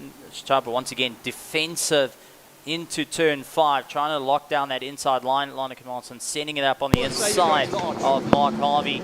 And now we've got our race leader coming into the play. So now Mark Harvey put on the inside through turn 7 and will be the sandwich in the middle. This is going to be close for Mark as he goes late on the break. Where do you look? Left, right, center. You've got cars everywhere. Now Stuart White, seeing the likes of Nick ahead of him, is also on a monumental charge to try and unlap the Inter-Africa car and just try and bring it back to its former glory, where it was into the second place, hoping for first, knowing that there is quicker drivers to come. Yeah, so must just say that there's incredibly close race happening in Class E. We're not really seeing all of it because there's just so much action on the track at the moment. Stuart White now up into 8th position. He's lapping despite having to make his way through the back markers here and the Class E field. He's easy lapping under a minute. Despite all the traffic. Despite all the traffic, but he's only on lap 55. His next target is going to be Lonica Martins a little bit further up the road. They're all on lap 55. Dave Franco's on lap 55. Gavin Crenier, though, is on lap 56, while Nick Adcock in front is on lap 62. So there's still a fair amount of time to go. 1 hour and 8 minutes have passed. We do know that everyone can run to a 1 hour 10 minutes maximum fuel usage, some a little bit less, as we've seen with the number 17 car. And there we see, of course, Stuart White now. He's determined and flying and closing up. It looks like he's trying to unlap himself. Of course, he is a number of laps back. Just to mention, Steve Clark is in 2nd position behind this Nova, 3 laps behind. So Nick Adcock lapping in the 1 minute. In fact, he just recently did his fastest lap of the race in a 58.7. Remember, they've still got 2 fast drivers to come as well in that team. That's it. Nick going and playing the long game here as we see Chaba now trying to defend the outside line into turn 4. Mark Harvey, big look on the inside, couldn't get it all hooked up, and Chaba with that aggressive driving style going and walking fringe to fringe of the circuit, trying to defend the inside and outside line, and does sit within the middle of the circuit, trying to make life a little bit more interesting. Mark Harvey with a monster send, lick it and send it up on the inside, couldn't get it all buttoned up at tabletop, and now the slingshot comes into play, where Mark Harvey's going to have to just wait it out, but just maybe runs over the curb, looks for the inside, going to put Chaba in the middle, on the brakes, and Steve Clark going and making life easier. See, Mark Harvey is a little bit more a gentleman and saying, okay, I'll give you a bit of room. Whereas Chava's saying, no, buddy, you got to work for it. No ways. Well, that's not an overtaking spot there, but he has now put himself in a good position going into the 2nd corner. This is one of your favorite overtaking spots, Steve, on the track. If you can line it up just right and go for a bit of an undercut as you accelerate or bottle up your competitor, it kills the drive into turn 3 and 4. Now we see side by side as they make their way out of turn 3. Chaba losing out a lot of drive, and that is about 2 or 3 kilometers. That was absolutely critical, but he has got the toe up the hill, and this is where Mark Harvey needs to get very defensive, start looking towards the middle of the circuit. He knows Chaba is brilliant under braking on the inside line, but can he make it all hook up once again? Yeah. Listen, we're glued to our screen over this battle because this is in fact the battle for the lead in Class E. On Pretorius down into 3rd. You see the CJ Blackman number 10 behind there. He's a lap down and yeah, looking to maybe unlap himself. But this is the battle here for the lead of the class. Chaba going and just checking inside, outside line, trying to see where they can go. And we can see Mike Verrick's car getting pushed into the pits. And that is the end of his racing. Now to just go and stand on pit wall and go and enjoy the racing. Enjoy the race, yeah. Listen, if you just look at those times there, or the standings. Nick Adcock, Steve Clark, we're not surprised by that. Davy van der Merwe in third. We know he's getting chased down by Stuart White. The Bromwich Audi, who had a very good chance to be championship leader after today's round, sitting in the pits with a gearbox problem. But for me, the Alfa Romeo in fourth is the story so far in this first hour as we head into towards the halfway point here. What a day it's been for that Alfa Romeo. Fourth place. That's a genuine fourth place there, Steve. That is. And for the Giulietta, I've just got to say, it's nice to see a bit of a mixture coming in. The Alfa, not really a car I would pick for racing, but I'm eating my words here. You're going to eat your words. The Alfa fans are coming for you. That's it. I mean, I've seen everything. I've seen a Fiat go and race, and I've seen an Alfa go and race. What's next? I've raced an MG, maybe a Land Rover. Okay. Well, listen to this now. Fastest man on the track last time out. Not first, not second, no. Mr. Davy van der Merwe, the number 59 in Class B. Fastest man on the track as we see that beautiful Giulietta once again there on screen coming through in a genuine fourth place. Look, he's been hunted down by Kashinika, the Stuart White Lamborghini, chasing him down. So it's a genuine fourth place for that Alfa. The Lamborghini now is on this, I think, the same lap, 26 seconds behind. He's going to lap him quickly, but what an incredible drive in this opening stint. Well, Kashinika has done a very good job in keeping a consistent pace, so that is going to lean into index and performance. 59 now. That's our third placed car. A bit of smoke on the brakes there. That'll get taken care of quickly. That's a fire extinguisher powder that's come off, so obviously a bit warm, and just to put out any struggling flames, just go and wipe it out quickly before you have a very expensive bonfire. All right, so Davy van der Merwe then relinquishing third place. So we've got the Alfa Romeo now up into third. Steve, eat your words, Steve. And just keep an eye out there. Stuart White now just one lap behind Davy van der Merwe. He's lapping 59.6 last time out. So he's chasing this Alfa and, of course, that 59 Lamborghini we just saw in the pits. So 3-4-5 is all Italian. That's it. No, that's not Italian. Here's the Alfa having a superb day. Oh, we wish them all the best. Hope it's going to continue for the next 2.5 hours. Or, of course, 2 hours 46 still to go here at the 4 Hours of Zwartkops. For the SA Endurance Series Round 2. And I've got to say, this is going to be an interesting one. It's going to leave people scratching their heads, trying to figure out what's going to work for them, what's the strategies coming into play. But we have yet to see Nick Adcock come into the pits. So how long can they keep going with that car, and what engine map have they put it in? But we got Nadine in the pits with a bit of information. I'm here with Nathan Hammond from Samlin Racing. Nathan, I see your car was on fire. What happened? So we had an issue on both cars when we came in to refuel. The Sambani car, it looks like a piece of rubber fell off the inside of the rim onto the disc and caught a light on the back right.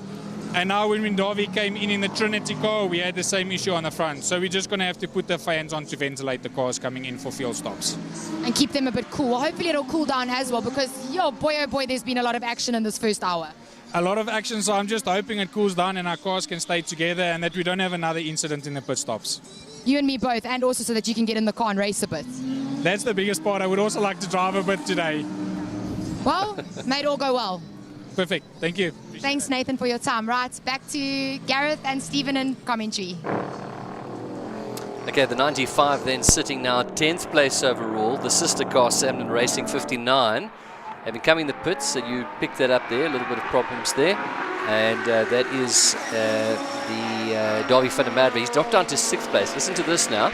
Stuart White in 3rd. So while Nadine was chatting, Stuart White has just done a 59.9. And he's taken over from the Alfa Romeo, who's in 4th place. Gavin Cronier impressing there in the 17, the Backdraft Racing in Class B. He's currently sitting in 5th with Lanika Martins in 6th. Davy van der Merwe now down to 6th. What have we got there on the Audi? So we have just got a little bit of information that it's an electrical issue that's stopping it from getting into gear. So thankfully nothing mechanical, but they can try and get it up and going. But that is going to leave a concern of what else is the electrics doing do want to say, though, that Lamborghini's gearboxes are also Audis. Listen, I was going to say earlier, as we see now, this is not an on-track race right now. Of course, the Nova is ahead by 4 laps over that Lamborghini behind. Whether he's going to unlap himself, remember he's been into the pits, so he's probably got a bit more fuel. So we'll see how this pans out. We've still got a long way to go.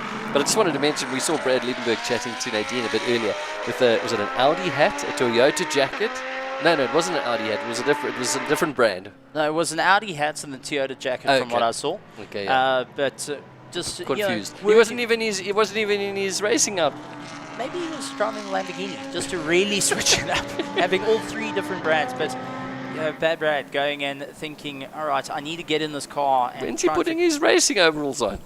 Well, at the moment he's got his mechanical gloves to get the car going. But you did bring up of Stuart White having a little bit more fuel, but you've got to remember that he is pushing a lot harder to try and keep it together, where Nick has actually tapped off the gas a little bit, just trying to get the car a little bit further into the race. Well, he's had a bit of clear space now. He's come through on a 59.3, and it's a 59.2 there for Stuart White. So interesting to see what's going to happen here. I mean, he's going to have to overtake him on track racing here for Stuart White. Or is he happy just to sit back there now with knowing we've still got 2 hours 42 to go? Well, it's going to be a bit of an interesting one to work out long run, but I just saw that we had one car getting rolled out of the pits. That's 131. That's the Dutchman rooftop getting rolled out. So we got Nadine in the pits. So with all this action that's been going on in the pits, I thought it was time for some happy news maybe, hey? So I'm here with Charles Visser, and he set a record yesterday qualifying with a whopping 56.9 lap time. Charles, this is only your second endurance race, your first time racing a 4-hour. How does it feel to set records? I mean, I have to say, when I started the weekend, it was a bit scary jumping into the Nova. It's definitely not something to my pedigree, because I usually race touring cars and GT3s. It's definitely a very nice car to drive, but as they went on up to qualify, I started building up the pace, and then I managed to get a good lap time. So we're hoping to maybe do it at the end, maybe in the last stint, maybe when the car's a bit lighter on fuel, so you can maybe get the track record. But overall, I'm just very happy to be here, and it's been a pleasant experience so far. Well, that's wonderful, and congratulations on that lap time. I see your pit crew's busy getting ready for a pit stop. Are you guys doing a driver change, or what's happening with the car? Yeah, I think so. Nick is out now. He's going to come in, and then I think Michael will take over for this stint, and then I think Michael will go out till maybe the last hour or so. I'm not too sure, but we'll still have to see with the safety car. But the plan is also we're going to do a driver change and just fill up with fuel and then just go on. And then you're going to bring it home later. That's the plan, yeah. So I'm going to be doing the last stint and bring it home to the flag. Awesome. Well, I wish you and your team at Just for Sleep all the best, and I'll chat to you later again. Thank you very much. Thank you, Charles. Right, back to Stephen and Gareth in commentary. Well, he'll be delighted to get in that car, because Nick Adcock has just set the fastest lap of the race so far. He's just done, hold on, a 58.4. Fastest lap of the race so far. So he's getting faster and faster, and what a time to want to get into that car. What a talent Charles is. I think he's gone and set the benchmark of what it can do, and it's got everyone chasing it down. Nick Adcock saying, look, this is what I can do with traffic. Now it's your turn to try and do it. Michael's going to climb in the car and hopefully try and break that 58-second mark and get a little bit closer to the 56. We know we can do it with light fuel. Number 72 car going around. That is the backdraft shot 2.0 or 2.5 at this point. That is going and doing a fantastic time. Steve Clark still piloting the car. He will be handing over the car to Mike McLaughlin a little bit later on. But second place, they will be watching their mirrors, because just into shot you can see Stuart White closing down the gap. Yeah, well, I've got it here that Steve's 4 laps down from our race leader Nick Adcock, with a long way to go, but Stuart 3 laps down on Steve. So we'll keep an eye on that. This is Gavin Cronier there in that pink number 17 backdraft racing. Here come the leader, and you can see Stuart White notably get a little bit closer here, despite Nick setting the fastest lap of the race. Is he going to come past? I'm not sure he's going to fight him too much. I mean, he's got a number of laps. What's that? 7 laps ahead of him. No need to fight there. But Gavin Cronier ahead doing a sterling job in that number 17 backdraft racing. He did a 1:07 last time out. That car has been lapping consistently in the 105s, 106, 107 distance. Well, he took a sniff on going into turn 4 just to say maybe you're going to go for a pass. And there's the backdraft race at the Slingshot 2.0 in the same shot, eh? This is only going to play into the favor of Steve Clark. The more that Stuart White gets held up, he is trying to look to get past, but not having the easiest of run. Nick's going to make it rather difficult. In shot there, the Alpha, the Slingshot, and here comes first and fourth now, or third rather, Stuart White. So all 4 in screen there, the Slingshot going through. The Alpha now being overtaken by the Slingshot 2.0, and maybe Lamborghini getting a chance here. Race fans always love to see overtaking, not always knowing who's where on the track at the moment. We know the Nova's comfortably ahead, but always nice to see the 2 wheel-to-wheel action. I think the Alpha is noticeably less in the horsepower range compared to its competition, but is in the consistency as Stuart White, a huge send up at tabletop. And Nick getting pushed out to the fringes, not going to fight too much with it.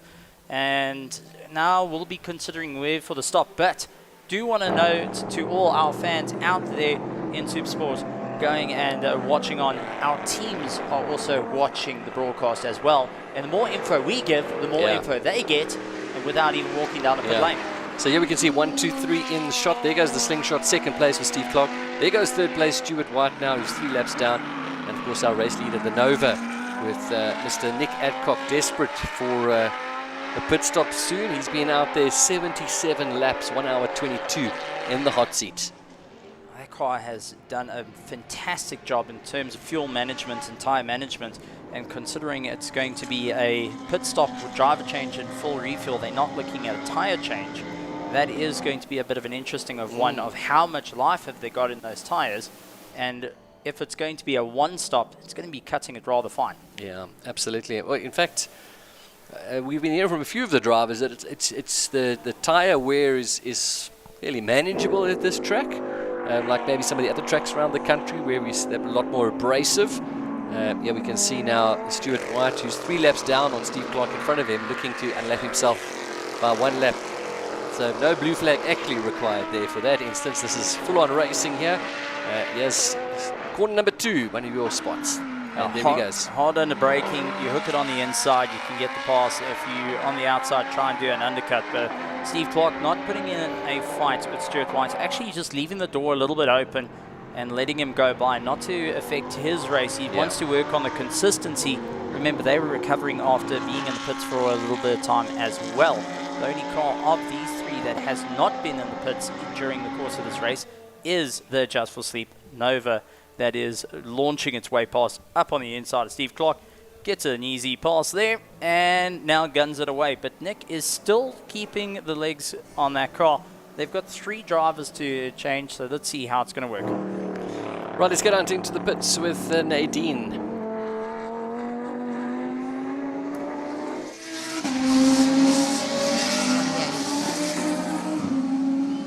I'm here with Jaden House from the team Calyx. Jaden, what's happening with Impy and Cara's car? We're having a quite unfortunate day. So we started quite far, or they started quite far back, and then 3 or 4 laps in, they broke an engine mounting, which moved their whole engine, and so the team managed to change that quickly. And then now, when we were ready to go out again, they saw that the solenoid on the actuator broke, so it can't find any gears. So they're busy changing it now, and it looks like they're putting on the wheels to get going again. But yeah, unfortunate day for the Calyx and Promogen car. Yeah. I think it's an unfortunate start for a couple cars here today, but I'm glad you guys are putting the wheels back on and getting ready to go out, and hopefully we'll stay out this time. Yes, that's the plan. It's the ideal race. But yeah, we'll see what the drivers can do. Hopefully the car's ready now. Well, there you have it from Team Calyx. Let's go back to Stephen and Gareth in commentary. Yeah, thank you. And Nadine, we saw the Audi just in the back on the left. It looked like people were working on it though, eh? Nah, they would be at the back of the car, but there's no real activity that we could see in there. Interesting to hear that the Calyx car, unfortunately, having a engine mount brake on it as well. So definitely a weekend to forget, and definitely a weekend of working underneath that car quite a bit. Chocolate milkshake leader at the end. Yeah, so just quickly, let's talk about Class C then. So we've got the Calyx there, the current championship leader, after their good round out at Red Star. Then we've got the Bucket List Racing BMW. Now, they had a problem. Are they back on track? Are they lapping at all? That's the number 89. Keep an eye out to see if the 89 is lapping. No, they're not. Lap 34, they are still parked in the pits, working on the car. Okay, so then we've got the story of the day, the Alfa Romeo, leading the class and doing an outstanding job in 4th overall. Now, did they take part at Red Star? No, they did not. Okay. So this is their first outing for the 2024 season, and putting in a sterling effort right now, still keeping with the lap times. Christian Leiter has been keeping within the 110s for quite a substantial amount of time, and rough estimate, he might actually be winning the index so far. Sure. So let's see how it works out for the little Alpha that may not only just win its class, it may be atop of the charts for the index as well. Okay, well, since things are a little bit quietened down now, well, I'll say that with fingers crossed. Give us an idea about this index of power, this series that's happening that sort of we follow that doesn't quite go with the form books or the results. It's something really different and unique, I think, to the SAES. So the index in performance is a method of average lap time over the course of the race. So the closer you are to your fastest lap and your slowest lap, you will be able to get, you have a percentage between the two. Which is why the Class E often are the real contenders there. Because they constantly flat out and they within their own ranges. So the slower you are, the easier it is to keep within your lap times between drivers. But the faster you go, there's more play between it. So you're going for an overall. For the slower cars, it's the best. But the problem is you add another driver into it that may be slightly quicker or slightly slower, means that your percentage gets bigger and bigger. So the smaller the percentage between your lap times, the better. So we're going down to Nadine in the pits for a bit of a story. Okay, so we're here with Dylan Prajee from Bucket List Racing. So you were out driving the car when something went wrong. Can you tell us an update of what happened? So at this point, we think it's an electrical issue. The Bucket List is just trying to see what's the problem, and hopefully we can sort it out. What made you think that something was wrong with the car that you came in? Did they pick it up on the electrics, or did you feel something with the car? I went to turn 2, the hairpin, and then all of a sudden the car cut out, so there was no power. Then the car stopped at the top end by turn 6 and had to be towed back in. Oh dear. Yes. Okay, well, hopefully everything's going to be wrapped up real quick and you can get back out there. Thank you. Thanks, Dylan. Right, let's go back to Stephen and Gareth in commentary.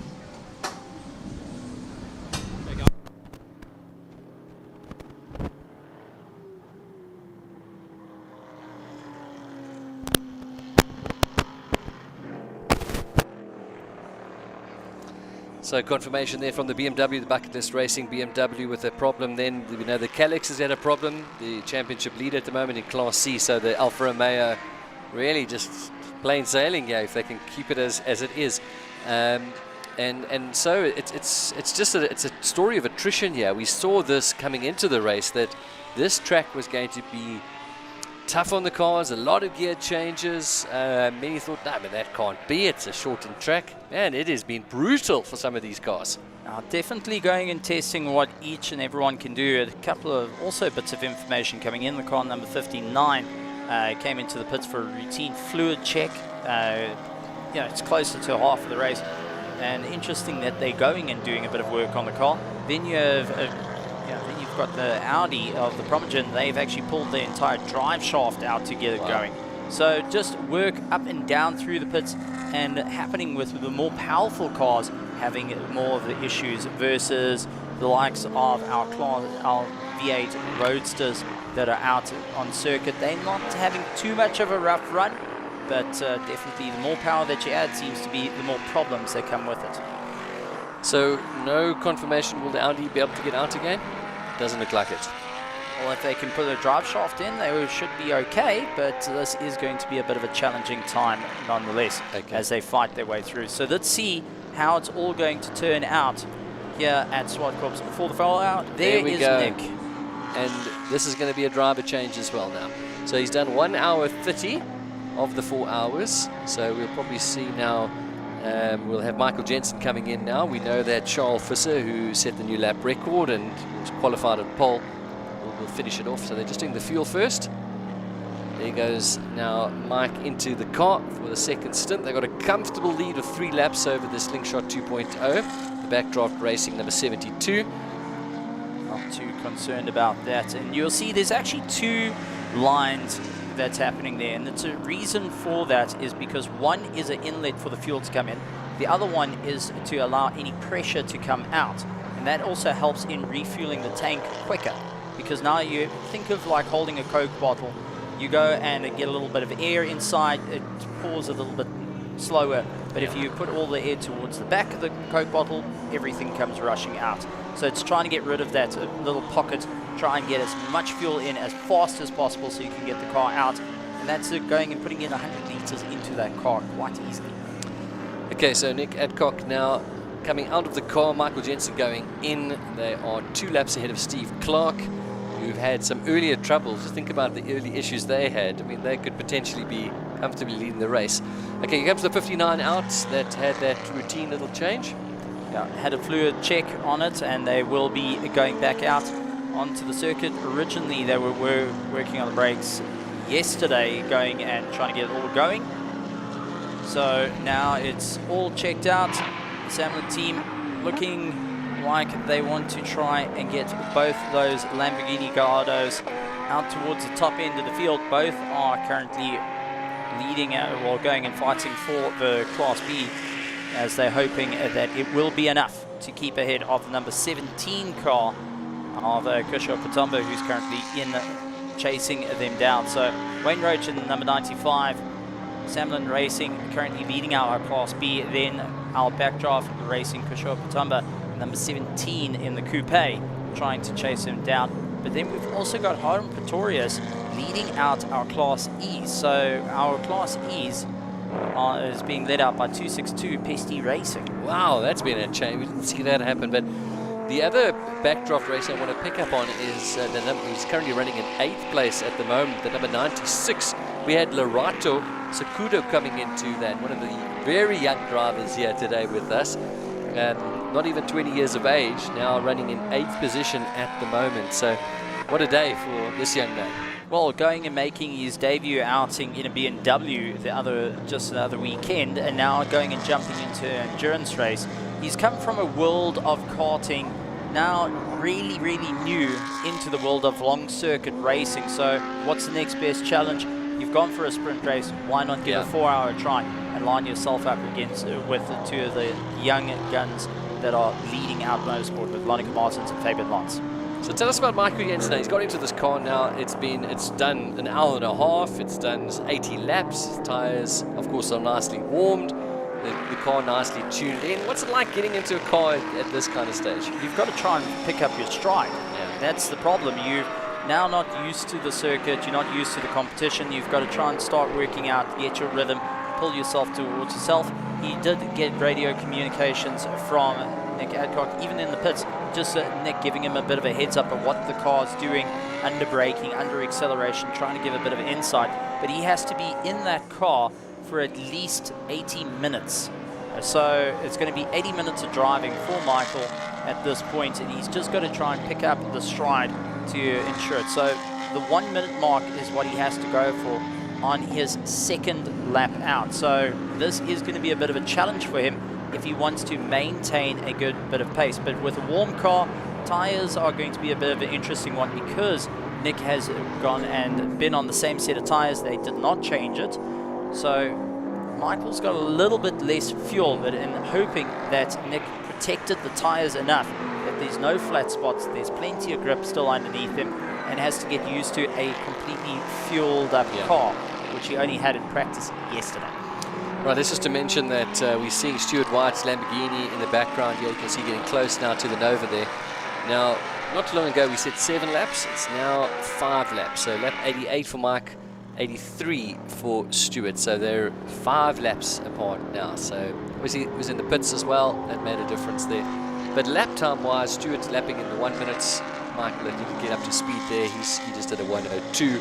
Probably a 101. 1 minute will be his sort of target. Steve Clark lapping at a 103. So at the moment, you've got the Stuart White Lamborghini catching about 3 seconds a lap to Steve Clark, but he's 2 laps down. So still a long way to go before he catches him. We'll see how the pits play out in the strategy as well. But who's in 4th there? Sorry, Steve. Who's in 4th there? Oh, I can tell you what's not in 4th, and that is currently a backdraft that went venturing out and did not get stuck in the runoff. And this is what I've been picking up on. This little spot here, they've removed some of the sand to put down some more paving, and they've put some gravel down. Well, removed the gravel rather. Did you get a little bite? Did you get a little twitch? Looks like a bit of understeer, a little bit of a bite, runs out wide, thankfully fast enough, but the wall comes up very close, just narrowly missing.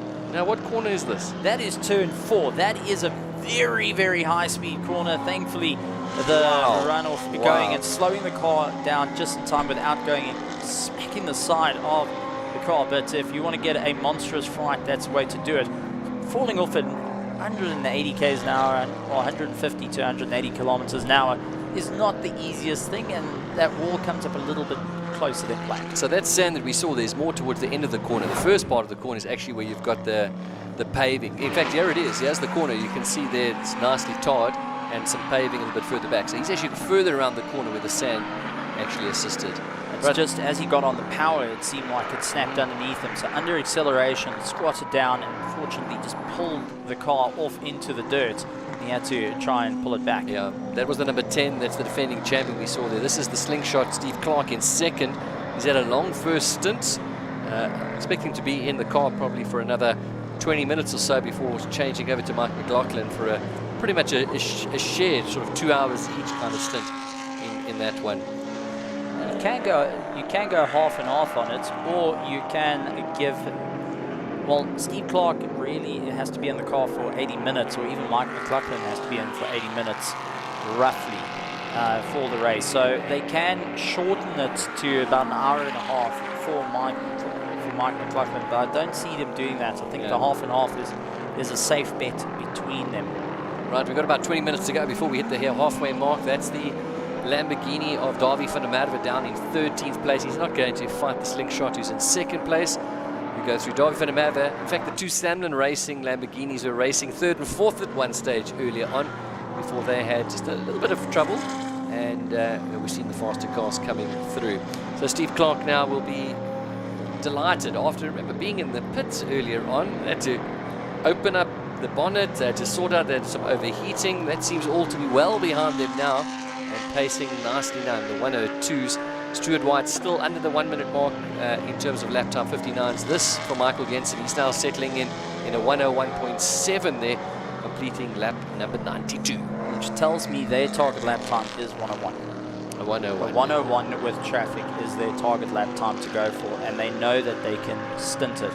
But what also comes into play, we know that Stuart White and Lutaka are 2 drivers in cars, so they will be doing a single pit stop if they can. But we do know that the Nova will be doing they will be doing 2 pit stops because they've got a split between 3 drivers. So this is where it comes into play.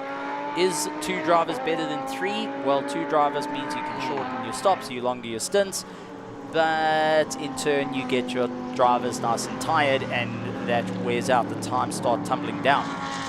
Or you increase the amount of drivers, you reduce the fatigue on your drivers, but you spend more time in the pits. It's a way up, and this is what the SA Endurance Series brings to the world of racing right here in South Africa. It's what makes it so much more fun, because it's not only just about the drivers and the machinery, it's about the teams, it's about strategizing, it's about sitting down and the planning that's gone into this to work out what needs to be done in the race, how you're going to do it.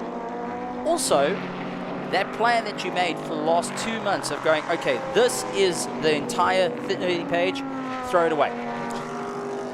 Right, let's get to Nadine, who's with the winner of the 1 hour dash.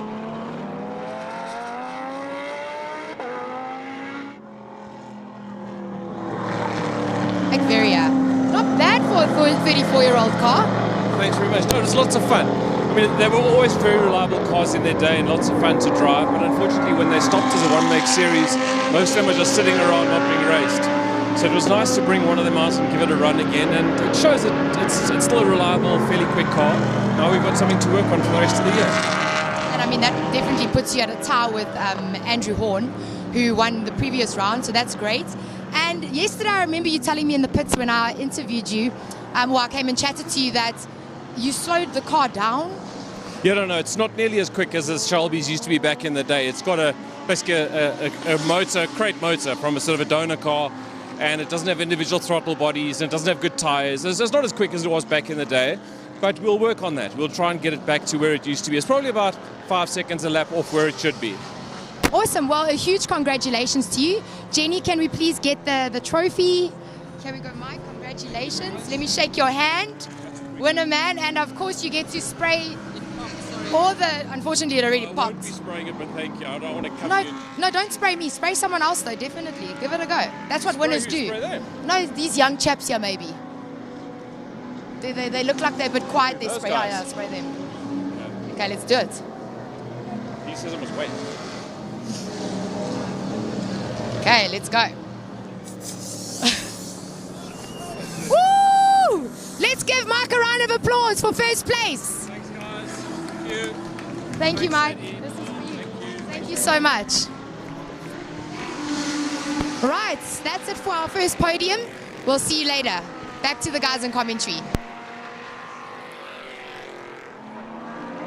Well, the first champagne in a while up in Joburg for Mike Ferrier. Glad to have him here. Well done, Doc. Now you can go and take a well-deserved rest. Looks like he's had a shower already. Just to mention, of course... Number 10 off and beached. If they can't get their car going... No, don't accelerate that on. Oh, that's it. It's beached. Safety car coming out. What corner are we on here? That is turn 4 once again. You're not going to get it out. You keep accelerating. You just dug yourself in. And, well, unfortunately, that is now needing a snap strap to get it out. That is, of course, the Trade Core Racing, CJ Blackman, the defending champions. And where were they running on the track? They were sitting 11th place overall. Jean-Paul, in fact, was in. He must have just taken over. Yeah, that is the unfortunate for the defending champion, who's had a fairly decent day so far. You've got to just keep your nose clean, and they've not done that. And you could see the frustration, the head bobbing around. He knew exactly what happened. And as it dug itself down. Safety car confirmed, and the right decision. So, cars who perhaps have not had the chance or came in early for pit stops would maybe make the most of this opportunity now. There's that sand we spoke about towards the back half of this corner, doing its job. We saw that's already saving one of the roadsters from the wall. This time, maybe you would have liked some paving there. The arrestor bed that's been newly redone, it's a little bit deeper than it used to be, and we have got both our safety car and our pace car. So there's the two cars that people are going to be asking. One is to help tow the car back to pits. The other one will pick up on the leader. So at the moment they're just waiting for the leader to come by. They'll pick up on the leader and then go and slow around the circuit. And as you said, this is a perfect opportunity. But Hero is back on circuit. The Calyx machine is back out and going. That is awesome to see. Wow, really, really, really good to see. Okay, so that's the Calyx in Class C. They are racing against, of course, that Alfa Romeo that's still sitting in 4th, Steve. Alfa Romeo fans will be delighted with that. Of course, the BMW we heard earlier, they've got a problem. We're not sure if they'll get out again, the Bucket List Racing BMW. It's going to be touch and go, and knowing the tenacity of the teams there, that come hell or high water, they're going to get their car out. But Conroy Hill, currently in the Calyx machine, they've only done 13 laps in this race. Yeah, so a long way back. Of course, the Alfa Romeo on lap 86 at the moment. Right, so they're going to let these cars go through because they want to pick up on the Nova, Michael Jensen, who's leading the way. He's still 3 laps clear of Steve Clark and completing lap 97. So 1 hour 45, there we go. The Nova picked up now. We've got just over 2 hours left to go here at the 4 Hours of Zwartkops. 3 safety cars have come through. Turn 4 is an immediate safety car for anyone because of how fast you're coming up to 150 kilometers an hour into the zone. Slight lift and then get going once again. If you come off and have a head on there, you're going to have a really, really bad day. So good call on the marshals, good call on our safety crew. It's good to see that we got a bit of work out there. Big shout out to all our officials and marshals. They've been putting in some massive work behind the scenes. I mean, you and I, while we were resting in bed and slowly waking up for the morning, they were out on the circuit getting everything sorted out for us to go racing. Okay, so will this benefit Stuart White? Will he close up a bit? Well, he's currently sitting just 4 laps now behind our race leader, Michael Jensen. So he'll catch up a little bit of time, but of course being lapped down doesn't really make a difference too much. It's still 2 laps to go. Lapping at 1 minute, so he's got to cover up 2 minutes. He's only lapping at about 1 or 2 seconds a lap faster. So it's a long way to go. It really needs things to change perhaps for the leader for him to be in contention for the race. Let's give us a little update as where we are in the classes. So we know the Nova is leading with Michael Jensen in Class A and Wayne Roach then in the Sandman Racing Lamborghini in Class B. And then you leave me for Class C. That is our little Alpha going and having a bit of fun. The Aqua Alpha going and making its way through. Currently lying in 6th place, and first of our Class E's is Hodham Pretorius in the Pesty Racing. So they're doing a great job and looking to claw their way through. So let's see how the little Alpha is going to do, keeping it all together. Safety car going and making its way around the circuit, but the question does come in as we see Mike McLaughlin getting into the car. So Steve Clark is out of the car. Mike McLaughlin's going in, taking the cheap pit stop. This is going to allow Stuart White closer and maybe in contention to get the pass on Mike McLaughlin, as they're still needing to tow the car out. So the more time that the Slingshot 2.0 stays in the pits, the more it works out. What can happen for a GT3 car and even for the likes of the Nova is some of the cars actually have a full course yellow function, which goes and brings the engine and mapping down, reduces fuel usage while you're behind safety car. I think the Lamborghini's gone into the pits as well. I think Stuart White's in the pits because I don't see him coming through in that train there. I think he could be in the pits as well, taking the opportunity. If I look at the cars that potentially have come in that are not in that train, we'll see if we can get confirmation of that in a moment. But perhaps using the opportunity for a cheap pit stop as well. Maybe that's smart play there. You're doing it at the same time as Steve Clark, nullifying the advantage then of doing the pit during this time of the race. You can see how much of the dirt that's been pulled up just by the front spoil. Yeah, that front splitter just dragging half of the dirt onto the race circuit. Go. Yeah, they're going to be moving it off the track, but there's a nice little line there that's going to get very uncomfortable for some drivers. And our marshals just trying to release the number 10 backdraft rotor. Oh, they got him going. Okay, there comes that Lamborghini. I think that they were in the pits, and that's why we see them coming out now. So that's a cheap pit stop there, and it's a driver change as well. Kolile is now in the driver's seat. So there we go. We called that Steve Clark as well. We've got still Steve Clark showing onto our timesheets. We'll see if there was a driver change. You spotted Mike, though, climbing into the car. Yeah, that was definitely Mike McLaughlin, because you can't miss Steve Clark at the moment. He's got some pink overalls. And just quickly, the Alfa Romeo has gone in. Where's the Alfa Romeo? So that's the number 99 that's now come out of the pits. So they're dropped down to 8th position at the moment. So they must have also gone into the pits in that time. I also picked up on that. So we've got a bit of a change now. Let's just remind everybody, what's interesting is the number 17 is now up into 5th place, the Backdraft Racing. And yeah, he's closed right up from Wayne Roach. So they're going to be next to each other, racing for position and the class lead in Class B. I don't think that the V8 will be able to contend with the V10, but if Patamba has got the run on Roach, he can make life a little bit more difficult through the corners. So Mike McLaughlin coming out of the pits will be trying to get himself a little bit up, and there is the little Alpha as well exiting the pit lane as well. Okay, so we've got Class E, Hound Pretorius still leading the way. He's now up into 6th position. That's really when you see now the pit stops play out. There goes the Alpha, who've had a superb day, still comfortably leading the way. In fact, it's a cruise home for them to win the class, but they will be, I think, looking for a little bit more than just winning the class here today. Well, imagine going and saying, I took an Alpha and beat out a Lamborghini or an Audi R8. I mean, rejoice, Italian fans. as the Alphas are coming to show what they can do. Maybe a little bit more will be in the future showing it, but the car that I'm really looking forward to seeing making some time back up is the Kalex machine. Hero going and clawing the way through with the likes of Cara Hill going and piloting it at the moment.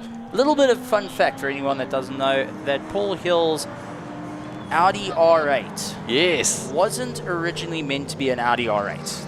There was a thought of another GT3. Paul had his heart set on another GT3, but he went and said to his daughter Cara, he said, listen, I'm going to give you the opportunity to choose what's the next car for our garage. And her dream car was the Audi R8. It hasn't scored a name yet though. So it's yet to have a name, and there's a bit of a dispute on that as well, because Cara wants to keep her theme of shows and movies as the running name, where the likes of Paul wants to rather avoid that. So safety car comes in, and we're going to go racing. Once again, Michael Jensen, though, is going to really slam on the gas as hard as he can once he makes the final corner. But it does have the concertina effect once again. But Stuart, that's Lateka, who is a little bit further back, who won't be caught up in too much carnage at the start and will be able to just work his way through. Remember, he's a slower driver between himself and Stuart White. But now it's all about the consistency to keep going, as Mike McLaughlin still has to get used to a car that only arrived to the track yesterday, an hour before qualifying, and was finished being rebuilt at 3 o'clock yesterday morning. And of course, they did qualifying. They rushed to get here. They had to take the rear wing off because when they were towing it along, it was creating too much downforce and making it difficult to drive. And they qualified without a rear wing. And here they are sitting in second place. Right, this is very close. This is very close. Up the hill they go, and it does look like the Pesty Racing getting challenged under braking. Also, we got the Team Kubani running out a little bit wide, number 11, going and pushing as hard as they can. The 169 of Crush and Naidu now in the car. One of our young guns coming and joining in, one of the newer drivers into our national V8 Roadster class, and it is up in front ahead of our Pretorius. Oh, look at this. So just getting the jump there. But look, that's not going to be a change, is it, for lead? Because, of course, he's a lap down there. So Korshen will continue then second in class and hopefully to unlap himself. But look at the cars that are coming behind. We've got Kolile coming through. We've got Mike McLaughlin coming through. Fast cars coming their way through this after the safety car. And next to each other there, we've got Mike McLaughlin overtaking Kolile. Now Lataka having to actually hit the brakes because there was no room to the right of him because Mike McLaughlin was there and unfortunately caught up onto one of our class he's got ahead. roadsters. Absolutely tremendous stuff. Mike McLaughlin doesn't hang around.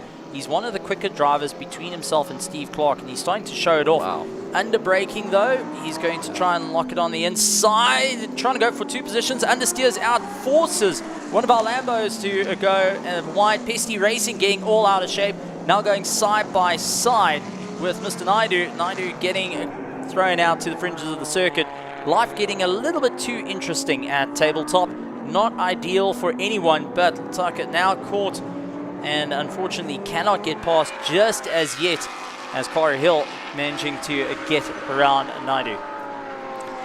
Well, it has been a fantastic day for those two Lamborghinis. This was very late. I think he was backing out, but then said, oh, there is a gap here, I'll go. And he pushed the Lamborghini onto the outside of the track. And look behind, look at the big whip there from the, that's the Pesty Racing. And that is, although comfortably leading, they are still battling against each other. And another little lockup, little bite there from the tires. Yeah, not having an easy time, put on the marbles and having a rough, trying to keep it all together. But I think Mike McLaughlin's one was just aiming for the brake marker. And I said, if you miss out that 1 meter, you're going to understeer. Unfortunately, with a Lambo on the outside, makes it a little bit more interesting. Yeah, just so delighted to see. Look at that Kalex, really up to pace now. So it looks like they've sorted out their gremlins and now can really start to charge through the field. Wonder how close they can get. I mean, they're quite far back, but I think just some clean living will be good because we got just over 2 hours to go here at the 4 Hours of Zwartkops. And we're great to see some cars who've been battling back on track and competing. That's what it's all about. Just they love competing.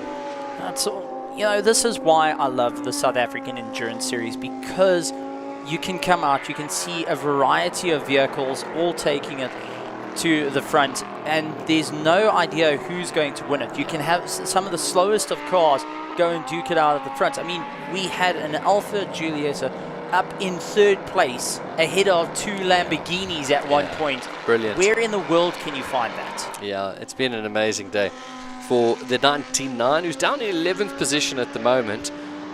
So unfortunately, their advantage was sort of swallowed up by the 3 safety cars we've had. They benefited at times, now they've dropped back a little bit, but still comfortably leading the class. So while we wait to get a little bit more feedback of what's happening with the Promgen Audi R8, I think they're going to try and get that car out, but unfortunately a bit far down the order. Now the main thing is they want to try and classify for at least a couple of points. They don't want to walk away with 0. Yeah. So you want to try and get it out with 75% of the race done. Yeah, here comes a new generation, of course, a backdraft trying to get through.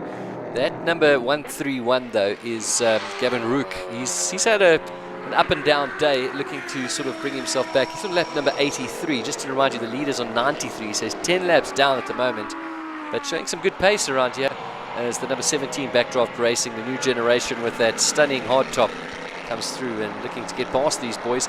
The number 17 currently with Kishore Patamba, Dad Patamba running in 5th place. Well, the 131 was actually started first of all our national V8 Roadster cars at one point. So with 10 laps down, I mean, that's a race that didn't quite work in your favor after having a blistering qualifying. Yeah, and it's all about the Pesty Racing team here, this orange livery in the front, looking comfortable. The cars, whoa, that is a big dive. That is a very late send to get it sorted out, and I think maybe slightly missing the brake marker. All worked out well, but if you want to see your eyes as wide as saucer plates right now, go and look at Mr. Naidu, who is not going to be too chuffed with that send. Our racers still giving it everything they got. So far, though, we are 2 minutes away from the halfway mark. There's the monstrous send up on the inside. My goodness. And if it wasn't for some quick thinking to move the car out of the way, well, it would have been a swap of paint there for sure. Yeah, I'm just looking at the best lap times of our Class E, and it is a genuine race leader for Hunt Pretorius. His quickest lap has been in the 110.2s. No one's been close to that. We've had 110.9s, 111s, 110.4 from Gavin Rook, 131, who started on pole position there in the class. So you can understand his pace and eagerness to get going. But yeah, Hunt Pretorius and the Pesty Racing, a deserved leader of the class. And Kishore Patamba currently in the Class B is trying to also keep up a bit of pace to close down on Wayne Roach in the Lamborghini, but he's getting held up at the moment right behind the 131 car. You just can't get the inside line to get the pass, and unfortunately not being able to get on the gas early enough to go for it. So despite having a lot more power underneath the hood of that number 17 machine, he's just not getting the traction, not getting the drive he needs to utilize all the grip. Yeah, listen, that car is absolutely stunning. He started this restart under the safety car right behind Wayne Roach. We thought we might get a bit of a close battle, but it looks like he's just been caught up too much as our leader comes through in the Nova, Michael Jensen. The whole pace has slowed down a little bit. He's doing the 103s. Mike McLaughlin 103. Colile was the quickest last time out in a 101. So traffic really playing a big role here. 108 laps to go now, and here we go. We pass the halfway mark now. 2 hours to go in the 4 hours of Zwartkops. We are halfway there. Can you believe it? Halfway mark, and still quite a few cars out on circuit trying to pace themselves. Still very close to the 1 minute mark. And, you know, for anyone that wants to try this at home, go and try for a sim race. Download a mod, go and put Zwartkops on. I dare you to go and take a GT3 and get under a minute. It is the most difficult thing you can do, hands down. And for any of these drivers, the lap times that they're doing, these are athletes showing off what exactly they can do and really putting the limits of what they can do, as we see Temo going and late on the brakes into the final corner just to send it on to the inside of Pretorius, and wants to break away. Pretorius now in a neck-and-neck battle, trying to defend his position, even though they're not fighting for position at the moment. These are race drivers. They don't want to be passed. Let's talk quickly about the conditions, because we saw the sun coming out. It still seems a little overcast, and this is probably delightful for these drivers. I mean, this is really nice conditions for them to be racing in. Let's see, here comes the pass finally after patient driving there from the number 17. It was patient until you get into the braking zone. Then it was just to send it. But yes, the conditions are more favorable now, with the track a little bit warmer, a little bit more grippy. It's still cool enough that the drivers are able to keep going, but a bit of work being done to the little Calyx car. Hero back in the pits. We were just singing its praises. Okay, that looks like a different problem perhaps now. We'll see how that goes. Oh, this is very close. Pretorius trying to get into the pits, and unfortunately he had another car that was blocking pit lane. That's all right there. So let's just see lap-wise. We've got Pesty Racing, Han Pretorius there in 6th position. And that was the 131 Gavin Rook. So he's quite a few laps, 10 laps down. Yeah, but it isn't too great when you're trying to get into pit lane and suddenly you have a car that's trying to pass you on the inside and kind of blocking your lane. Yeah, I think a bit of a frustrating drive for Gavin in 131. Starting in the front and then struggling to not quite going. Oh, we've got a bit of body damage here on the Alpha. That is a weight reduction system, newly brought out by the Italians. Active aero coming into play. No, Steve. No, Steve. Okay, is that going to have a large effect? I mean, it doesn't look like from the front. Maybe in the...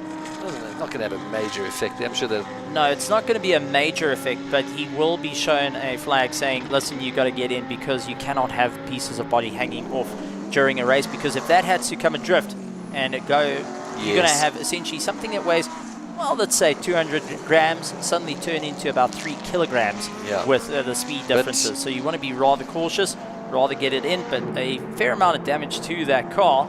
Are they going to pull in the pits now? No, I think so. They will be showing the technical flag, which is a black flag with an orange dot in it, and that is what we call the meatball flag. Yeah, I think it's been shown that now at the start there. Interestingly, the Alfa Romeo, of course, not so sensitive to errors. We'll see if we can find out what's going on there. Let's see if Nadine's got anything for us down in the pits. Right, so I'm here with Paul Hill, Promogen team owner and driver. Paul, that was a bit of a disappointing race. I see you guys are packed up and ready to hit the road. What happened to the car? Yeah, so normally we race a Aston Martin GT3. We rebuilt that and put in the garage to have a brake, and I bought the Audi GT3. The gearbox broke, so I bought a new gearbox. And I think when you buy a car, you have to go through the whole thing properly. We didn't, and we snapped a drive shaft. We were doing very well. We were in second place with 7 laps to third to the main competitor. So it's endurance racing, and endurance racing is harder than sprint racing. Sprint racing is over and done with. This, if you don't go for 4 hours, you don't see the checkered flag, and it's throw of the dice. Well, I'm so sorry to see you guys pack up shop today. I see Cara and Impy are also in the pits at the moment with Calyx. I know it's not something you want to talk about, but is there any updates on that car? No, so I don't know, that little Polo of Cara's and Yuri. Any other track but this track. Last year it broke down. Year before it broke down. It just does not like this track, and it's the same thing.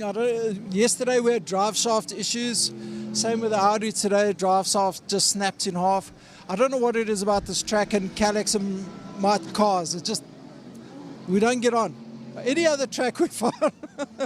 So it's just this, like I said, it's endurance racing. And endurance racing is just, what are you going to do? If you don't see the flag after 4 hours, it doesn't matter what you can do. It doesn't work. Well, hopefully some better luck at round 3 at Aldo Scribante in PE. Yeah, look, there is still a mathematical chance of the championship with Brad, because one of your rounds is a throwaway round. So most of the guys never entered Red Star. So that's their throwaway round. We keep all the points at Red Star. We can make points in all the other races, and we can use this as a throwaway. So yesterday and today I was online with Audi Motor Racing ordering spares. I was like, I think I need an aeroplane, DHL aeroplane to bring him up spares. But no, we're just trying to cover all the bases for the next round. Well, remember, they can only use it as a drop round if they do qualifying. I said they can only use it as a drop round if they do qualifying. Yeah, so they didn't qualify and they didn't enter. So we've done it. We haven't done the 75% of the race. It's racing. It's the most hateful thing coming in a car, trying to smile, go on TV. It's not going to happen. That's why we don't like get out the car when you're standing right next to us. If it's a checkered flag, it's if it's a problem with the car, we just want to be left alone, calm down. But that's racing. I mean, I used to race bicycles and all sorts of things in the past, and if a chain broke, you're out. Yeah. Drive soft brakes, you're out. Can't do anything about it. Well, thank you for taking the time to talk to me, even with the disappointment. And maybe, do you think maybe it's got something to do with the fact that you haven't named her yet? I know we spoke about this yesterday, and yes, I know all my cars have got names, and I haven't given her a name. So if anyone's got a name out there that can DM me or whatever, what they think I should call this breakdown car, I think I'd call him Mampara because it always breaks down. Anyway, no, we'll come up with a name. Cool, thank you so much for your time, Paul. Right, let's go back to Gareth and Stephen in commentary. Thank you, Nadine, and wonderful to have Paul still so full of spirit, and yeah, just loves his racing. Huge disappointment. Yeah, didn't get to drive much yesterday, of course, in qualifying. Let's have a look here. The slingshot going a bit wide. Yeah, he's really, Mike McLaughlin pushing really hard, and that means Polile can just unlap himself one more time. The Into Africa Racing Lamborghini unlapping themselves. So still Michael Jensen leading the way. He did a 102.8 last time out. He's completed 116 laps. He's 3 laps clear of Mike McLaughlin, who is in second position. And yeah, there he is over there coming through some of the back markers. So that really fallen back there after that little excursion. And then it is Polile Lekata who is in third place. Stuart White and Polile having a bit of problems with the car early on after leading in the first few laps. Then it's the Wayne Roach Samlin Racing Lamborghini in fourth position. That is leading Class B. Kishore Pitamba is his closest competitor in Class B in that beautiful black draft racing the pink hard top. Anthony Pretorius then in sixth position at the moment, the first of the Class C cars. He is now Anthony Pretorius in the Alfa Romeo. A fantastic day. They're having a bit of bodywork we saw hanging off that car. We'll keep an eye out for them. This is the 95 that's coming through. That's the Samlin Racing Lamborghini. And they've had also a fairly decent day, running Wayne Roach now in fourth. And now he's going to dive into the pits. We'll see if that is a scheduled pit stop or not. Just remind you, we are 2 hours 10 minutes into the race, so just under 1 hour 50 to go to see who will be crowned champion of round 2 of the 2024 South African Endurance Series. Next round, of course, we heard there from Paul Hill and Nadine coming up at the end of May. I think it's first weekend in June out at Aldo's Scribanti. Race fans in the Eastern Cape will be looking forward to coming down and seeing these incredible machines in action. Right, there goes Polile, who is sitting in third position at the moment. 113 laps for this car. And yeah, there's still a long way to go. Certainly catching second place, Mike McLaughlin, unlapping one more time. We've just seen that happen over the last little while. But further back down, we've still got, you'll see, in 8th position, Hart Pretorius is leading in Class E. Here comes the Lamborghini past the number 23. That is the championship leader currently in that class, going through there. And the 23 currently running in 10th place overall and having a fairly decent day. That's an early race dicing earlier on. There goes the number 131. Started in pole position. And again, challenging there for Hart Pretorius, the 8th position car. First in class, but a few laps down after. In fact, we saw 10 laps down at one stage. 59 going through there. That is Samlin Racing. They had a bit of a water leak problem on that car yesterday. managed to sort it out. The 59 now running Davy van der Merwe down in 17th. That Alfa Romeo, you still see the bodywork hanging off there. You can still see, so it must have actually come off somewhere on the track. Now we still see a lot of it flapping around, so we've not seen that car being called in yet to remove that dangling debris on the car. We did not see the incident as to how that actually happened. We've not seen any other car with damage, so was it an isolated incident with them, or did they actually come together with somebody? We'll see if we can find out a bit more about that. But there goes the 59. What a day it's been for Sandon Racing. I mean, they were running 3rd and 4th at one stage. Just incredible scenes here for this team who are making their debut in this series. That is then Anthony Pretorius in the Alfa Romeo, also having an incredible day, comfortably leading in Class C. We saw the BMW, the bucket list racing BMW in the pits. We saw the Calyx back in the pits as well. They are the championship leader. So a dream day really for the Alfa Romeo. Can they hold on with 1 hour 48 to go? Right, refueling happening in the old conventional way with the drum upside down. We've got the car earthed there nicely, so there's no sparks coming off as the racing continues out on track. That's the 169. They've had lots of battles throughout the day with some of the other cars, the 23 and the 169 earlier battling it out, but currently sitting the 169. A bit further down, Karshan Naidu sitting 2nd in class, but with Anthony Pretorius, that is a lap between them as the Slingshot 2.0 2nd place Mike McLaughlin comes through there, now sitting in completing lap number 180. It's a glorious day here out at Zwartkops. Race fans enjoying the racing, and we are certainly excited to see a bit of sliding out of the back there, giving the Slingshot an opportunity then to go through. As Mr. Steve Koenig joins me once again, we've still seen the Alpha going around with that body flapping around, body damage flapping around. We don't know how that came about, whether it was a racing incident or touched the barrier. It looks like maybe another car has actually driven into them.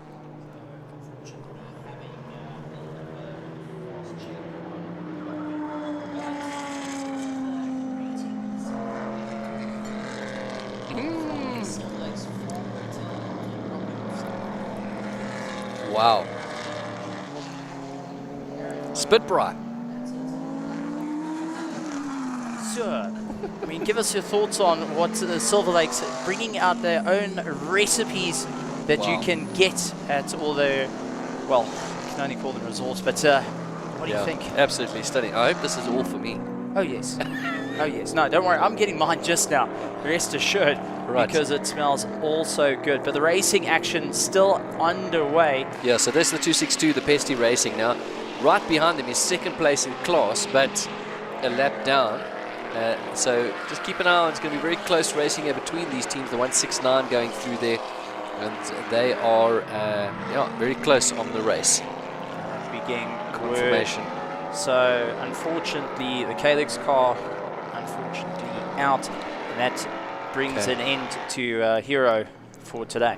Okay, so just to confirm then now, so the 262 that we just saw there, and we saw then the 169, they are actually on the same lap. So just confirmation, they were after all the sorting out of the safety cars and back markers coming through, they are actually on the same lap. So the 169 and the 262 are actually battling for the lead. And 2-3 is also, that's Philip Mayer. That is our PPL and Adam Chaps. There's the battle now. That's actually now on the track. So this is Class E, the National V8 Roadster Championship. We currently have the 23 leading that championship. And sitting now just behind this little battle, there goes the man who's in pole position. He's not in contention. He has 1, 2, and 3 on the track. And this is for the race. Well, one of our amazing battles starting to come into play. So Pesty Racing trying to give it everything they got to try and pull away. Karshan Naidu, first time out in the car, now going and really looking forward to go and dethrone Pesty Racing, who has been a consistent front runner in 2023.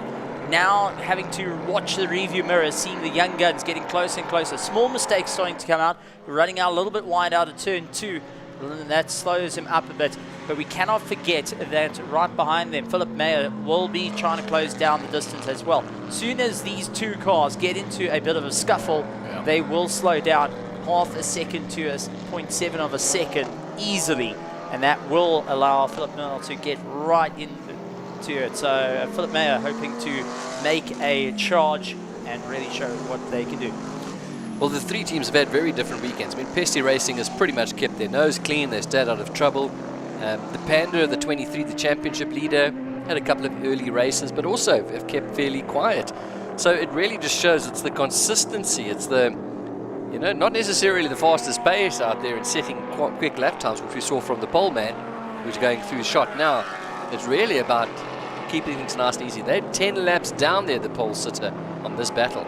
But you can be sure that the Rainbows and Smiles will be cheering the PPLE team and saying, go guys, go, make the impact. We want to see you chase down and get ahead of Caution Naidu and Harm Pretorius. We want to see the Pandas out in front. Not going to be an easy challenge though, as we see them still maintaining a good lap time at the moment, sitting 111s as a consistent pace. We can see them go down into about 110s at full race tilt. So they have slacked off ever so slightly just to try and save a bit in the tank, save a bit on the tires as well.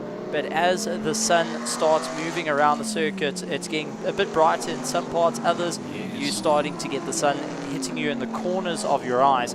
Makes looking for those apexes a little bit more difficult, as we also see on the Samlin Racing Lamborghinis. The Lamborghini Gallardo going and keeping the hazards on. Looks to the inside line, big send on Naidu and gets it all put together. Damien Hammond going and having a fantastic run in the Gallardo. The Class Bs are in full swing. Yeah, fantastic to see.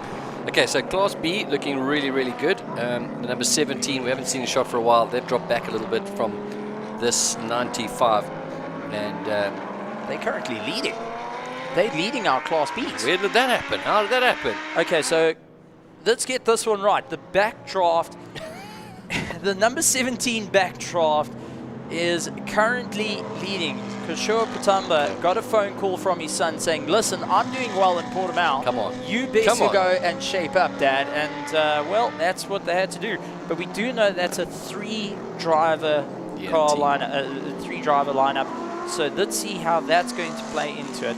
Anthony Pretorius is in 5th place. He's a C-class car. In and the then Alpha. you've got Damien Hammond closing him down. Okay, so I think what we've seen here now is the pits playing out a little bit there as well. So we saw the 17 and the number 95 close together. We thought maybe there could be a bit of a battle after that recent safety car.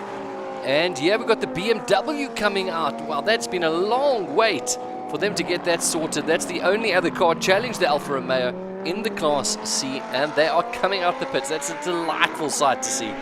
Everyone wants to see the checkered flag. That's the whole goal of it. Even if you're laps down, you want to at least see the checkered flag. Remember, the championship points work on finishing. You have to finish the race, and you want to take as many points into the next round as possible. You don't want to walk away with 0 points or a DNS or a DNF, as we also put in. So you have to keep the momentum on this one. You have to keep moving forward. But there's lots of excitement out there. The crowd's going wild. I can tell you that just walking by the Silver Lakes, stand outside where they're making all the food, everyone's chattering away, looking at the live stream, looking at the broadcast and saying, look, we see these cars, listening to the rumbles, the selfies that are being taken there is incredible. And that's 262. That is Pesty Racing. That's Pesty in turn 4, and that is going to be another safety car coming out. Frustration coming in, and the driver going and knocking the steering wheel. And unfortunately, that is going to make safety car number 4 to come out, and you can see the frustration coming from them. Wow, they've been having such a fantastic weekend. We wait now, but that's going to definitely be a safety car. We've seen that happen already earlier today, and there we go, confirmation. Safety car is out. And for some teams, this could be an opportunity to close up again. Perhaps we can see a cheap little pit stop here, but there we go. The race leader in Class E in the National V8 Roadster Championship. We've just been talking about how close that battle's been between those top 3. This is going to play into the hands of the number 23, the championship leader, no doubt. He was running in 3rd. We promoted up into 2nd now. But I do want to point out, I think it's a little bit too early to do a pit stop for any other cars. Because we've 20 minutes past the halfway mark. Everyone's pushed it till about 1 hour 5, 1 hour 10 to get the pit stops right. So anything now would be compromising time, especially if you're a two-driver lineup. You want to try and go a little bit longer in the car. For 3 drivers, I'd rather aim for about the 2.5 to get it going. I did see the number 17 coming out of the pit, so they did get the car sorted out.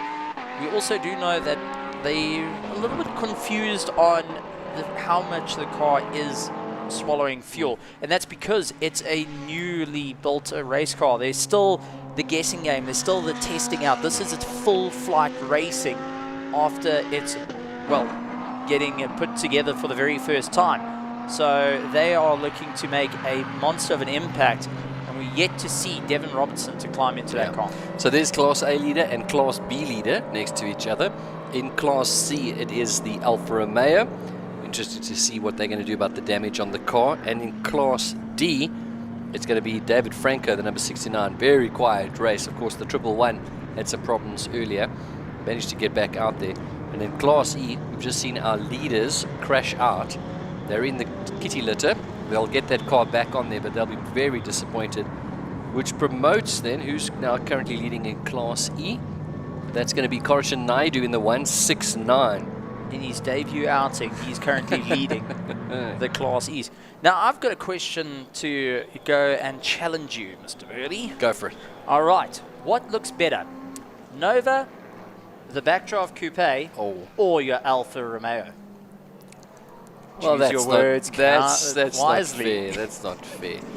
Okay. Wow. Okay, look, the Alfa is... I love the Alfa, Juliet. I think it's a fantastic car, but I would put one of these two above. Oh, it's a difficult... Okay, I'm going to go with the Nova, I've decided. No, yeah, it's going to be the Nova. I need to think about it. Right, let's go down to Nadine in the pits. Maybe you can help me with my decision.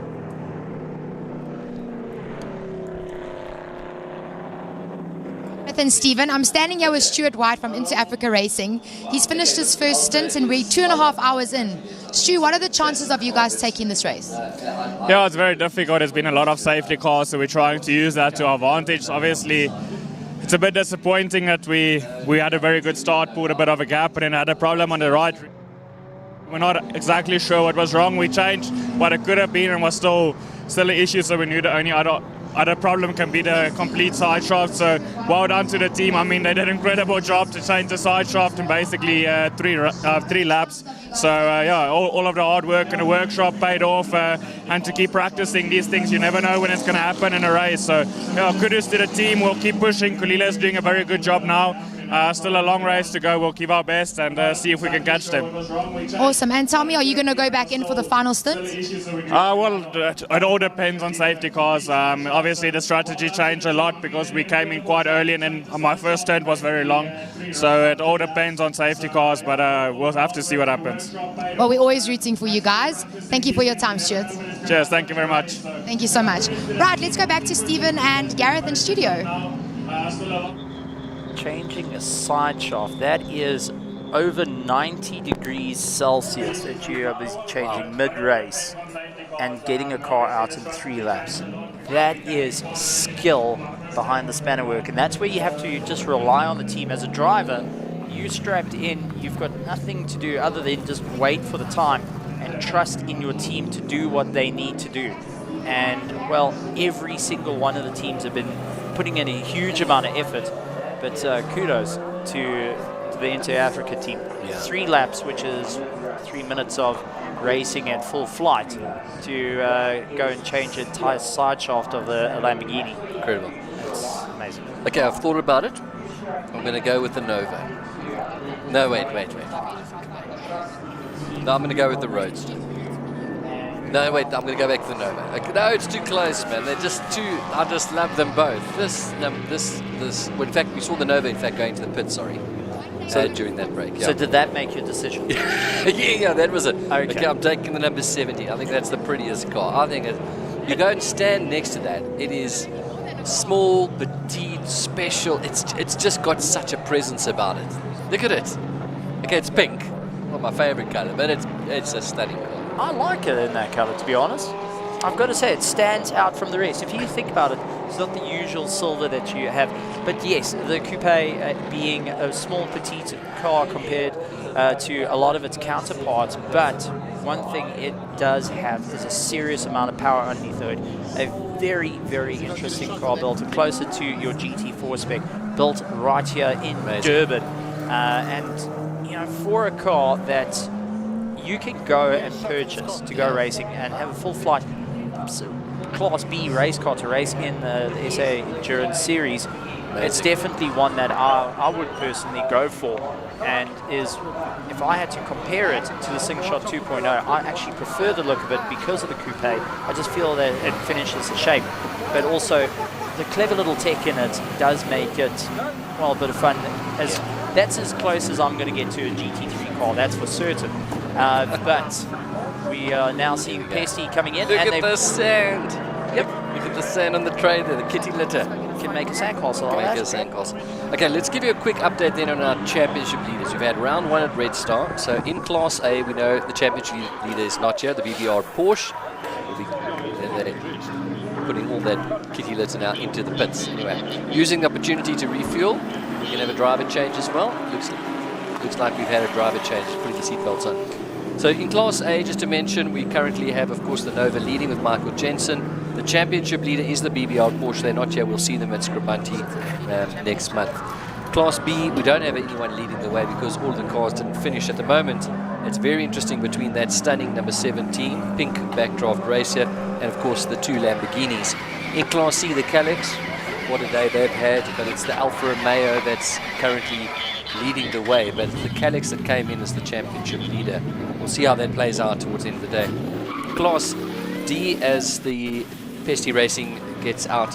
In Class D, it's the Graphics Supply World 69. They're leading the way comfortably. They split the race. And of course then our very competitive Class E, the National V8 Roadster Championship. It was the 23 that came into the round leading championship. They've kept their nose clean. They're currently sitting in second place still. Second place, yeah, indeed. We've got Philip Mayer now behind the wheel. Yeah, Karshan Naidu still leading the 169.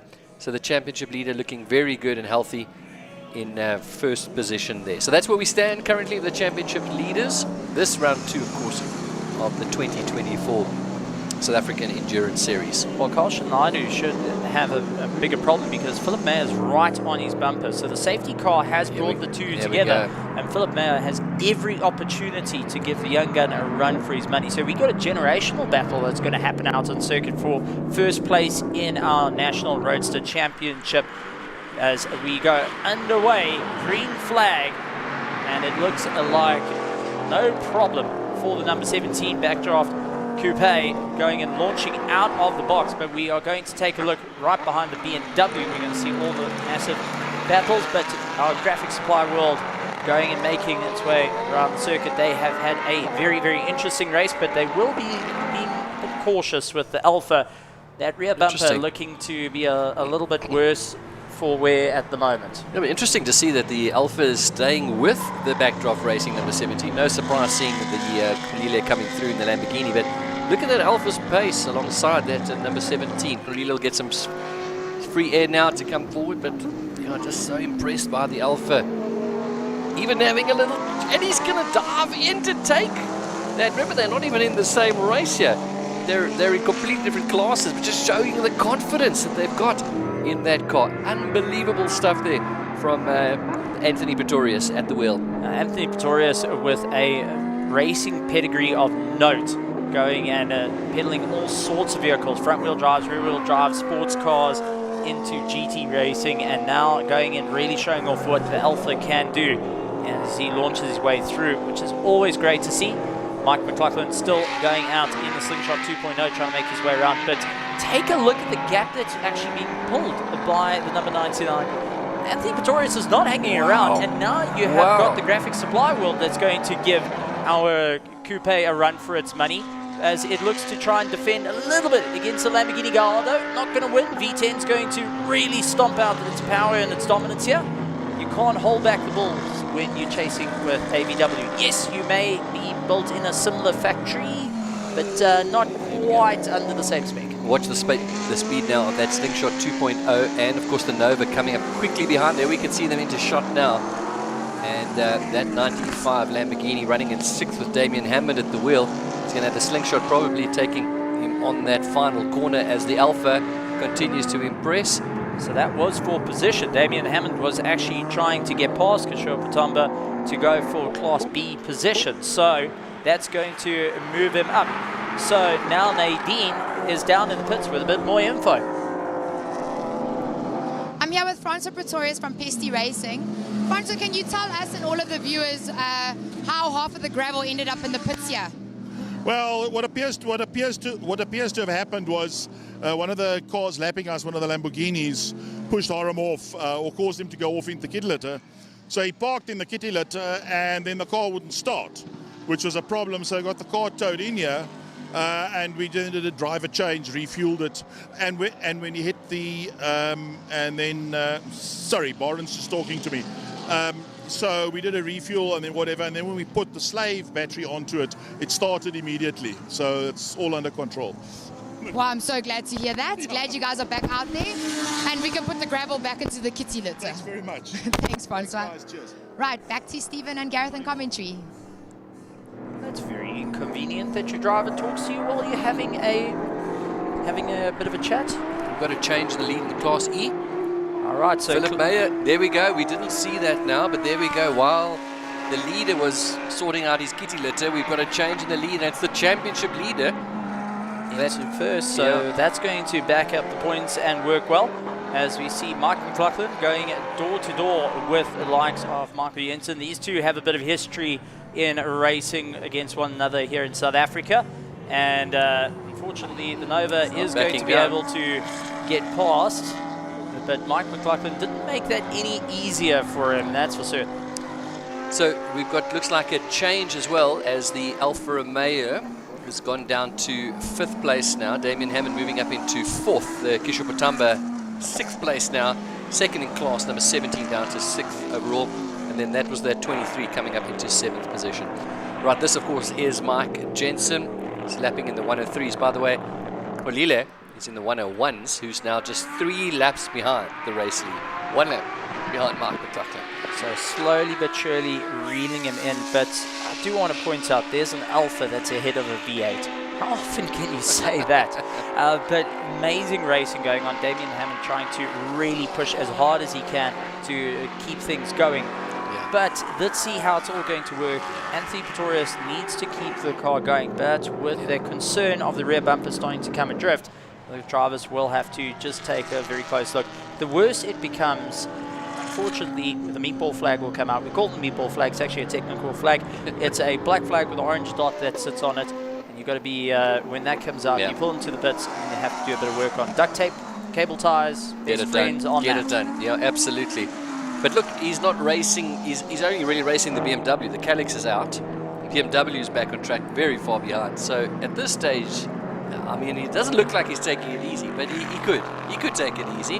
And of course, there's the index of performance, which you'll certainly be keeping an eye on, because they've been well in contention in that. Well, they've been keeping it going at this point, but the last lap time was a 1:08, so I think that they've now added a bit too much of a gap, because if you think that Micah was doing 1 minute 10s, and now you have got the likes of Pretorius doing 1:08, so that's a 2-second difference. That is now opened up, and I think has opened up the index a little bit too wide for everyone. So it's going to be a close call in terms of the index, but what was going to be an index of performance when a little bit of rough math here, I don't think they're in for it anymore. 2 seconds is a lot to make up, and that's the difficult challenge that we have by having a quick driver, or having 2 separate drivers, or even 3 separate drivers. You get that one flyer lap, and it can throw your index and performance out quite quickly. All right, Kolile going around there. Of course, he's lapping comfortably in the 101, 102s, but Michael Jensen obviously getting some free air there, because he just set a 1 minute 0.5, which is by far the quickest we've had for a long time. We haven't seen a sub 1 minute for quite some time. 139 laps done now with It's going quick. 1 hour 24 to go here at the 4 Hours of Zwartkops. It's absolutely incredible here at the South African Endurance Series, and coming to you live from Zwartkops and also broadcasted out to SuperSport, bringing South African motorsport back to the South African stations. Always love to see it, and getting to see some amazing machinery, some of the fastest machinery in South Africa do battle, and also seeing who's going to have the reliability at the end, having top-notch drivers behind the wheel and really fighting it out. Listen to this now. The number 23, Philip Meyer, has just seen his closest competitor into the pits. So the 169 Karshan Naidu now dropping back. So we'll see how this plays out. But we've got to start talking about some of the permutations, because we're just over an hour to go. Where are we standing now? I mean, can Kwalile, can Stewie come back? You know, we've got Michael Jensen. We've still got the very fast Charles Visser to come. I think they're keeping a very close eye. As soon as Charles Visser gets in the car, I think they're going to put Stewie in the car. So Stuart White will get in the car with Charles Visser, because you want to try and match speed for speed. At the moment, Mataka is doing a great job in keeping it consistent and getting the gap close to Mike McLaughlin. Mike McLaughlin is faster than Steve Clark, so that he's got his ace driver currently in. You still got your ace driver in the carts. So both the Adjust for Sleep and the Inter Africa have their fastest drivers waiting in the wings. And while Backdraft has got their ace driver currently in the car, who is slowly getting worn down, because the longer he's in there, the more he's getting fatigued, the more mental fatigue comes in, and physical fatigue, high G-forces, lots of going and putting pressure onto those brakes. You start building up lactic acid in your left leg, even in your right leg, because you're constantly on the throttle here. Your neck starts getting stiff. The shoulders start taking a bit of a beating. I mean, Nadine was telling us the story of that. Isn't he making excuses for these? These guys aren't normal people. Have you met these guys? They're not normal human beings, these people. These are incredible machines. Superheroes. It's still 5 Gs on the body. Anatomy says that's going to take a bit of a wear down. You can be superheroes, that is for certain. But when you are going sub 1 minute around the track, or even close to 1 minute markers, pulling 4 to 5 Gs easily around the corners, you start wearing down. The fatigue does kick in, but when it kicks in, it's a better story of like, is it towards the end of the race? Is it going to be tonight when you eventually get home and put yourself in bed? Yeah, look, you spend time around racing drivers, you see they think differently, they're just incredible. And no surprise to see them just going for it hour after hour. In fact, Kwalile is just getting faster. He just did a 101.5. I mean, just a bit of clear air and knocking on the door on the 1 minute mark. Really impressive time from him. Closing the gap once again to Mike McLaughlin by 3 seconds on that lap alone. But the gap, of course, still 2 laps. And with 1 big hour still to come here at the 4 Hours of Zwartkops, anything can happen. And the track, we just want to quickly, we don't want to keep touching on the conditions, but it does seem like it's just getting better and better through the day.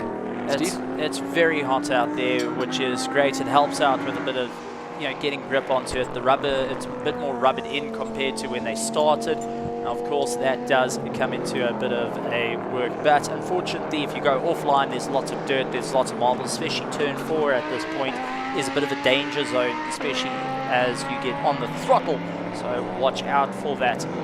We'll see the cars get quicker and quicker, but towards the end of the race, it will start tapering off once again as everything is a little bit more worn out, and that Alpha still working on the aerodynamics. Do you think maybe connections to the Formula 1 team going and letting them know how to get a bit more pace? No, not at all. Going to keep it amongst the GTs? Yeah, clearly it's not a problem at all, because they are Andy Pretorius in the 108s. I can just tell you, it's getting faster. Yeah, well, his fastest lap of the race has been a 108.6 on lap 92. He just did a 108.7. So what body work? Sorry. All right, here we got the Nova. We've got leading in Class A. We've got, it looks like a diving to the pits there for the number 17 that was leading earlier, dropped down into second in class. And then that is the VW, the graphics supply World 69 we also saw. Right, very quiet from this car, 1 minute 0.8 seconds. So again, back up onto the lap, really good pace. it's well, is that bodywork hanging a little bit more now on the Alfa Romeo? It is. It's dragging on the ground. I'm waiting for it to come off at this point. I mean, when it pulls into the pits, I don't think the team is going to be, well, they're not going to be putting it back together. They're going to be tearing it off at this point. But that damage definitely looks like somebody's rear-ended them. You can see the bottom splitter also taken, some of the bodywork on the side, so that's not easily done by a wall. So we're still waiting to see where that came about and who else has got damage on their car. Right, the Nova finishing lap number 145. Michael Jensen, 1 hour 18 to go. They still have the mighty fast Charles Visser, the new lap record holder of the Zwartkops Raceway to come. Look at that bodywork. I mean, that's a lot of bodywork that's damaged there. That's definitely not ideal. That's I won't lie. It's one that will be getting to the pits, and you just tear the bodywork off at this point. You don't want to go and muck around. Well, you need to cut that off, surely. I mean, is that too much to tear, or? Well, put your boot on the chassis and rip away. Sounds like a man with experience there. Unfortunately, too much when it comes to that. But also, one thing we got to work out. There goes the Nova into the pits now, the leader of the race. I think they're going to swap drivers. Yeah, because they are 2 laps ahead of Mike McLaughlin, and another lap in between them and Olile. So 3 laps now, lap 145. So big change here. It's really going to close up closely now, probably within 1 or 2 laps going into the final hour. Right, here's the big race then, of course, in Class E, the National V8 Roadster Championship. We still have then Philip Mayer, the 23. He's comfortably ahead.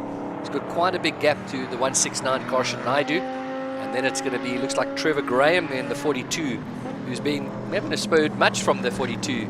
He's sitting in 3rd at the moment. Just keeping it consistent, keeping it clean, and just try and keep the circulation going at this point. I mean, everyone's just getting into autopilot mode, just trying to pull themselves through, thinking about the long game. This is where you start doing a bit of math, you start working out who's driving. A bit of a description going in where the guys are talking about the car, and looks like they did have a change of driver. They were trying to change the driver. Bit of work being done on the seatbelts. Not all too exciting. Okay, I've changed my mind. That's my favorite car. Okay. Look at it. It's stunning. What a great... Okay, I'll come back to you. We'll see when the other car pulls in the pits. Right, there's great to see the Beamer back at the 89. They've spent a lot of time. There goes the race leader out now.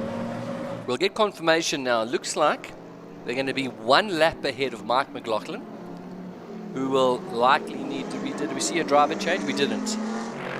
No, we did. There we go. Confirmation. Charles Visser now in... And that is the man that has set the fastest lap around the track. No, there we go. That's definitely my favorite. Look at that. Beautiful. And that one? So Charles Visser now is now in the lead car. The pole sitting Nova, 1 lap ahead of Mike McLaughlin. So that's confirmation there now. Olile will no doubt be handing over to Stuart White soon. Stuart's going to be a further lap back. So there we go. They're on the leaders on lap 144, 145, and 146. Well to play for.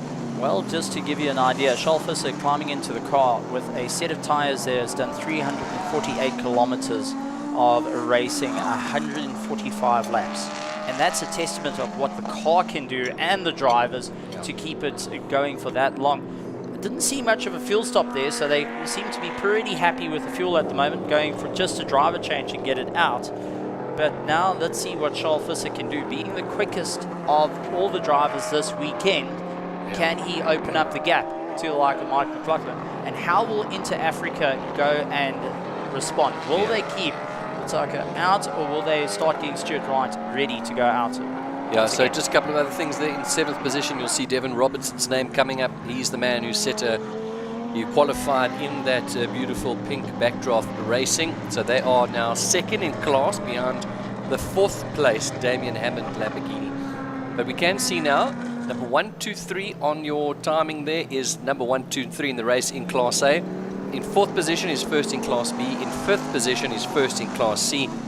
And Devin Robertson then, Philip Mayer in 6th position is 1st in Class E. Now Philip Mayer trying to bag some extra points as we see the number 10 pulling into the pits. and that is Jean-Paul Brenner now getting himself with the pit stop done and dusted. 2 hours and 46 minutes of the race completed, 1 hour and 13 to go, and 348 kilometers of driving plus now done around this 2.4 kilometer circuit. You are pushing 4 to 5 Gs quite easily in the top running of our A-class cars, which is absolutely incredible. These drivers are doing enough that you try run I would say a 60 kilometer at full pace without taking a break. Yeah, they're incredible, and that's why I'm full of praise for our drivers here today. Across all the classes, I mean, I think it's the challenge of riding at the back with these fast cars coming through and still maintaining your pace in your class is just something to behold and must be applauded. That Alpha, just absolutely incredible. So we've got... that's your favorite. That's my third favorite, definitely. Okay, Devin Robertson, I'm keen to see him in action. Of course, he's been around for a long time. He's raced all over. Oh, 3-wheel cornering there for the Alfa Romeo. Certainly not resting on their laurels of winning the class. They are going full guns blazing there. Anthony Pretorius now up into 5th position in the Alpha. Well, lots of people are going to be asking how come it can put 3 wheels up in the air. That's because the front wheel drive has a pretty much a limited slip diff on the rear, so it does lift its inside rear inner wheel, whether you're on a right hand or a left hand bend. So it does make things a little bit more challenging, and if you can lift the wheel up, oh, that's number 17. Oh, Devin Robertson, I've just been singing his praises, and is he just slowed down there perhaps? No, that's stopped, so that's not your favorite. So that stopped, and that may actually bring out another safety car. Let's see, we'll keep an eye on that. Safety car confirmed. There we go, safety car confirmed on our timing. That's our 5th safety car then for today. They've all been very similar incidents. Cars just off the track.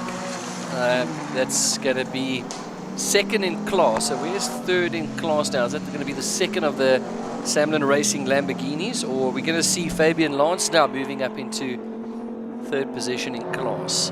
That looks to be Fabian Lance. Yeah, Fabian Lance is going to move 3rd up because, of course, Davy van der Merwe, they had a little bit of issues earlier, the 59. They're down in 15th place at the moment. So 5th safety car out, and yeah, they got to him very quickly. That's out to turn, just on the exit of turn 3, where they're going to get sorted out. But that's also where we saw the Promgen Audi come to a stop as well when they had the gearbox failure. So hopefully not as terminal as that, and they can get the car up and going. But you can be sure Devin Robertson not only just radioing back to the pits, but if he had some tools next to him, he would be out there working on the engine, no questions asked. Okay, there we go. So Devin Robertson running 8. He's going to be taken over there by Fabian Lance in the 96. And that's going to be a change in the standings there for 2nd place. We'll see how quickly they can get that back there, because Davy van der Merwe is about 16 laps behind with 1 hour 10 to go. Well, we've seen over the last couple of rounds, end of last year, first round this year, this is where things really shook. We've seen so much action here today already. So many times the script has changed. Is there one more big story to go, Steve? I think there is, but I can tell you who's having the nicest of drives right now, and that is our officials in the motor safety car. You've actually driven the car and got to experience its comfort, not only for an affordable price range, but also just, it looks stunning. Yeah, listen, it feels like you're being treated. You know, it treats you very nicely. When you drive, it talks to you, it loves you, comforts you. It feels like more than just driving. It's an experience. It's an experience. There you go. Wow. But it's also, if you get the hammer down, it's not afraid to let you know what it can. Yeah, I love the clean look inside the car, by the way. Very, very nice. Nice cell phone charging stations. They're very prominent in the car. Yeah, it's a nice place to sit. Nice place to sleep, maybe. Well, now, would that be one of your favorite cars? No, or would that be towing your favorite car? Yeah. Oh, so it looks like they've got Devin Robertson out there, because there he was previously. So they've got him out very quickly. There we go. Pulling him up the hill. They're going to exit. Will they take him through to pit lane, or will they exit here at turn 5? There is a gate at turn 5 that they can use. We want to see him finish there. That's a stunning vehicle. Look at that. Beautiful. Oh, we need him back in the race there. And Devin Robertson, of course, having just climbed into the car, will be desperate for a couple more laps as well. So, right, there goes the leaders past there now. And the Penske Racing right behind the leader there. They're sitting 4th in class despite going off. So Byron Pretoria is now back at the 262, the Penske Racing. This is going to close it back up. We're going to have to keep an eye on that class because that one's going to be very close. The rest, I think, are still separated. We've got 1 lap between Charles Visser now in the Nova and Mike McLaughlin, and 1 lap between Kolile, we see coming through in shot there in the Lamborghini. Surprised not to see Stuart White climbing in now. This would have been a cheap pit stop for them. I think they're focusing on just trying to get that last little bit, try and get the last hour out in it.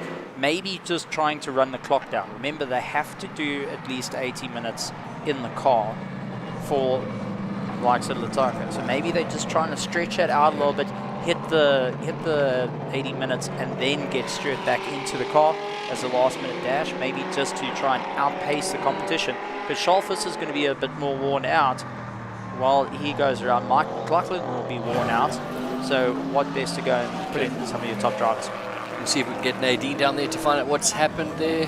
Of course, you see Gavin Cronier's name and Kishore Patamba, but it is Devin Robertson at the wheel. Will be informing everyone. Even Steve Clark coming in, just making sure, going and helping out the competition. That actually shows you the connection between Backdraft. You're not going and racing by yourself or just as your own team. The whole of the Backdraft, from the mechanics to the teams out there, you've got the support as a family, and that's what I love. Even when you're in the V8 Roadster Championship, you're getting into a family championship. You're not getting into just a standard, let's go racing, whoever comes first.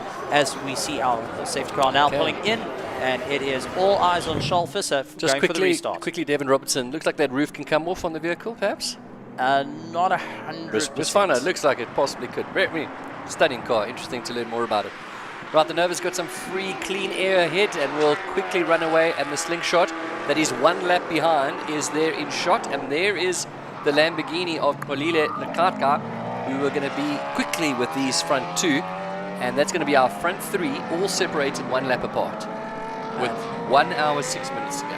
Ooh, story unfolding of note, and lots of nerves kicking in. I can tell you, I'm just trying to figure out when are these cars going to pull in, if they're going to pull in for the final hour and 6 minutes, because they can, in theory, push the limits. We've seen them do it before, but how much have you got left in the tank? This is where it does come into the advantage of Lataka, where he is a very confident driver. He can fuel save at this point. He knows how to do it. He's not hammering the car, so can get it a little bit towards the end. Stuart White is a little bit more harsh. He does burn the fuel a little bit more, but he can put in those incredible lap times. So you've got 2 very quick drivers that will be increasing how much fuel they burn, and you've got a consistent silver driver who will be moving his way up. Wow. Charles Visser, first clean lap, 59.5. First time he'd been under the 1 minute for some time. 59.5. Just to put that in context, okay, Mike McLaughlin was coming through a bit of traffic there. Kolile catching up to the back of him quite quickly. I wonder if there's a problem with that one, because that was a 6-second difference between first and second, and Kolile is closed up. I mean, he had a lot of traffic to get through before he even got close to Mike McLaughlin. So interesting to see what's going on there with the number 72. Mike actually going and braking a lot earlier into turn 5, and that is not helping. I mean, the gap is extending right on our screen up to 0.5 of a second. So Mike is battling a bit, and he is looking down at the dash every so often when he gets a bit of a straightaway just to see what's going on. So a little gremlin is knocking at the door of that backdraft Slingshot 2.0, and very slow coming through turn 1. So not having the easiest of times out there, and unfortunately the 2.0 not going and working out as planned. Can I just tell you that Charles Visser, with clean air in front of him, has just done his 0.05 off the fastest lap of the race so far. He just did a 58.471 around the track, and he was almost 4 seconds faster than Kolile, who was trying to get through there. So they need to get Stuart White into that car quickly.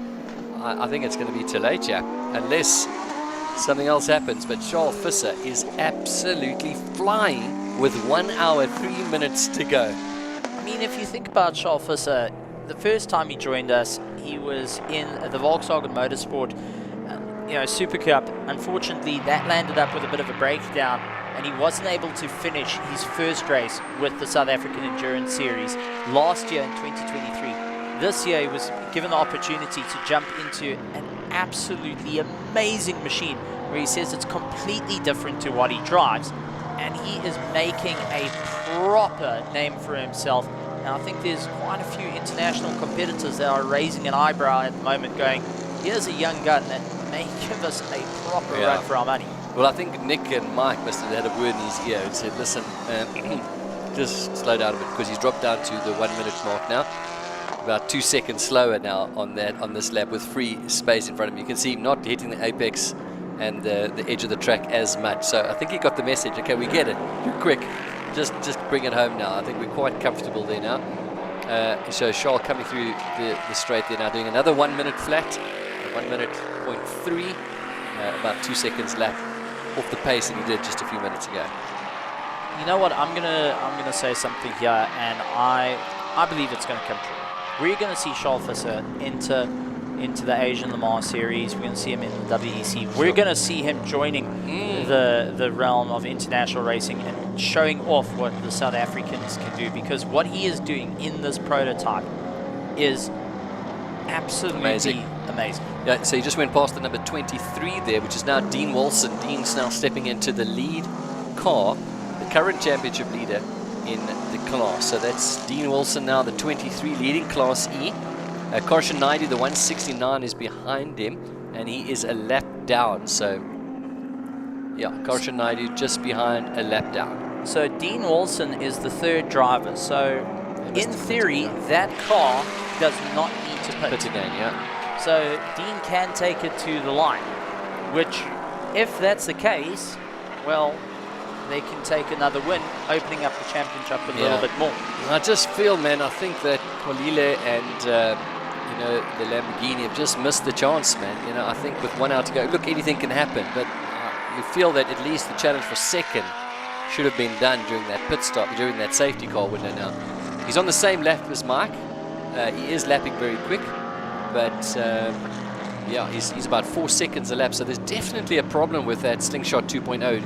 Last time out, a 105 with no traffic. Kolile doing a 101, and yeah, hunting him down on the same lap now. He's making his way past some more back markers. Well, just to take a look on the screen at the moment, we have got the number 23 that's going and making his way around. Dean Wilson of the PPR and a team going and having a bit of fun. But you also got the number 42 car, which is running second in the championship at this point, just going and keeping around. So we have got our championship first and second following a tow, and having a lot of fun as well. So that means also Nadine was in the second place in the championship vehicle around the track. I don't know about you, but I'm getting a little bit more jealous as I read more and more into the points.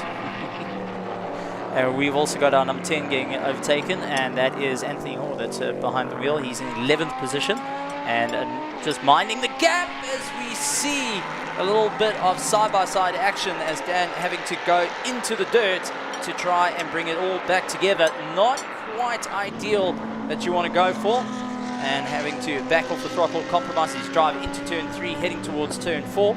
And you can be sure braking into turn 2 was a little bit on the scarier side of things. But here's a replay of it. Through turn 1, goes to the outside line, goes late on the brakes, and just has the number 10 car leaning onto him into the braking zone. He's having to saw at the wheel to try and pull the car back into check. Won't be too happy with that one, and I'm sure we'll be going and having a chat to Anthony afterwards saying, hey buddy, you owe me a Coke there.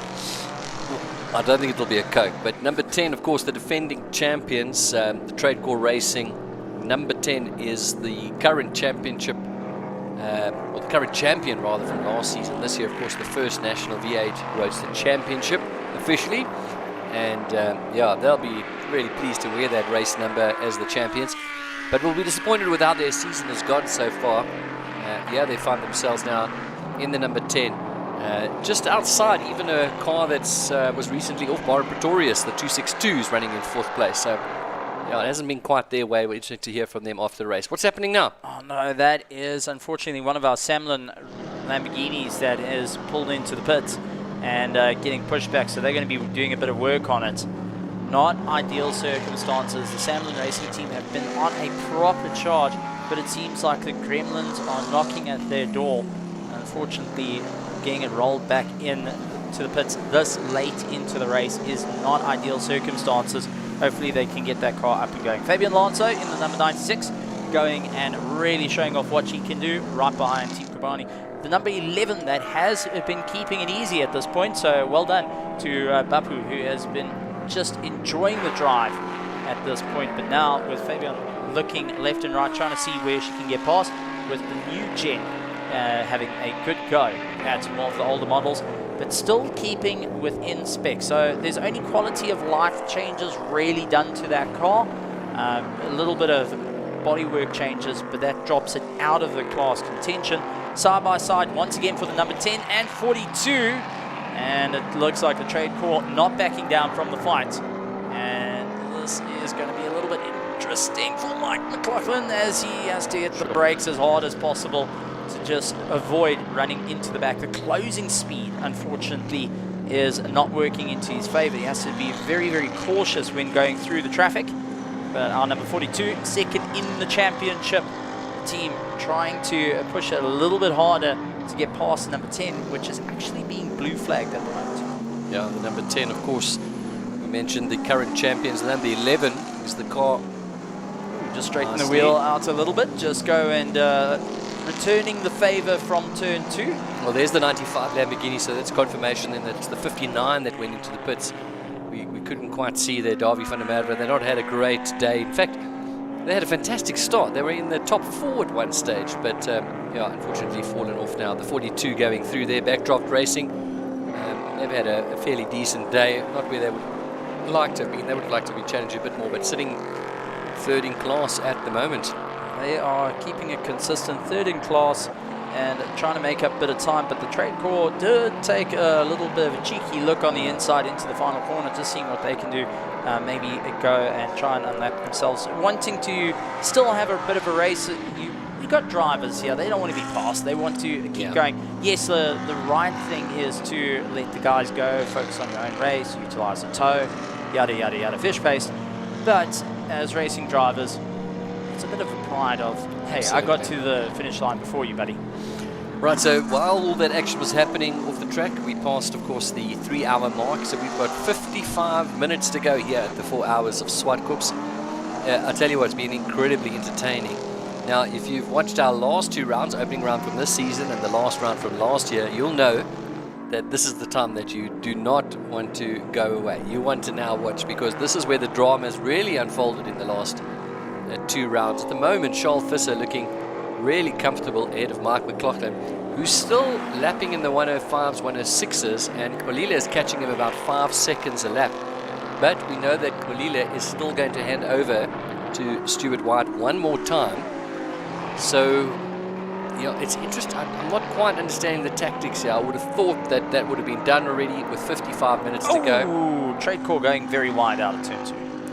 So we'll see how that plays out at the moment. I've got Charles Visser into the pits. I've got it on my screen coming through as to the pits, which is a bit soon. I wouldn't recommend it. Would that be a possible fuel stop? They were worried about fuel. They've got a bit of room to play with, but I wonder why they would put him in at this time. We seeing the likes of Backdraft Racing, Fabian Lance going and chasing down Team Kobani, who is keeping up a sterling fight at the moment. Yes, it is a bit of a blue flag situation, but the guys are doing a fantastic job out there. Fabian just having a delightful time, having a good go with your competitors. All right, I've got Charles Visser coming out of the pit now, so interesting to see what's happened there. There he is on track. Okay, behind. so possibly just a timing thing there. Okay, whew. What is going on there with that Lamborghini? Something dropping on the track there? Might be a bit of an overflow that's coming into play. Okay, here we go now. So what we've got the Nova. This is Charles Visser now catching Kolile. Charles just did. Okay, in fact, so it's just a correction on the timing. That's what's happened there. Whew. Spoke too soon there almost. All right, so he's going to now. Is he going to lap him once again, just as Kolile was coming back into the race, as I mentioned? Not getting a bit of a gap. Charles Visser having to work for it this time. As Lataka goes with a monstrous dive into turn 5. Gets past, runs out a little bit wide. Charles Visser actually just coming off the gas a little bit and saying, okay, fine, let's work it out here, buddy. Let's have a conversation. But I think he may need to get a little bit elbows out. There we go. As Lataka has been given strict orders. Keep Visser behind as long as possible. You don't have to move off your racing line with the blue flag. It's up for the faster car to get past you safely. Yeah. So for the car behind, they have to now try and get past safely. Not an easy thing to do when you're going offline. Yeah. This is just a shout out there to Damien, doing fantastic just to get out the way. This is not his race, so okay, there we go. So in the end, quite comfortable. Blue flag, Kolile moving across, and Charles Visser now taking on another lap over the chasing Kolile and of course Mike McLaughlin. I mean, check it, that lunge. Late braking, eh? Wow, look at Damien there, just staying well out the way, well done, and letting them race it ahead. But that's just confidence. That is just pure confidence, going over the crest, going late on the brakes. You know the car's going to stop. And for majority of vehicles out there, to do that, you will land up in the kitty litter and even going beyond into the wall. But for this type of machinery, going that little 50 meters braking is just so easy to do. And unfortunately, it does put a significant amount of stress on the body regardless. This is where the legendary drivers that we have, the athletes that are behind these machines, are doing a phenomenal job, and they can take the amount of abuse that's being dished out. Yeah, so just one of the fans asking about Devin Robertson. Is the number 17 gone back out? We're waiting for confirmation at the moment. We have not, not gone out yet. So that 17 is still in the pits then. No, they're still in the pits and dropping way down the order. So whatever's gone on with that car, they're frantically trying to get it going. But unfortunately, that's after doing so well and looking like they were going for a podium position, at this point starting to tumble down. So we got Nadine down in the pits to give us a little bit more info.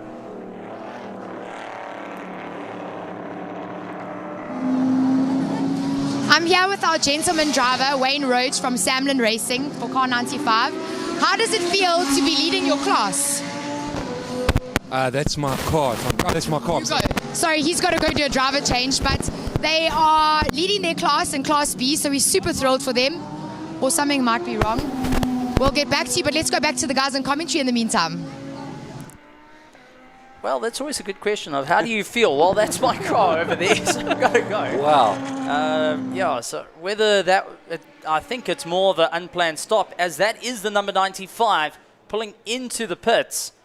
And it does tell you that it is a bit of an unplanned stop because the driver wasn't ready on it. Yeah, they pushed back into the grid position there, perhaps. And I think also we've got confirmation that the 59 is still in the pits as well. We saw them come. They haven't come back out yet, so we'll see what's happening there. This is number 1 and 2 on the track now. So that is Charles Visser doing a lap then on Mike McLaughlin. Mike has somehow picked up the pace. We said he was in the 106. He's down now to the 104s. That was a 105.1 last time out. Kolile in third doing a 102. And closing up on Mike McLaughlin. We could see a change for second. Let's just see if we can see on screen. There goes Mike. Okay, we'll see if the Lamborghini, how far back he is. But we could see the Inter Africa Racing Lamborghini closing up. That's about 5.3 seconds. We'll see now perhaps in this little section. So that's first overall. Now 2 laps ahead. We've got Mike McLaughlin in second in the Slingshot 2.0. We've been noticing him lapping a little bit slower. And Kolile, looks like we've got him just 5 seconds behind Mike, challenging then for a second position. Mike McLaughlin will be really disappointed. They've done exceptionally well with the weekend they've had. is this the drama that's unfolding in this last hour with 49 minutes to go? Or a bit of fuel saving coming into play. That may be another thing that we need to Well, we know they're not going to pit again. So, try back off the gas, try use a little less fuel. Coming in, Mike McLaughlin has been pushing the car a little bit harder. But I do want to point out, Charles Visser, young gun, coming into the SAES, really showing off what he can do. First time out in the Nova, going and showing what he can do, the NP02, and putting in a dominating effect of the Norma Recluse Nova. But there is dirt all over the show, and that might have been a car that's gone venturing off.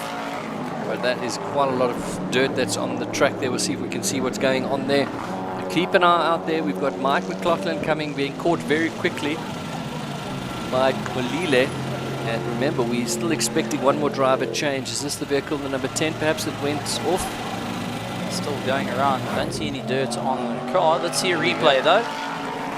And it's the Alfa Romeo who's still lapping. That is Anthony Pretorius, who's now doing a bit of rallycross in 4th position, because, of course, Damien Hammond, the Lamborghini, is in the pits, the 95. The Alfa is sitting. What about an Alfa on the podium overall? Top 3, running in 4th at the moment, ladies and gentlemen. 154 laps. There he is, still holding on to his bodywork. It's going to be an unbelievable story. No matter what happens, that is a genuine 4th for the Alfa Romeo. Well, that's something he can be rather proud of. And we see that Bapu is being passed by Dean Wilson. Yeah, that's the leader in the Class E, 6th overall.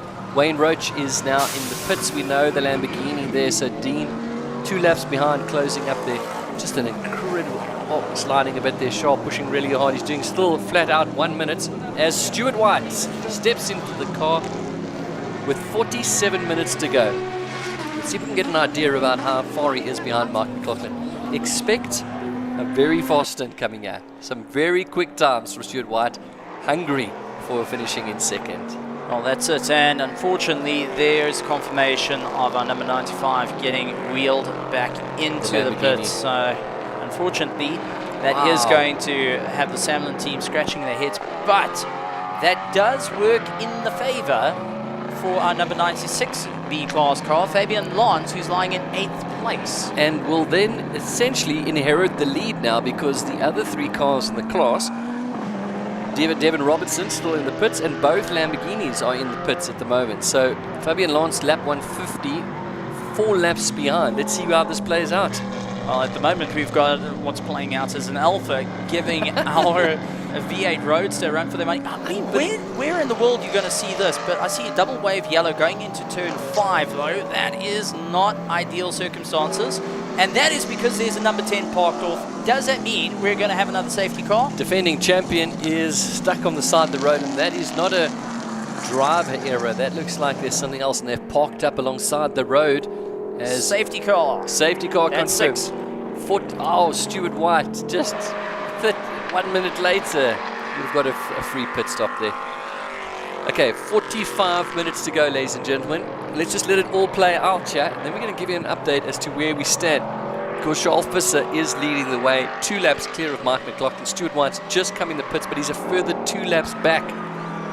And that is our top 3 in the Class A at the moment. Well, it does bring Stuart White a little bit closer to Mike McLaughlin. The safety car can work in their favour. It's going to be close, though, but it can work. So let's see how it's going to pan out. I think first place is a little bit of a far stretch, but second is still there. Yeah, absolutely. So, but for Mike McLaughlin right now, they're in the pound seat. They haven't got BBR Racing. We saw one of the drivers waving at fans. So we've got Nadine in the pits. I'm here with Lonica Martins from Backdraft Racing, and she is one of our very few female drivers we have out on the track today. Lonica, how's it going with the new trio with Olerato that's joined yours and Fabian's team? I think we're doing great. We didn't have a great qualifying because of some brake issues. I actually started 22nd on the grid, and when my stint ended, I was 6th overall. So that went, that went well. And then Ollie did very well. He did the low 13s the whole time, which is consistent, which helps a lot to maintain in that position. And then Fabian is in the car now, and we might do a driver change again now. So we're getting there. And tell me, if you do a driver change, will you go in again? Yeah, no, I'll definitely finish the race, see if we can maybe gain a position or two back. Our aim was for a top 10, but if we can do a top 5, it will be even better. I'm rooting for you guys, wishing you guys all the best. Oh, that was close. Thanks. Let's go back to Stephen Gareth and commentary. All right, well, I don't think she's seen what's happening there and just down the pits there, because they are going to inherit the lead in the class, and they're currently sitting in 8th position, moving up into 7th. So I think they need to go, and team managers to jump in there and tell them the good news. With 43 minutes to go, we're probably going to have about 30-35 minutes of racing still to come as we deal with the latest safety car incident. Would you go and tell them, or would you rather hold the news back a little bit to stop the stress? Well, I don't think they need to change the driver, I think, is the key thing. Do they really need to change? Well, they've got basically the 3 opponents are all sitting in the pit, so I suppose you could, but there's no need to put any extra strain or anything extra onto that car. Devin Robertson's in the pit with the number 17. Both the Samlin Racing Lamborghini, sadly, running at 3rd and 4th at one stage, are both in the pits as well. So, yeah, I think like the Alpha, they need to just take stock here of where they find themselves in what has been a very demanding race on these cars. Well, the trade core, I mean, for a defending champion, this is not what you want to have. Getting towed back to pits, watching the competition come by, and also lying 3rd in the championship over the moment does not work. But we got Nadine down in the pits to give some information.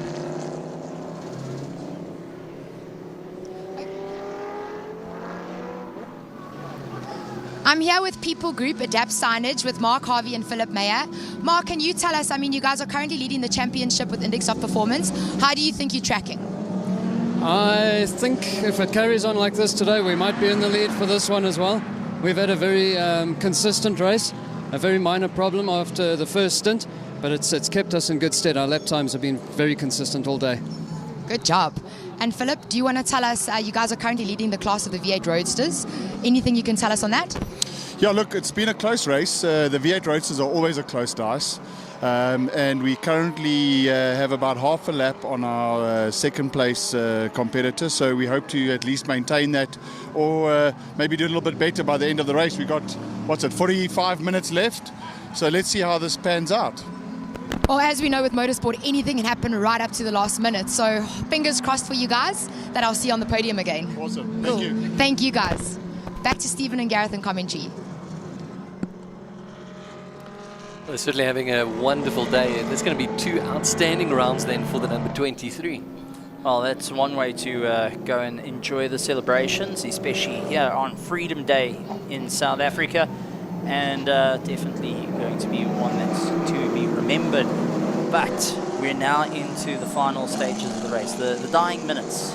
We're not at the top of the hour anymore, Gareth. We are now into the last little bit. 41 minutes to go. Safety car lights still on, so they will be doing another lap behind the safety car. Now the tensions start to rise because Mike McLaughlin can see Stuart White in his rearview mirrors and knows what has to be done. Well, there's a lap, of course, separating the 2 of them. This is going to be, is this our 6th safety car for today? And yeah, we would just love to see a racing finish here. Certainly we don't want to finish under safety car conditions. So we're down to, I think we've got 13 runners left. We're still seeing Devin Robertson in the pits, who's sitting in 14th place at the moment. So David Franco is 141 laps in and leading in the Class D rather, sorry, in the Graphic Supply World VW. There he goes past there now. So out of the start of, 24, 25 runners, we're down to 13. Now, it was predicted that this was going to be, surprisingly, despite being a fairly short track on the calendar, that it would be quite harsh on the cars, lots of changes. The attrition rate has been very low. This is what was sort of forecast, although race fans thought, no, it's an easy track, eh? It's easy to a point, but it's deceptive in that regard. You can go really quick, you can master. It's easy to get to grips with. It's difficult to master. And as you said, when you start going and racing for 4 hours, that's going to put a huge amount of strain on the vehicles, on the drivers. And unfortunately, it does look like everyone that seemingly had a car ready to go started finding every little gremlin that they can. There we but go. We are going racing for Kile of Team Kubena are also looking to try and move their way up. They're currently lying in 15th position, but they know that Devin Robertson is out, so they are also going to jump up. Scholfus are not holding back there, starting up the race again. Of course, we've got 39 minutes to go here at the 4 Hours of Zwartkops. Mike McLaughlin going to keep a close eye on his pace. Stuart White. Oh, that is the number 42 going off into turn 2, and no, don't accelerate, and that is it, beached. It's going to be safety car then. That's going to be the 42, Dan Hirsch. That was 3rd in class. And you know what that means? That's going to give the Pesty Racing now an opportunity to go back onto the podium after their early incident. That's another safety car coming out just as we went green. And that is second in the championship. Now stuck in the kitty litter. Oh, someone is not going to be enjoying re-raking the Zen Garden. You can see the frustration coming on the restart. He knows exactly, just out-braking into turn 2. So easy to do. It's so easy to do, especially in a race start. I mean, safety car. Let's take a look at it. Look there at the back. So it looks like, in fact, was on the grass already. He was trying to get past. It was all concertinaed. And a drift around the corner and not in that thick stuff.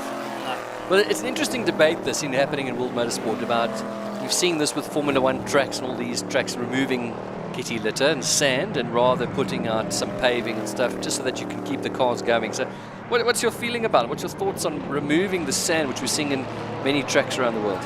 Honestly, I prefer having the kitty litter around. For me, it stops the car from having a problem.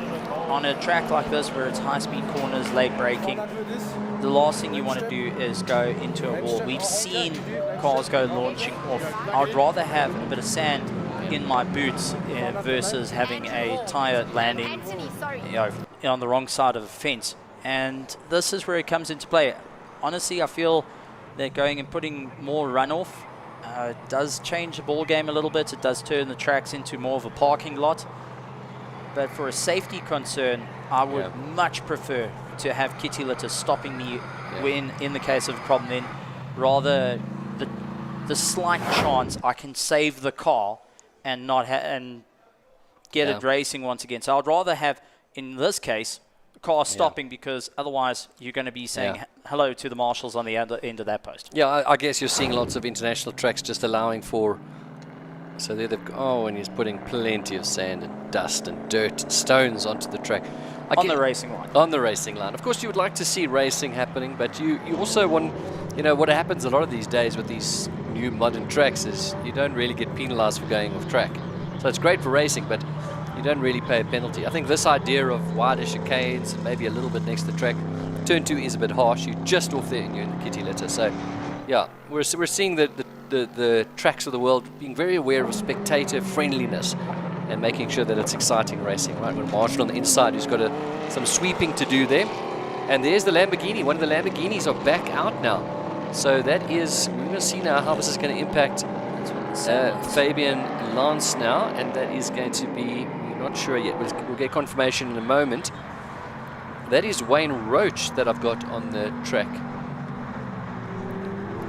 So we are looking to fight it out and really see who's going to do it. I would think that would be Wayne Roach's car, the number 95, because it is right at the top of the charts. That would be my primary car to get going versus the likes of the number 56 a little bit further down. So we've got the Alfa Romeo that's gone in. So interesting to see what's happening here, because they are 15 laps down, that Lamborghini. So they had plenty of, it's pretty much the top 3 and then the best of the rest. So they managed to fix that problem.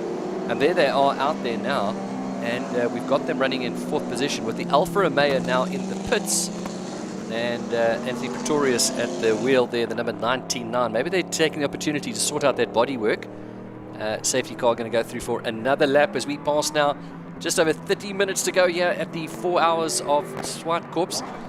Just when you think it's all settled down, there's more drama to come. And of course, don't forget Stuart White. He won't be happy now because he's losing time to close into Mike McLaughlin. He'll be desperate to hold on to that second place, 1 lap down from Stu. It's no question, but all the drivers are going to be starting to feel the temperatures starting to climb in the cars, watching the water temperature going up and up and up. As we've got Charles Visser and Stuart going and closing up. So we've got Visser and White together to generate. I mean, these are 2 youngsters that are going and making a name for themselves in the world of motorsport. So, and honestly, in some amazing machinery. So there's the 262 going through. They've already been once in the kitty litter, and they are now confirmed 3rd running behind Dean Wilson, number 23, the championship leader, and Karshan Naidu, the 169, in 2nd place. So there we go. The Pesty Racing is now in 3rd, even despite their trips into the gravel earlier today. And for Mr. Naidu, he's looking at a podium on his debut outing right here for the South African Endurance Series. But it does look like in our times they're on the same lap there. So the 23 and the 169 could be on the same lap. We'll get confirmation of that now. Everything just needs to be played out. And once we get back racing, we'll see things on the timing sort out. But confirmation we do have is that the 95 Lamborghini is back. And we do have now the Alfa Romeo back out, the 99. We'll be interested to see that car, to see if the bodywork was sorted out there. They're currently running in 5th position at the moment. Right, safety car in. Steve, take us away. All right, as we get to go, green flag racing once again. And this is going to be interesting. Charles Visser duking it out with Stuart White. 2 youngsters that are not going to hold back whatsoever. Stuart White trying to make up time, and Charles Visser trying to open up the distance in 2 bits of machinery that is phenomenal to see on the South African soil as they battle their way around turn 2. Then you've also got Fabian Lance, who's trying to go up on the inside and get past the Bucket List Racing BMW. Not going to be an easy run there, but take a look at this. GT3 versus sports car versus prototype that is closer to an LMP3. The only time we get to see this is overseas racing, but right here on South African soil on a 2.4 kilometer circuit right here in Centurion. Amazing. Oh, I'm loving this. I think the race to watch right now is going to be Stuart White, who's right behind our race leader, Charles Visser. You can see he's opened up a big gap there to Mike McLaughlin. Here comes Mike now. That is now 2nd on the road, but Stuart already into the 1st corner while Mike McLaughlin going around the last corner. That is the gap, and they're basically a lap apart. So we're going to see Stuart absolutely flying. Can he catch him with 31 minutes to go? That's going to be the race here. Then behind we've got the Samlin Racing Lamborghini. We've got the Class E with the Dean Wilson, number 23, the championship leader, leading that class. And if everybody plays nicely, it's great to see the BM back, by the way, after their earlier escapades. I was going to say skefuffles, but yeah, we'll go for escapade. There is the Pesty Racing, number 262. That's already been once into the gravel, and they are genuinely on the road, 3rd in class. As here comes your class leader, is it? Number 23 going through. That's Dean Wilson making his way through turn 4, and Pesty Racing side by side with the 169. That is Karshan Naidu that he is going and battling out with. But he is, of course, a few laps down, having gone into the gravel. So while he's taking him on the road there, it is not for position just yet. That's just enough to put it. Go and unlap yourself one more, and these 2 are going to go door to door with one another at tabletop, turn 5, turn 6, through turn 7. Now heading down to turn 8. It's going to be who's going to be more brave on the brakes. Naidu looks for the inside line, backs out of it. Fabian Lance, who's just watching from behind, saying, okay, I'm going to just keep out of this fight for now. Yeah. Even though she is in the middle of this 3rd place fight, but just a couple of laps ahead of Barnard Pretorius of Pesty Racing. Let me give you some lap times that will intrigue you. We've got Charles Visser out in front with a 59.1. Stuart White behind him, 1.1 second quicker, 59.0. Stuart White is about 5 seconds a lap. 5 seconds a lap faster than Mike McLaughlin. You saw the Alpha there, back up and running after their little pit stop. Did they rip some of the bodywork off? Well, you tell me, but from that I can... Well, there goes the... is Fabian coming by? Oh, yes. No, they've definitely cleaned their act up a little bit. Looking a bit more Italian and sleek. I think a little bit roughed up, that's for certain, showing the battle scars of this 4 hours. A little bit of stubble is not a problem. Not a problem with Bit of a sideways action coming from Naidu, really just wringing the neck of the car, trying to close down on Bernard Pretorius. I mean, this is a definite show of putting in a monstrous fight. Bernard trying to get a little bit more pace, now stuck behind what originally started as the fastest of our V8 Roadsters, going and making their way through. Now 131, now getting the blue flag. All right, and sees right, watch it. Here comes, this is now for the race. Now, just have a look at the blue car. He's not in this race. The 23 white behind him and the 169 white, they are racing for the lead in this race. They are neck and neck with each other, and it's the pole sitter that's just ahead of them that's a few laps down as the Alfa Romeo looks to cut through. Very impressive from that Alfa, still a bit of bodywork flying off there, and it's going to compromise now the line there for 169, giving the 23 maybe a bit of breathing space now for the race leader. Bernard Pretorius trying to make it through wide and second guessing it, but big send on the inside as Naidu stuck on the outside as they go door to door once again. And all I could say is the PPLE Adept team going. Little bump from the back. Just a little bit of a love tap, just to let you know, hey buddy, I like you. I like you. Thanks for a fun day. Yeah, no, thank you. Really appreciate it. The Alpha had a proper run of I really like you. That's, I think. Certainly not slowing down and just loving being in this position. And who would have called that before the race? I mean, it did start ahead of the Kalex and the BMW. Kalex is out, BMW is still there, but can't take nothing away from this incredible race that the Aquadacian fast development Alfa Romeo. And here comes Charles Visser and Stuart White going and keeping nose to tail with one another, trying to carve through all the back markers. Look at this. Stuart White actually using Charles Visser as a bit of a battering ram, but then gets closed up on as he tries to get past Alpha, having to take a very, very tight line. That is going to compromise his drive up the hill, trying to utilize the slipstream late on the brakes.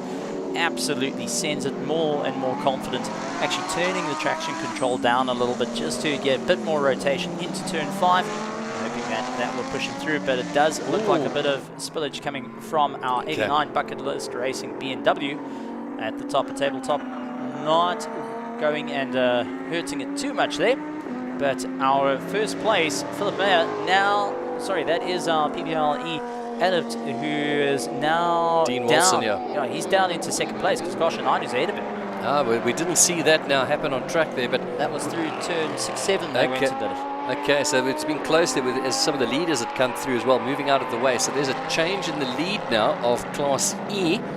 And I can tell you that Stuart White continues to catch Mike McLaughlin in about 3-4 seconds a lap. And they're both now on, well, in fact, Mike's just gone through in lap 185. Stuart coming through now on lap 185 shortly. So we're going to keep a close eye on that with 26 minutes to go. Is there still a chance? I still think that they've left it too late to make that change. Oh, a big bite there, and that's the race leader in Class E. He's gone off as he held it against the... Wow. Okay, now we saw Chachaba do that and narrowly miss the wall, and Naidu doing the exact same thing, having it snap out underneath him.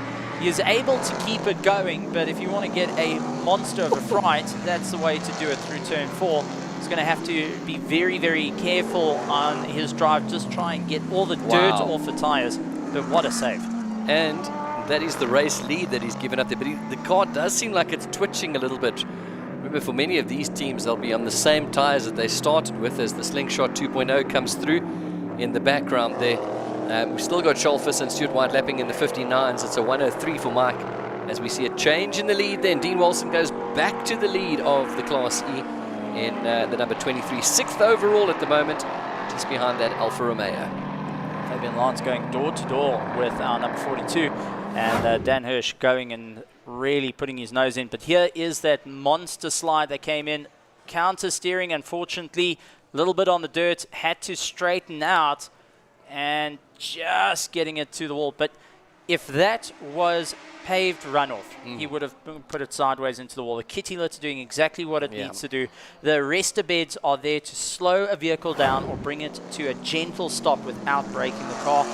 Without that, I would believe he would have gone into the tire wall, and that would have been race done. That would have been race done for Chachaba as well. Yeah, so, right, Mike McLaughlin going through there.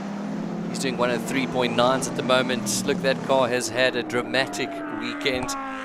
24 minutes to go, with Stuart White closing in rapidly with just 27 seconds between the two of them now. Has Mike got the notification there? Check what's wheeled out of the pits. Number Dean 17. Robertson, there we go. That stunning number 17 Backdraft Racing. My favorite car of the day. So Coupe going to possibly come out for the remaining minutes of the race. They have to be out in the 5 within... Oh, the BMW is slowing up. So you can't come out of the pits in the last 5 minutes of a race. You have to be out before then. So look at this. Counting against time. Stuart White just doing his fastest lap of the race. He's got the smelling McLaughlin. He's smelling him because he just did a 58.8. I can tell you that that's Stuart's fastest time of the race so far, but not as fast as Charles Visser, who's done a 58.8 last time out. Just a couple of laps ago, he did a 58.4. Incredible speed from these guys as overcast conditions sort of kick in a little bit over the track. Well, Mike McLaughlin will be getting the radio messages of, listen, you got to turn up the wick here. You best get going because we're about to lose second place 21 if we don't seconds. put our hammer down. 21 seconds now with 23 minutes to go. I'm not sure there's much that can save Mike now. He's been struggling for a while, but I mean, he'll be delighted. If you look at the list of cars that have signed up here, of course, we lost Marius Jackson even before the weekend gone. The Promosian's gone. I'm sure he'll be delighted to finish on the podium. I think ideally they want to get second place after going and finishing the car at 3 o'clock in the morning, driving it all the way through to the circuit, well, towing it all the way to the circuit. When they had the rear wing attached to the car, it was actually lifting up the A-bar and lifting their tow car's rear wheels a little bit, so they had to remove it, qualify without a rear wing. I think ideally you want to walk home with a second place to just say, hey, look, we earned it. But Stuart White is looking to snatch that right at the last. Stuart White 6 seconds faster on that last lap. He's now just 15.3 seconds. It's not going to be long before Mike's going to see that beautiful Into Africa Racing Lamborghini in his rear mirror. If he's got mirrors there. Bit of sideways action from the Alpha. He's just showing off now. He's just having some fun out there. Well done there to Anthony Pretorius. Just do a few more, man. You deserve it. What a race you've had. 95 leading in class. That is in overall in Class B. And that is going to be for 4th place overall on the track there between these two. 4th and 5th there together. We've got Stuart White just 10 seconds behind now. That's the Italian job right there. Okay, look, he's not going to fight him. He's not racing against him. Well, getting it sideways, all out of shape. But there's a bit of a horsepower difference. You got about 100 horsepower versus 300 horsepower. I'm a little bit confused of why the Lamborghini isn't giving it horns and getting past, but maybe blue flags. nursing it. Maybe blue flags with the Roadster coming through the Slingshot 2.0. No, that gap's getting bigger. They're nursing the car. Something going on there with that Lamborghini. So they're nursing the car, and Anthony Pretorius is... Imagine going and saying this. An Alpha with a reared back end going and beating out a Lamborghini, and in a straight line is putting up a monstrous fight. We have got an Italian fight right now. This is West Italy versus East Italy. Look who's there. Look who's there. And it's Stuart White, just 6 seconds behind now. He'll make quick work of these two. And then it's going to be not long now before he is going to grab second position. There is second and third on the road now here at the 4 Hours of Zwartkops as the Alfa Romeo continues to hold on. We have 20 minutes. Oh, no, he got a twitch. And there is Wayne Roach up on the inside, but that also has Scholfisser stuck on the outside on the marbles with nowhere to go. He's going to have to try and figure out where to get on the throttle. He's going to force Wayne Roach out wide. He's going to take for the inside line, but Wayne, who thought that he was going to get the pass, unfortunately that all changed, but now there's a fight. A little cheeky flash of the lights from Stuart White saying, here I come, buddy. There we go. It's not going to be a fight, unfortunately, from Mike McLaughlin. And that's going to be the Inter Africa Racing Lamborghini up into second position. And he's going to find himself 3 laps down with 19 minutes to go. With a bit of work done to the car. I mean, that car was stopped in the pits. They did a change on the rear. That's true. If you consider the trouble-free run that the Nova's had, and the trouble that the Lamborghini has, based on all of that, I mean, it really was the Lamborghinis to lose, and that's what they did. this is going to be a proper run to the wire. But I've got to say, for Mike McLaughlin, just keeping it all together is a good idea. But then the battle for 4th place is on the cards between a C-Class and a B-Class. So you got an Alfa Romeo, which is a quarter of the price of a Lamborghini, going nose to tail here at Zwartkops. I mean, where in the world do you get to see something like that?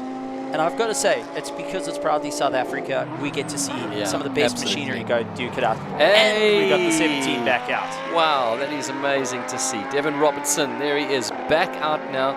And yeah, quite a long way behind, only completing 136 laps, but delighted to see them there. That BMW is still smoking quite a bit there. That's off the time. So that's bodywork up. Did we see something blow there? Did we see something more come out of the car? I think we did. We did. We called it there. That's a tyre. Tyre going there. And you see the cars behind having to really slow down. Yeah, we saw something happening there. But look, we're delighted to have them back. Maybe they can quickly get into the pits and just change that tyre. We would love to see the Beamer finishing. And of course, with them continuing, it's going to be second in the class behind the Alfa Romeo, which means points, means pressure on the Calyx as we go into the final stages. Yeah, 17 minutes to go as Stuart Whitey's got his head down. It'll be interesting to see. He's lapping just on a minute there.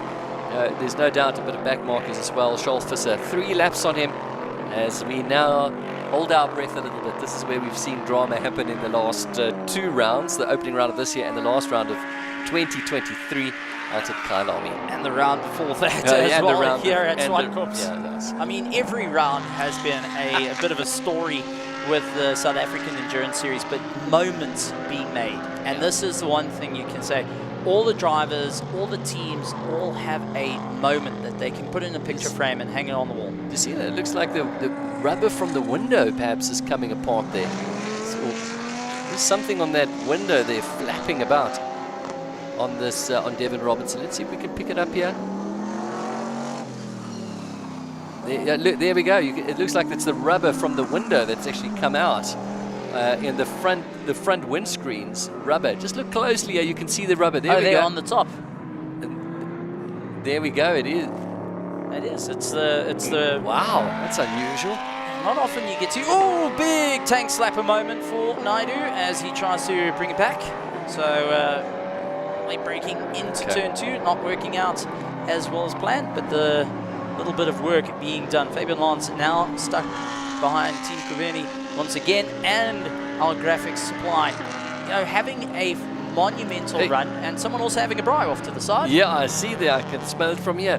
Listen, the eye on Class E with the number 23 championship leader, the PPL Group Roadster there with Dean Walson is now 13 seconds clear of the man who just went off recently, Karshan Naidu. Keep an eye on that gap, because with 16 minutes to go, might put his hammer down. The 262 Barnes Pretorius Pesty Racing still sitting comfortable in 3rd, and will Bechtel now. Stuart White's taken 2nd. That was one battle we thought. Other than that, if everyone can hold fast, we've pretty got a good idea about who's going to win the classes. Well, I'm then going to challenge you a little bit. Yes, go. So, Gareth, do you want to play a game? Go. All right, so what's going to win? Lamborghini Gallardo lying in 5th place with Wayne Roach, the car number 95, or Anthony Pretorius in the little Alpha? Unfortunately, now they are just separated by less than a second. I think we're going to see the Lamborghini perhaps in the next shot coming past, unfortunately, but it takes nothing away from it. Oh, that is Pesty Racing again, but fortunate enough to keep it going. But there is a lot of dirt thrown right on the racing line. This is under braking. Whoa, he went to the... Wow. He got pushed off to the fringes. How fringes. did he not get beached? That's a big send. But that is incredible. Actually touching the barrier, hit the barrier there. Yeah, because he's keeping on the throttle, just trying to bring the car back. Digging. There goes the 23 leading the class. And here comes your dust storm. Close your eyes, those of you out at the tabletop. Never bring dirt to the table, and unfortunately Pesty Racing did all of that. Well, a team that has come from off-road racing, so now going and bringing it all back on track. But I think there's going to be a few words had with Gavin Rook on that one, because Gavin didn't quite give as much space, even though he was blue flagged Super Vee SA Racing did lean on him a little bit hard. But I mean, they've already been once into the kitty litter. I think on this corner there we've just gone through. So some brilliant driving to hold it together there. As we look on the timing there, the Alpha still holding on against the Lamborghini, just separated by a second.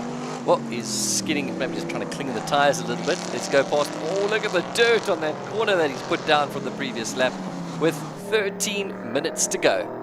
So you still haven't answered my question, and to everyone at home, the same question goes to you. For fourth place, will it be the Lamborghini Gallardo Class B V10 that's able to give it everything it's got, or will it be the Alfa There we Romeo? go. He closed his nose on him. Listen, that Lamborghini has been in the pits for a long time. They've had various problems, so there's no doubt always the Alpha slides around the corner. So that Lamborghini not at its best right now, and that's probably playing into the hands of the Alpha. I'm putting my money on the Alfa Romeo to hold on with 13 minutes to go. Come on, Alpha. Come on, boys. Hold on, Anthony, the 99. Come on. Throw it around, do whatever you can, put it sideways. This is a fight for the top four. We've seen first, second, and third all go at one another. Now fourth place. This is a David versus Goliath battle going on right now. And it does look like a Samlin Racing going and nursing a car at this point, but you can see that Wayne really wants to give it horns. And as he cuts across the nose of Charles Visser. So Charles having to back off the throttle a little bit, going through turn 3.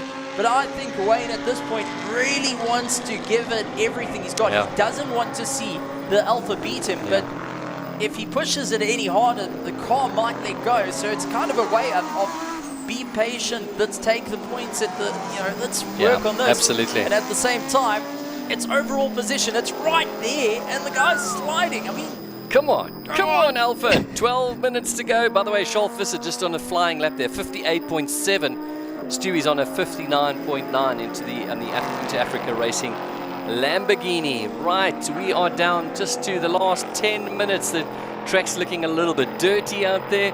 Alpha's holding on. This is for fourth place. Remember, they're in two different classes, but beating a Lamborghini, that's probably going to be better than any points you can get on the day. There's also an overall championship that's on the cards. Both teams have not scored. This is their time to score points for an overall championship. So, yes, they're in two different classes, but for an overall, you want to make it work. And you're racing for the pride. I mean, think of it. All the Italians standing up. It's either an Alfa or a Lambo. Two pride of the country. So that's Alpha going a bit wide there. There's no need for those blue flags there, Marshall. This is a genuine race. We're not seeing the corner here. Yes. So, possibly a braking problem then on that Lamborghini. Not the speed that we've seen them race with earlier on. Look, they're going to win their class if they stay there. They're comfortably ahead of Fabian Lance, who's in 8th position at the moment. So perhaps, don't think that Lamborghini is all too healthy. Right, 10 minutes to go. And for the Alfa Romeo, it's probably going to be about 7 or 8 laps still left to go. The leader, Charles Visser, coming through to complete lap 203. And this is where the drama's unfolded now in the last 2 rounds. So let's see how this plays out with 10 minutes left to go. The 4 Hours of Zwartkops round 2, the South African National Endurance Series round 3. It's Scribanti down in Nelson Mandela Bay coming up at the end of the month. Here's the Lamborghini close again. This is not an overtaking spot. Can go for it if you're brave, but just not able to do it. I mean, Anthony is throwing the Alpha in. He's just making the tires stick. Moves across, middle of the circuit. Here we go, let's see. Horsepower coming into play. Can he go later on the brakes? No, Anthony Binks in, comes across He's got the racing line. He's got the racing line. He's got every right to defend that line as he goes through for one more lap. 9 minutes, 30 seconds to go at the 4 Hours of Zwartkops. I would love to see what those Dunlop tires look like at the end of it, because Anthony is making them go through every heat cycle possible for the final 9 minutes of a race. This is feeling like a century of defending, and you can see that both Anthony and Wayne so badly wanted both nursing cars that are severely injured at this point, and they are giving it everything they got. They are fighting within the top 5. These are 2 cars that we didn't expect to see earlier on in the race, battling it in out. the top Yeah. 5, and well, 2 Here we classes go that we again. never thought we were going This to. is probably the Lamborghini's best chance when he closes up. Otherwise, coming up the hill, otherwise it's going to be another lap. And again, he looks too far back. And Anthony getting his racing line right this time. Is he going to come across to defend? Yeah, the Lamborghini's going to go. So they've got the slight tap on the he's brakes. now. Anthony says, my brakes are fresher, thank you. And he comes out one more time with 8.5 minutes to go. Just to update then on Class E, it's still the 23 Dean Wilson leading then the Karshan Naidu. And Karshan Naidu is comfortably in second ahead of the 262 Pesty Racing. So that's all still lying as, and this is in fact Fabian Lance going through there, second in class. This is the leader of the class, this Lamborghini here, the Samlin Racing Lamborghini, hoping for a 4th position, finishing in 4th from the Alfa Romeo that's somehow miraculously holding them off. This is a supercar versus a hatchback. I just want to point that out. That's no little hatchback. That's a monster truck that you've got there. Right, here we go. That Lamborghini looks very close now. Maybe the back markers are going to help you. Fabian Lance just ahead in 8th position. Not going to want to get involved, which might give then, of course, Anthony Pretorius a clean... Oh, he's far behind there now. Although, he does seem to have the grunt up this hill. Let's see if he's going to be late on the brakes. No, I think they're sticking with their brakes. Right, Fabian Lance might get in the middle of the two. He's coming through. Yeah, might get in the... Oh, Wayne's going to also put his nose in and say thank you very much. He is not good racing. Not going to be too gentlemanly on that pass. 7 minutes to go. 7 minutes to go. Charles Visser through in lap 206, still lapping under a minute, as is Stuart White. Looking good for the two youngsters, amazing stars of South African motorsport. And this is one as well. This Alfa Romeo, the story of the weekend. For me, the number 99, holding on fuss with 7 minutes to go. This is your favorite car? Yeah, no, it's taken. The Nova's beautiful, the 17 backdrop racing, but I mean, the story, beaten, bruised, still giving. This is a person coming out of a hard weekend and now going to work on a Monday that is going to give it everything he's got. Or it's that Friday afternoon where it's the final push. Look at that. Getting in the way there. Going a bit wide there, not the racing line, and you can see the Lamborghini closing up, but I don't know. Send on the brakes. It's a send on the brakes. No, you see. He stops dead though. There's something on that brake. Oh no, that's going to be... He stopped it dead on the apex, so the brakes are able to work very close, door to door. And that Lamborghini is lower than the wing mirror of the Alfa. Wow, through turn 7 into turn 8. And it is Anthony still giving it everything he's got. Wayne tried his luck but lost the momentum into turn 5.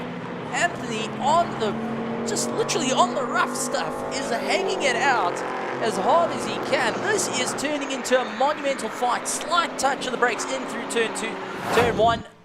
Braking into turn 2. I mean, take a look at the send. Hard on the brakes. Look, a little bit too hard than planned. Didn't want to go into the door of Anthony, and that allowed Anthony to come back at him. But into turn 6, turn 7, little Alfa outbraking. On the outside of that dirty corner that's got cement dust and sand and amazing. Look at the bravery now into the penultimate corner. Look at the bravery. And the Lamborghini then recognizes, okay, here we go again. Side by side again. 5 minutes to go. 5 minutes to go.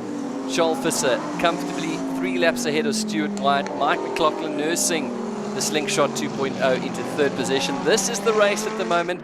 2 separate classes. Anthony Pretorius in Class C in the Alfa Romeo, and it's Class B Samlin Racing. They're going to want points. What's going on here? That's a safety car. That is a safety car because Almeida has parked it. Charles Visser has parked it in the dirt at turn 2. That is our Nova in the pits, and when they tow it back, it can't get out. Charles Visser will lose the lead.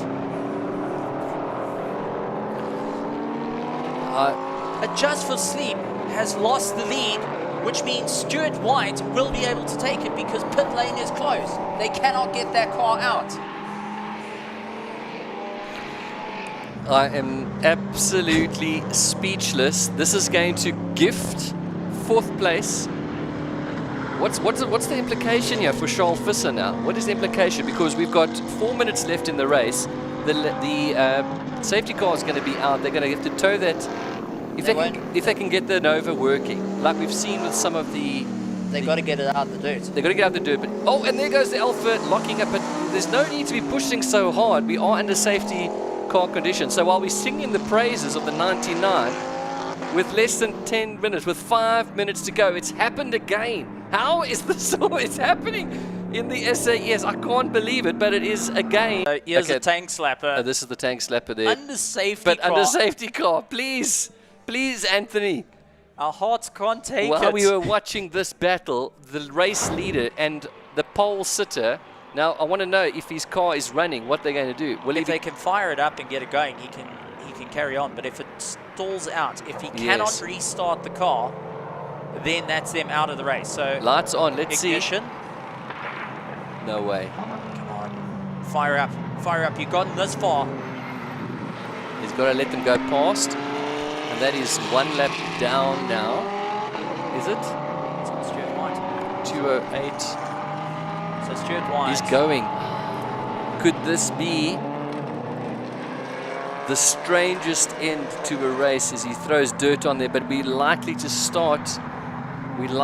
finish under safety car. We're going to just see how this finishes up, but I believe that Charles Visser is still in the lead of the race.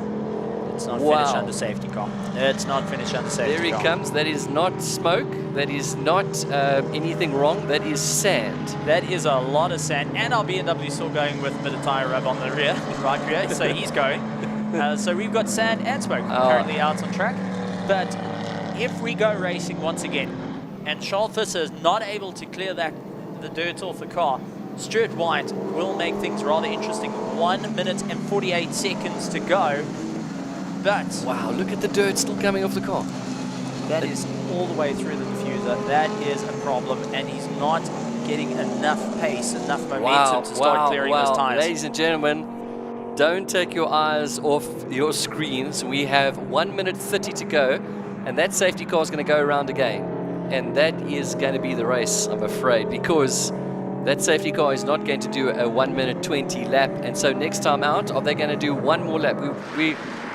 We'll wait to see what happens here now. Obviously, race organizers are frantically talking to see what implications here. We'd love to see ourselves finish under racing conditions. Will the safety car come through? Is it 4 hours plus 1 lap, or how does it work, Steve? This would be, the flag will come out at 4 hours. So if the safety car gets a little bit of a hurry up, and a lot of a hurry up at this point.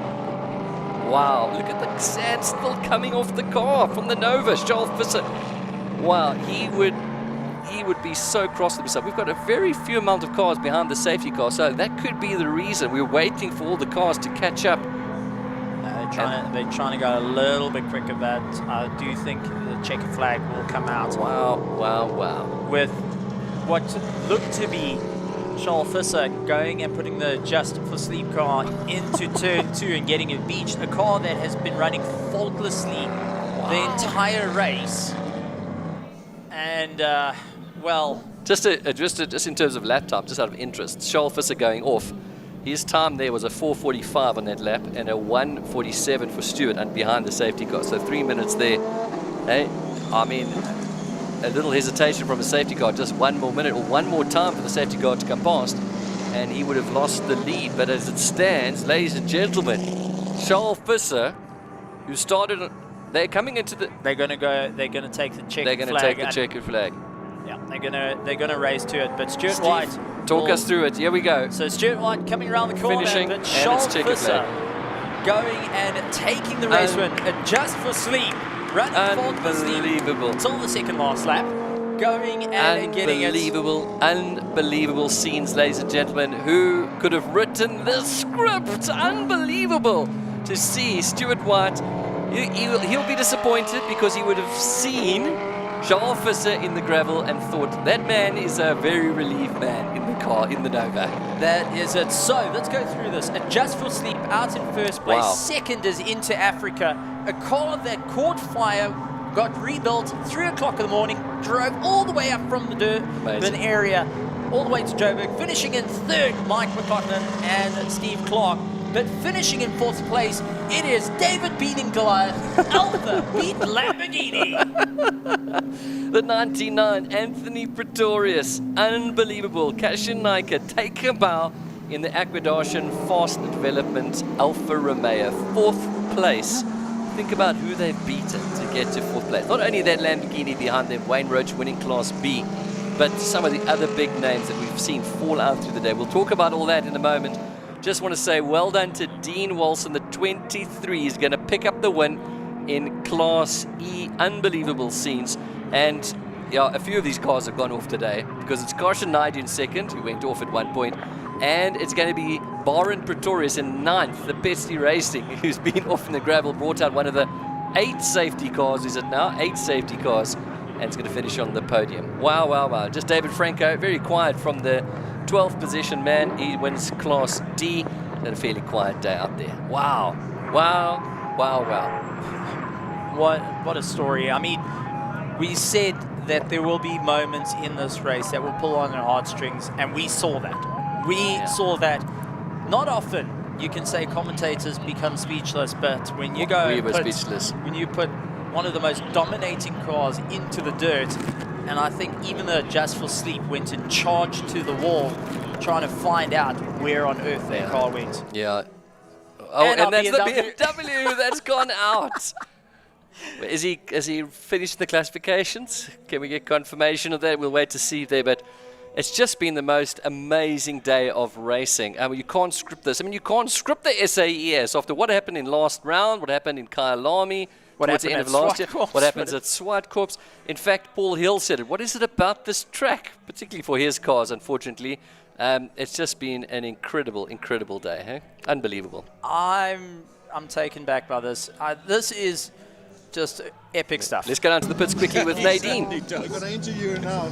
I'm here with our overall winners and class winners. A Just for Sleep with Nick Adcock, Michael Jensen and Charles Visser. How does it feel? Well, congratulations, Nadine. Every single name perfectly pronounced. Well done. No, we're good.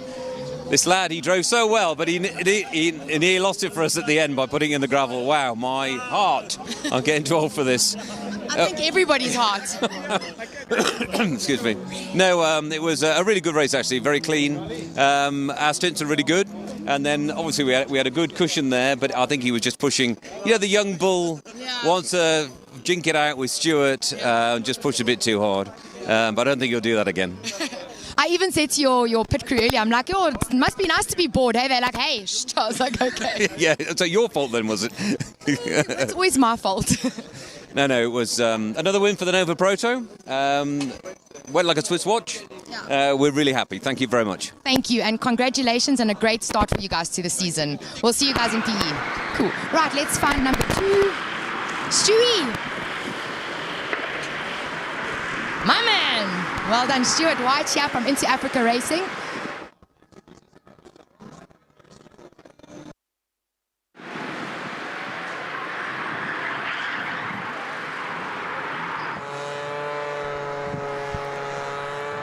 All right, we'll come back to Nadine in a moment to chat to Stuart White. We saw a very relieved Mr. Charles Visser in the background there. He was being congratulated by his friends and family. Well, he's had an interesting day. I think that was the biggest moment of his life. Imagine coming back to the pits and saying, guys, I'm sorry. I can't believe I did that.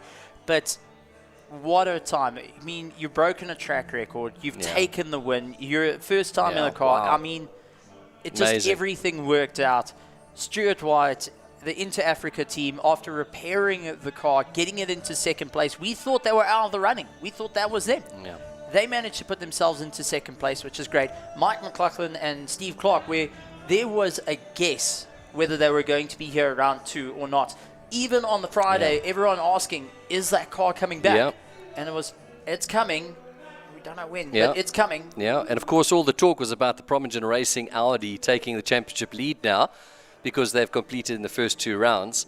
And of course, we know that this is a throwaway round for them, hopefully, and they'll be back at Elder Scribanti coming up soon. But you couldn't have written this script. We didn't expect this result. But, yeah, come on. Alpha. You're an Alpha fan now. You're an Alpha fan now. What a drive. What a drive from the 99. That is the drive of the day. And I hope that Nadine gets down there to hear from them, because they must be absolutely elated to finishing 4th place and, of course, win their class. Unbelievable. I think every Alpha fan, even if you're not an Alpha fan, you thoroughly enjoyed that. You're an Alpha fan now. Well, that's it. It's to come. It's not to come, eh? You know, I raced an MG. You know how that actually just hurts a bit.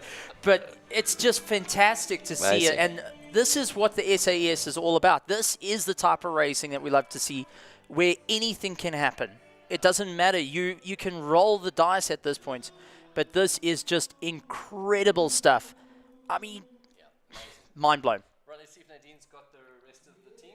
Let's go down there and see.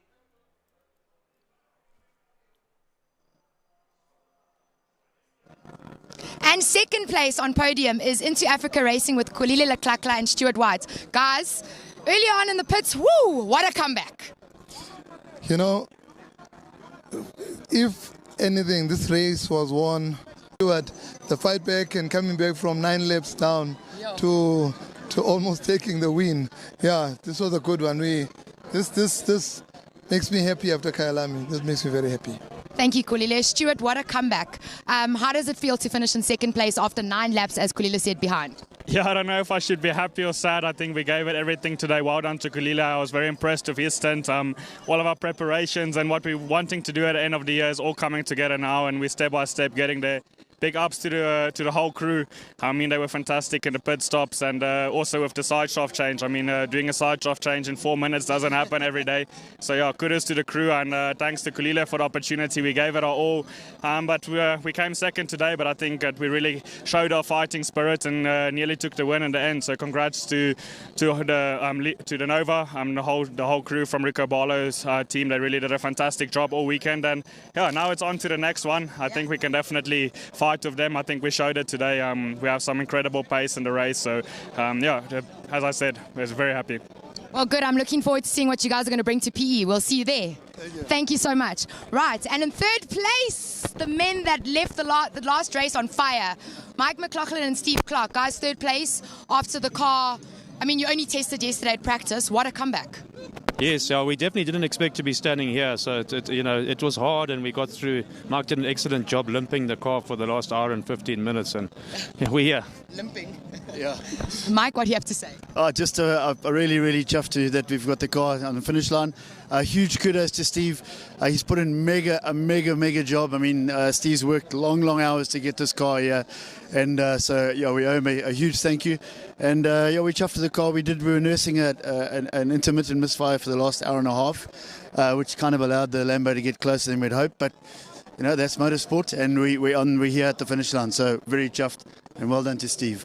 I'm so chuffed for the both of you as well. Well, as we know in motorsport, it comes down to the very last minutes, as you just saw.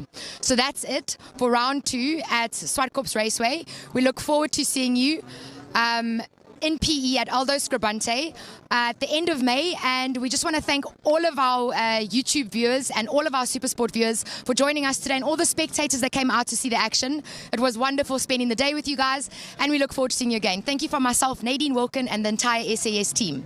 Let's go back to studio for now.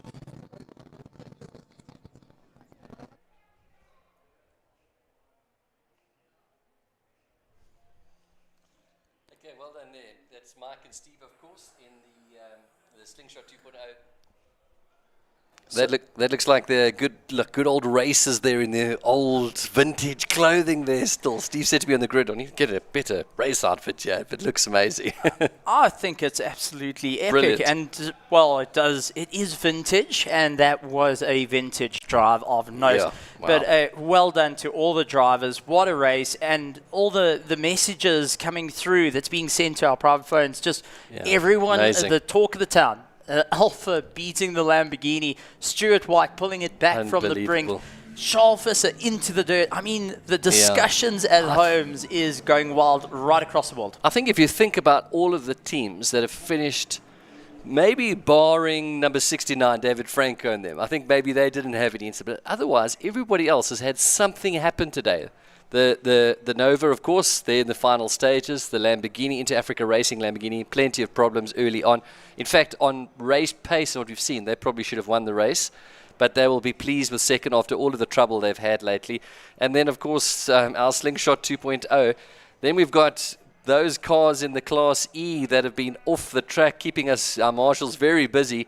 Every one of them, of course, have been somehow involved in an incident today.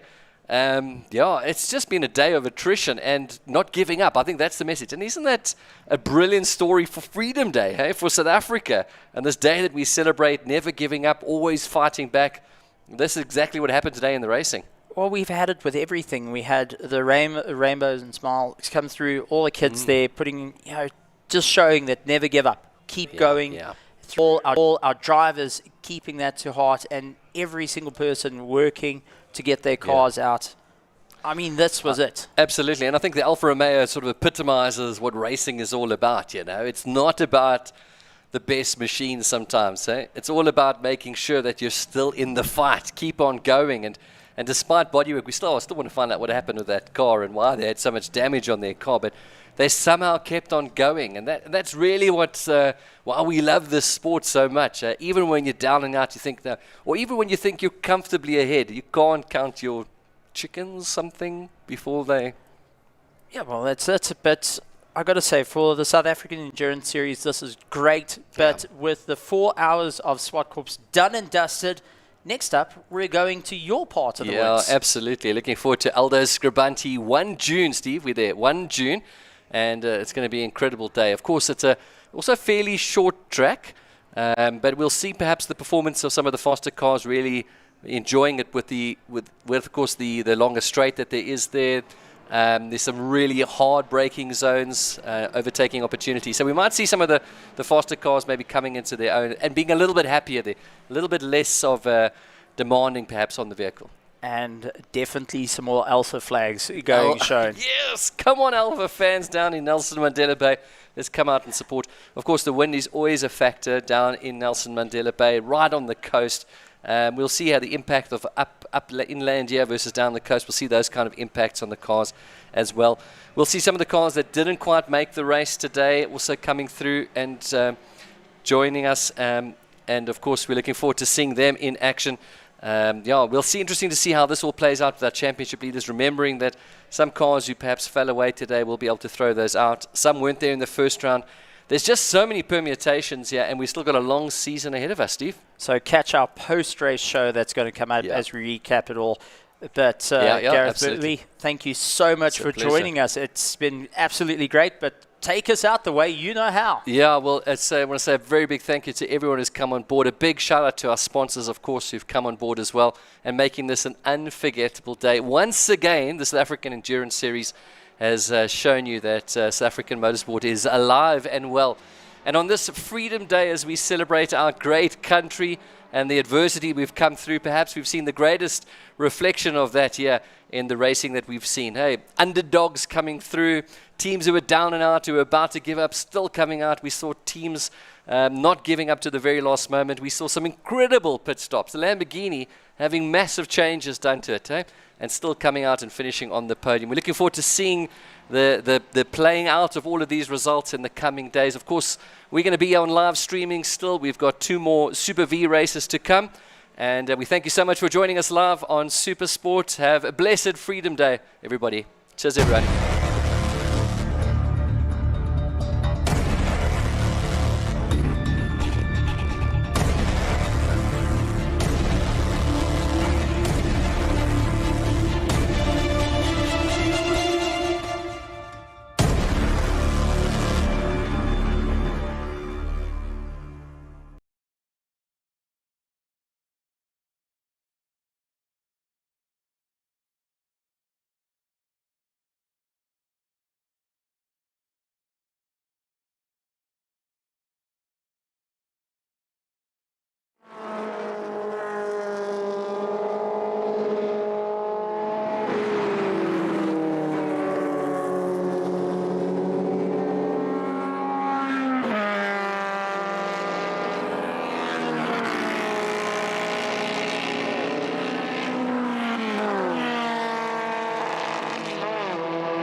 And we are back with our Liqui Moly SA Super V's out on the track. Alan Mayer out in first place, Yannick Herbert trying to chase him down, but it does look like sporting a bit of damage as he makes his way around the circuit. Also, that is the young Kraver Ramchanda making his way around the circuit, but unfortunately for Herbert, missing a nose. That is not going to work out for him, and a little bit of downforce getting into effect, losing out a bit of time. Alan Mayer, though, looking more comfortable at the front. The Formula VW getting a little bit sideways up at tabletop.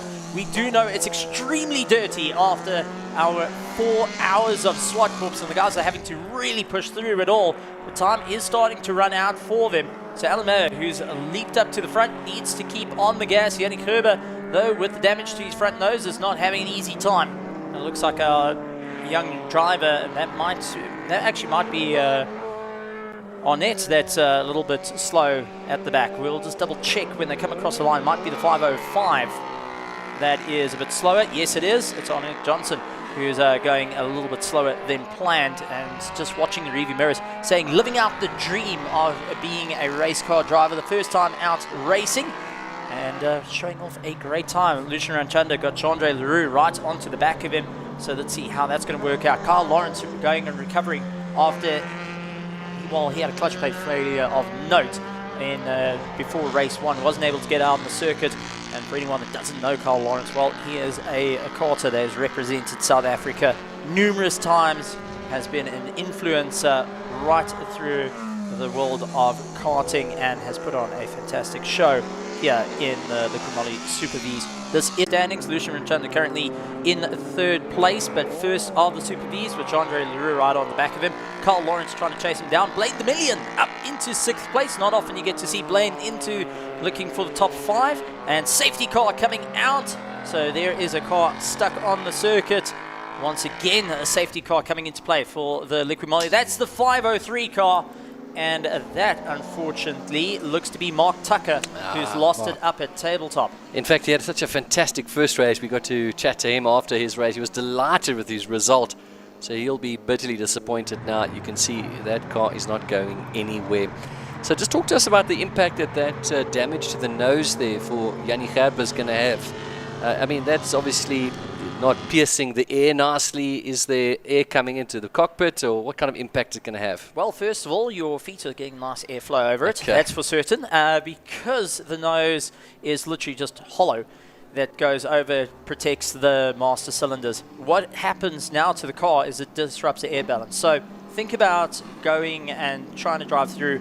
You've set up for having a front wing. You've got a little bit of downforce. It's pulling the car in. It means that you've got a bit more rotation. The nose wants to bite into the corners. Now you've got that taken away. You're only relying purely on the rear. The front becomes very unstable. You find that it starts understeering. Yeah. And then you'll get a snap oversteer coming out. So you're not quite sure. The car becomes less and less predictable as time goes on, especially with the fuel starting to run out. And that makes things a little bit more tricky. For the drive, though, it does make the car a little bit more bouncy. You start getting all the whole air going underneath and over the car, going and moving the car up and down, unsettling the suspension. In turn, your eyeballs start rattling in your own head the faster you go. All right, interesting to see how Alan reacts to this race. Of course, they raced a bit earlier on today in very different conditions, talking about not getting the tires up to temperature, a very green racetrack. They were the first ones out there this morning after some heavy downpour last night. And yeah, it'd be interesting to see how he reacts after this race, looking comfortable out in the lead in his class. Well, and you've got Carl Lawrence, who's now right onto the back of Jean-Andre Leroux and Lucien Ranchanda. That's exactly what he wants. From missing out race 1, he was actually losing 3rd gear. He would be going down the back straight, hook it into 3rd, and it'll kick out.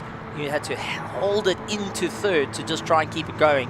Unfortunately, the clutch plate failure came into play there, and that's why he missed race 1. Now has an opportunity to make up some time. Jean-Andre Leroux, who is the captain of Fly Safair, now looking to try and hold 2nd place or take flight to get ahead of Lucien Ranchanda, who is the championship leader at the moment for the Liqui Moly Super V's that are battling it out. Running 1600 engines. They've got a little bit of an aerodynamic upgrade package to a Formula V chassis, trying to make it a one-make series, and really doing a good job in just putting the cars out there We also will see that the cars are running fuel injected out at the front instead of the carburetors. Safety car pulling in. We're going to go racing once again. Alan Mayer watches his rearview mirrors. Yanni right onto the back of him with that Formula M going and putting on a huge amount of pressure. Alan Mayer will have to really get defensive. If he can go and fight it out, he will be able to hold first place, but he has to try and keep that KTM right behind him. Not going to be an easy time. A 1400 bike motor going to be hounding the Formula VW, and then you've got the Super Vs running 3rd, 4th and 5th, but 1st, 2nd and 3rd in class, all in one shot. Carl Lawrence, though, hasn't got the same drive as Jean-Andre Leroux and the likes of Lucian Ranchanda, dropping out of the slipstream, and you wouldn't think that it becomes too effective. Well, these cars rely on having a slipstream. It's all about momentum. Yeah, I was chatting to Lucian after the opening round this morning, and I was asking him about whether he was going to make any setup changes to the car, and he said absolutely, because you know, it looks like it's all sort of set in place, but there's so much that you can do on these cars just to improve the balance and the performance of the car, particularly as the conditions change through the day. We know what one more race to come still. Well, you want to push yourself a little bit more. Jean-Andre Leroux looking around the outside. Lucian taking a look to his right side, moves slightly across. You can't go wheel to wheel and run over each other's wheels in these unless you want to become a pilot without wings. But Lucian Ranchanda getting very defensive. Jean-Andre Leroux gets past, takes the pass into turn 1, carrying a little bit more momentum.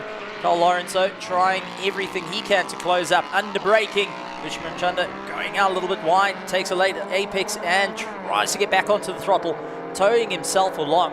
But Jean-Andre Leroux now leading his class. Alan Mayer leaving Yanni Gerber for absolute dust at the moment. But let's see how the Super Vs are going to handle it out, with 1st and 2nd in class literally going toe-to-toe with one another. And this is starting to give me the same vibes as the Alpha versus Lamborghini.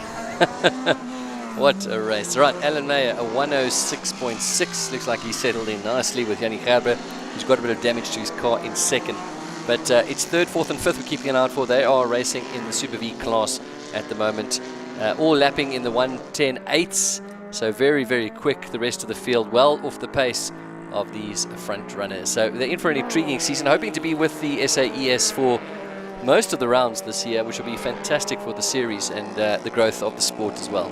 Oh, I do want to point out as well, if you want to get a sense of speed, well, these are 1600s in a 400 kilo weight class, but then you our marshals. Yeah, it's wonderful to see somebody who's has a career in one industry perhaps, then coming and trying something like this, and it just invites more people to discover the thrill of motorsport, and that's what we saw all day today in the 4 hours of Zwartkops. As yeah, this is race 2 of Super V. Have we got a time lap, or are we doing 10 laps? This is a 10-lap race. All right. And they're currently on they're on lap 9, and there is a broken. That is Grant Will, also in the same class as like Alan Mayer.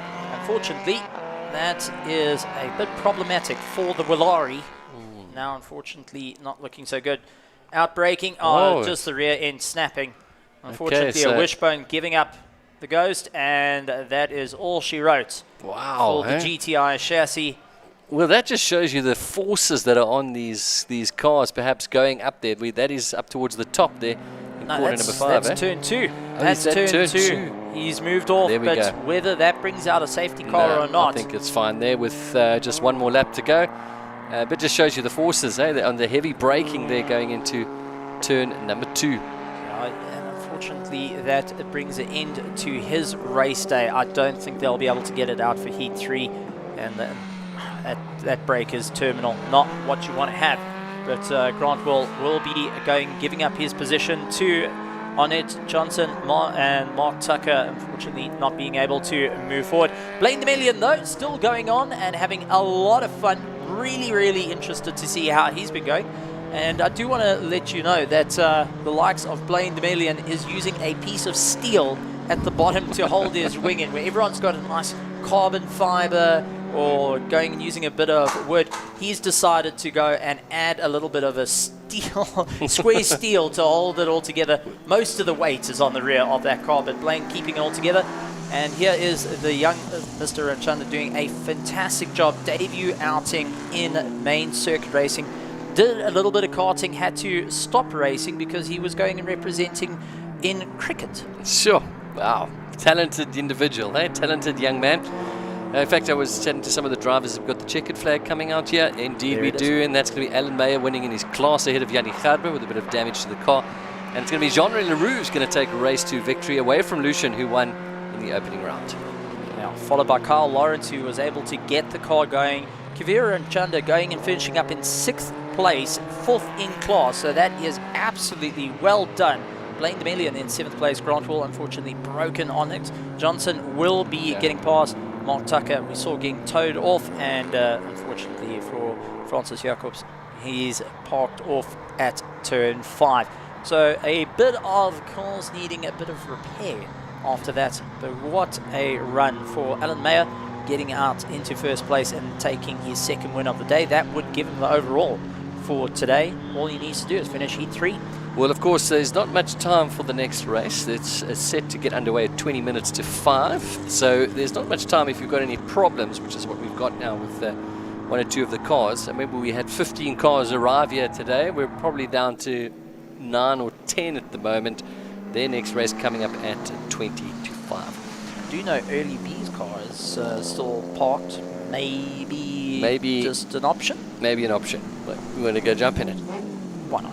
Why not? Let's go have a bit of fun. After seeing the Alpha Beta Lambo, I think anything can happen. All right. I'm going to pop out quickly.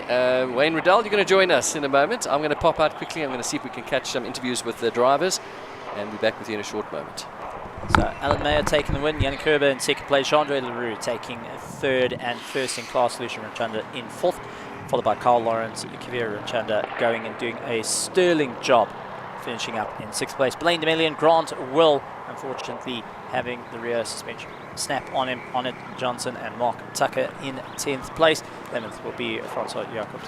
But joining him on the headset mic is going to be the CEO. This is Wayne Riddell, who is going to be, well, thrilled after a 4 hours of Zwartkops. What a run. Who would have seen that coming?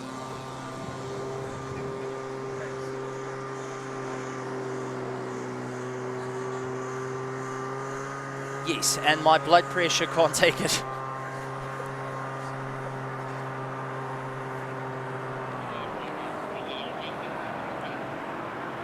I've got the question.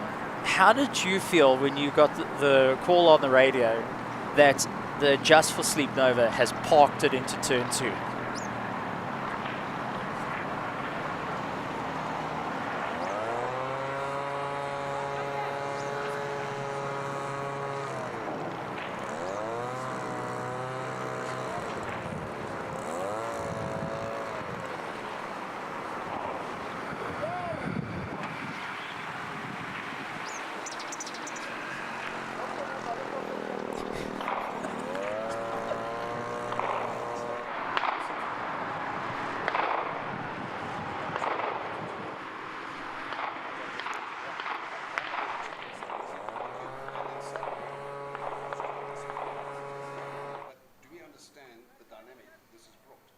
Well, it's gone and changed up the entire championship, that's for certain.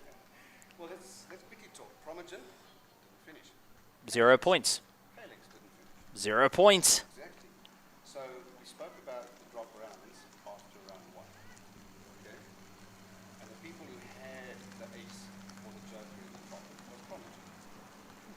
Because they finished, so they come to another race, they were able to have 1 throwaway at their disposal. Yes. That's completely toast, yes. Into Africa. Yeah, they're on the podium now. We've got Nick Adcock on the podium, the Nova. So let's quickly look at, we do this recap. Let's quickly look at our top 5. Marathon, equal points, 50 points. Same points, equal points now with the Nova. That's Nick Adcock in points. Jensen, so they're now all tied up 50 points apiece. And we've got tied up for 2nd place is Promogen and Into Africa. Yes. Because of the drops. So the one each drop, so there's tied up for points. got Clark and McLaughlin third, tied with Keynes. Phew. And I do want to point out that McLaughlin's car, and just to point out that backdraft 2.0 was. I think it's 3.0 between you and me. Yeah. They barbecued the 2.0, so we got to call it 3.0. Yes, it's a phoenix risen from the ashes with the upgrades. But, I mean, this has changed it up. Even for index and performance, that also got a spanner in the works because suddenly the Alpha with Nike behind the wheel was keeping very consistent for the first start, then hands over the car, and suddenly 2 seconds getting dumped by his teammate. And, well, it turned into a David versus Goliath battle between a Lamborghini Gallardo and an Alfa Giulietta.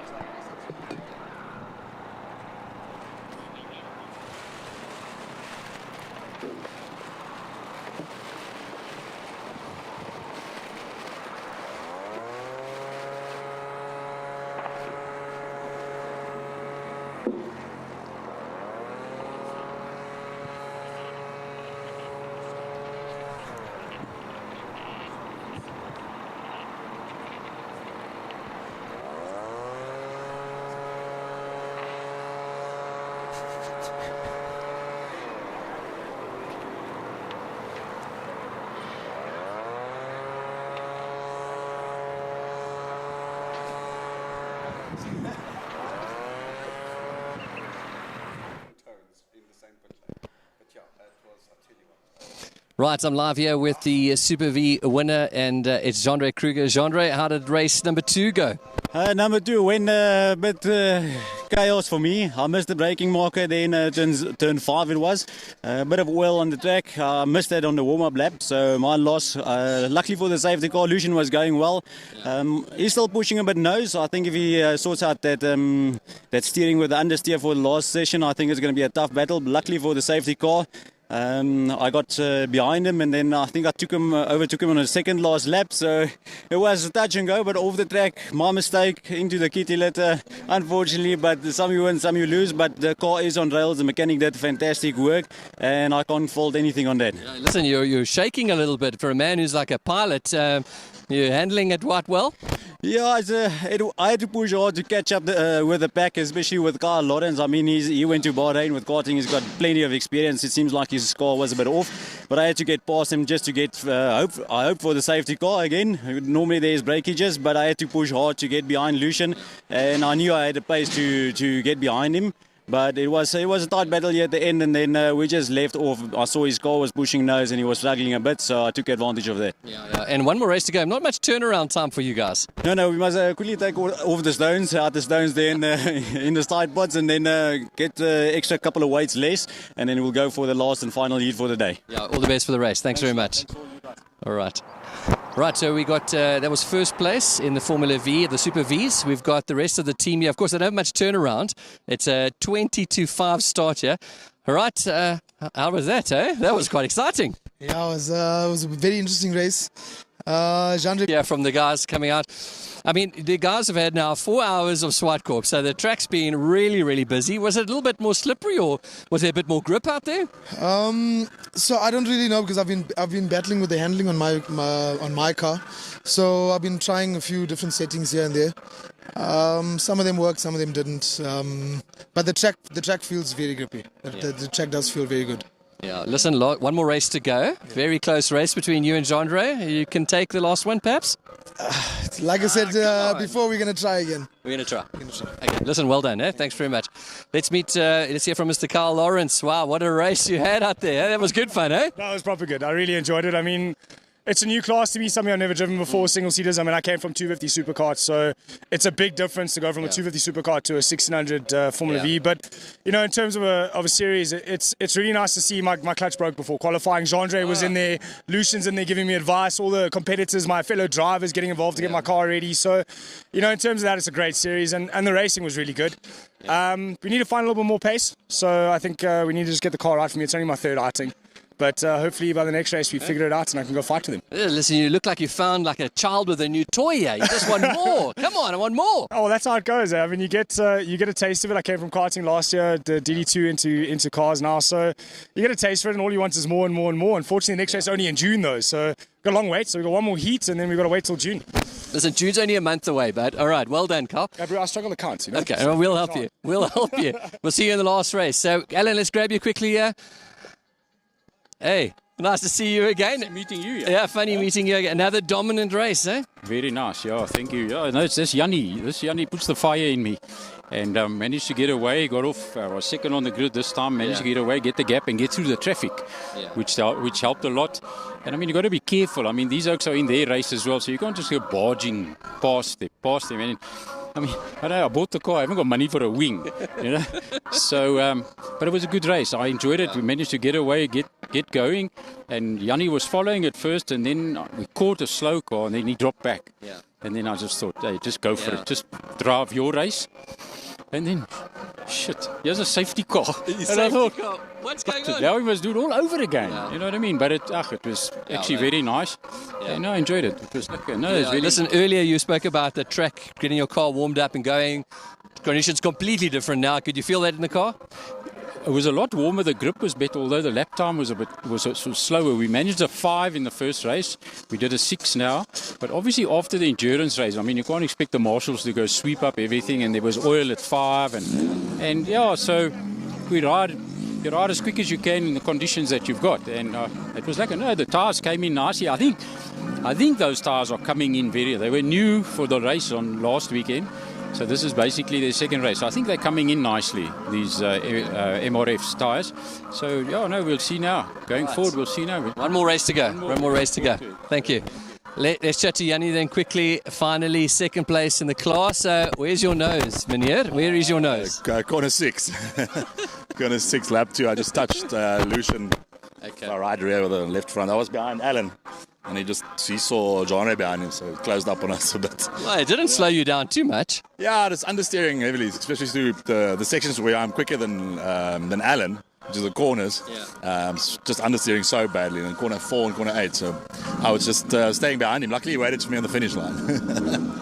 Quite a gentleman. Just lastly, I mean, the not having a nose there, the air, could you feel it through? Yeah, no, definitely it blows through. Could feel it. Yeah, I was actually scared my battery was going to fall off at some stage. So no, definitely feel it. Okay, right, one more race to go. We'll see you just now. Thanks. Right, so I'm here with Class D winners, GSW Graphic Supply World, with Roberto and David Franco. Guys, congratulations on your second win of the season. How does it feel? Feels good. Feels really good. Yeah, look, it was quite a long day out. We started nicely. We were up there. You saw we were quite high on the grid, and then we had a bit of issue with the wheel stud. One broke off. Carried on driving. Realised I had a bit of an issue. Then the second one broke off, and the tyre just completely felt loose. So we're like, let's rather bring it in and fix it and get the car back on track. So we lost about 20 minutes, but yeah, still won our class, which is what we came here for. Yep. And we had a lot of fun. Roberto, over to you. Thank you. So from our side, thanks to SAE and of course our team, Universal, we think they did a fantastic job. Proud of David. He put the car on a 106, which is a really good position, ahead of some of the better cars in upper classes. And like he said, you know, we had a strategy, we stuck to it. He did the first stint, he really did well. We were running 6th or 7th, and then we fell back. And then at the end, when we came back, it was really, it was quite a challenge, you know. But the car was stable, it was going well. And then he did the third stint as well. So he put in a lot of hours, and yeah, I'm very proud of him. And really, it's been a fantastic day, a lot of fun. Teamwork makes the dream work, right? Well, huge congratulations to you guys, and you definitely deserve the win. Aaron Pretorius from Pesty Racing, third place. I mean, at least we're on the podium, right? Yeah, I mean, it's unfortunate we had the lead, and that first stint went extremely well, and then my dad got into the car and it was going so good.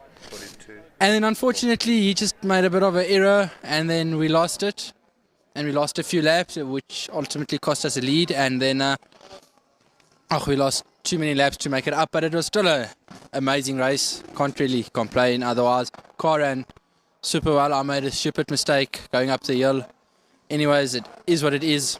Also went off a bit, but managed to get it back on the track quickly, so I didn't lose too much time. But it was an awesome race. We can't really complain. The car ran extremely well. I think we've sorted out the gremlins now on it, so looking forward to PE. I think we'll be fast. I love going to PE, so we should have a good race there. And yeah, all credit to the team. At the end of the day, this is a team sport. So yeah, win together, lose together, I guess. So everybody did their part, and is what it is. Can't really blame anyone, and that's how racing goes. Overall, I mean, you guys started quite high up on the grid. And let's not blame it all on your dad, because I remember somebody collecting some of the gravel on the car. I mean, half the gravel was here in the pits when you came out of that spin, but glad you guys came back from it. Yeah. A lot of cars had issues today, and there was a lot of action. So you guys definitely came out on top. Oh no, definitely. We can't complain considering how it went. We're extremely happy with the pace. I mean, excluding that spin, we were a really fast team, and the car ran very well. So, it's just, put our head down, go to the next one, try our best, keep on racing. And I mean, at the end of the day, it's a big joy coming to do these events. So, also, Saes, they've done a really good job this year. It's been so much fun racing with this. So, yeah, it's an awesome day. So, just everyone who's helped us and everybody who's part of this, thank you. And to Backdraft for giving us these awesome cars to play around with. It's always a big joy. So, yeah, we go to PE, and then we'll see how PE goes. Can't wait. It's around the corner, actually. So, a lot of work to do on the car, but be there and we'll be fast, hopefully. Yeah. Right, that's the Pesty Racing team in the background showing some support. I'm with one of our youth drivers here. He was in the team with Fabian Lanz and Lonica Martins, and they managed to finish second in Class B. All right, so it was your first time racing in endurance. Tell us about your experience. No, honestly, it was a lovely experience. I think can't get much of this. It's coming from karting, coming from other sorts of like motorsports. It's just absolutely incredible. And tell me, what was your highlight of the day? Honestly, the highlight was just my stint. I did about an hour stint, so just the driving, I just felt so comfortable and everything. So I would say that was my highlight. Wonderful. Well, congratulations on second place for your first race. And we hope to see you and your team in PE. 100%. I'll see you guys there. Anthony Pretorius, first in Class C. Congratulations. How does it feel to bag a first place? Oh, it feels pretty good actually. I just want to thank my teammate Kashen for an excellent drive. I couldn't have hoped for more. Awesome. Yeah, I hear he was a bit under the weather yesterday, so he managed to pull himself towards himself and get out in the car with you today, and you guys ended up taking a win. Yeah, he struggled a bit yesterday, but he definitely came today prepared and put all of his effort into it. So just well done to him also. So we'll see what goes from here, and just very happy. Well, congratulations, and I hope that we'll see you in PE. Thank you. Thank you very much. Right, back to Stephen and Gareth for now, but I'm going to grab Samlin quickly, who are the class winners of B. Okay, monster news been dropped. You and I, first time hearing all this stuff, and wow. Little Alpha also getting fourth place in Index that we've got to talk about. But motorbikes now joining the series, which is great. So they're having the superbikes coming in.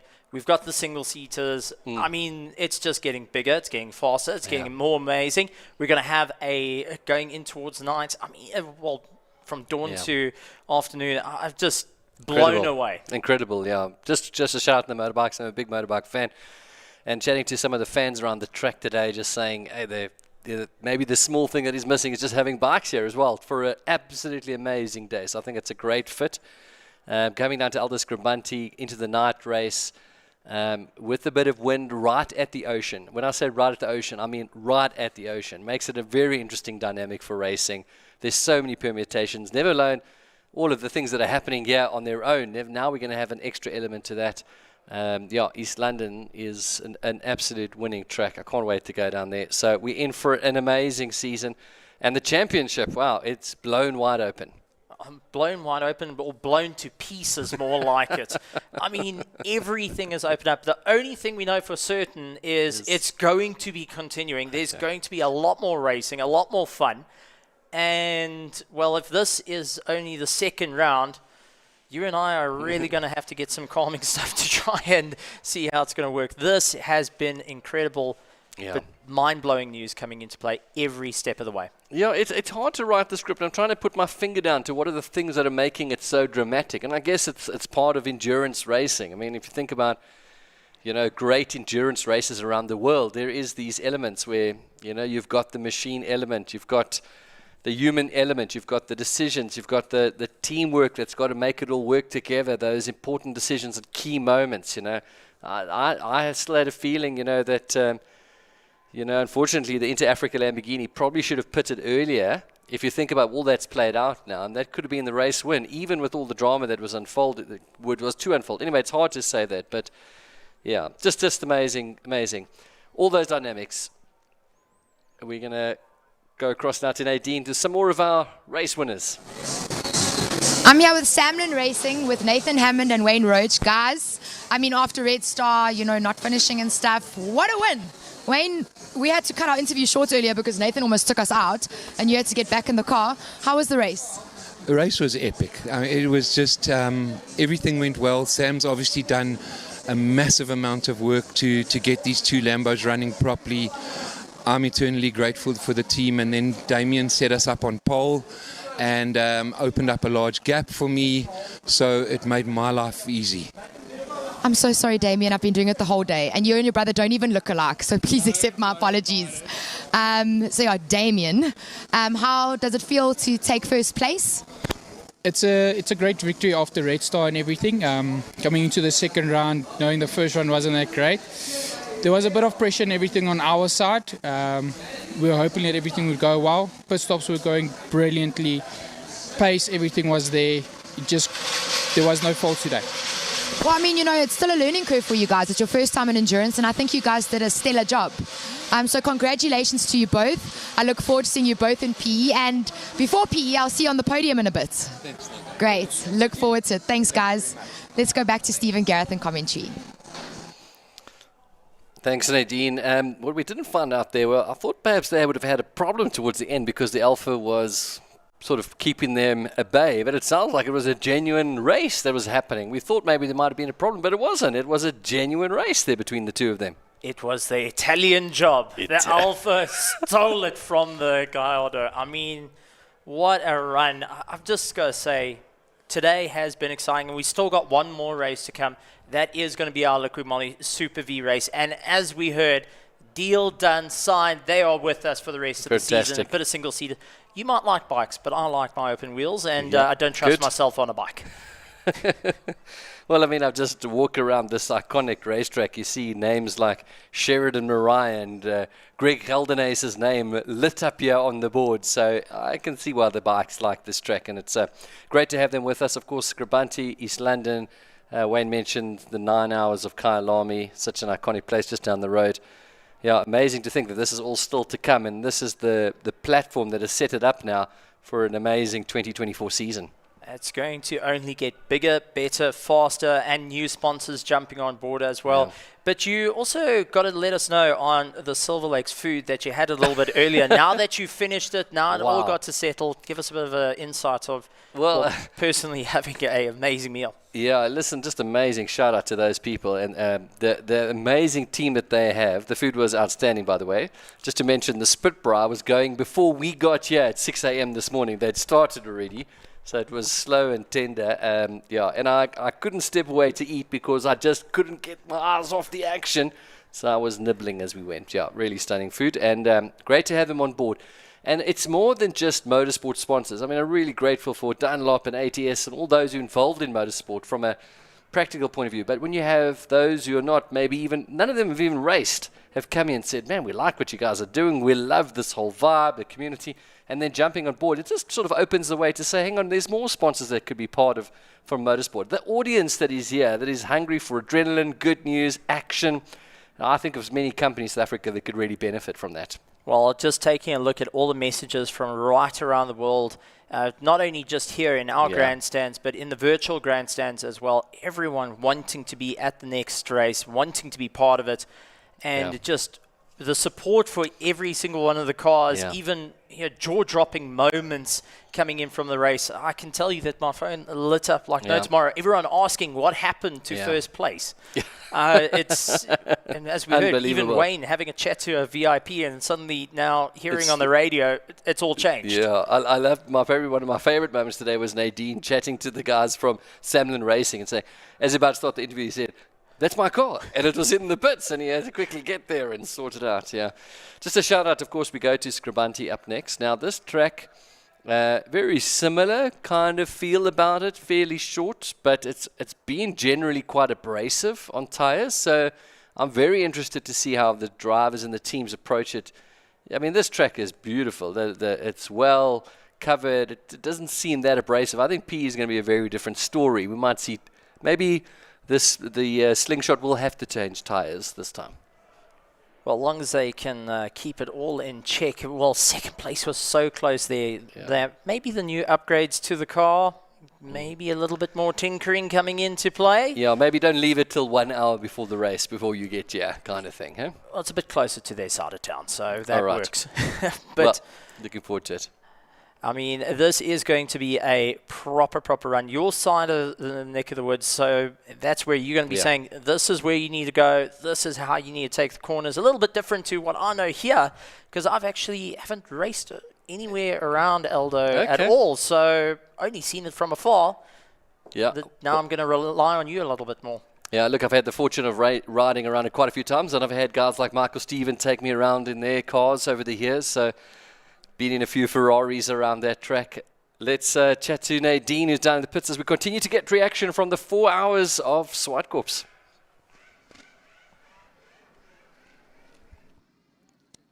I'm here with People Group and Adapt Signage with the winners of the V8 Roadster class.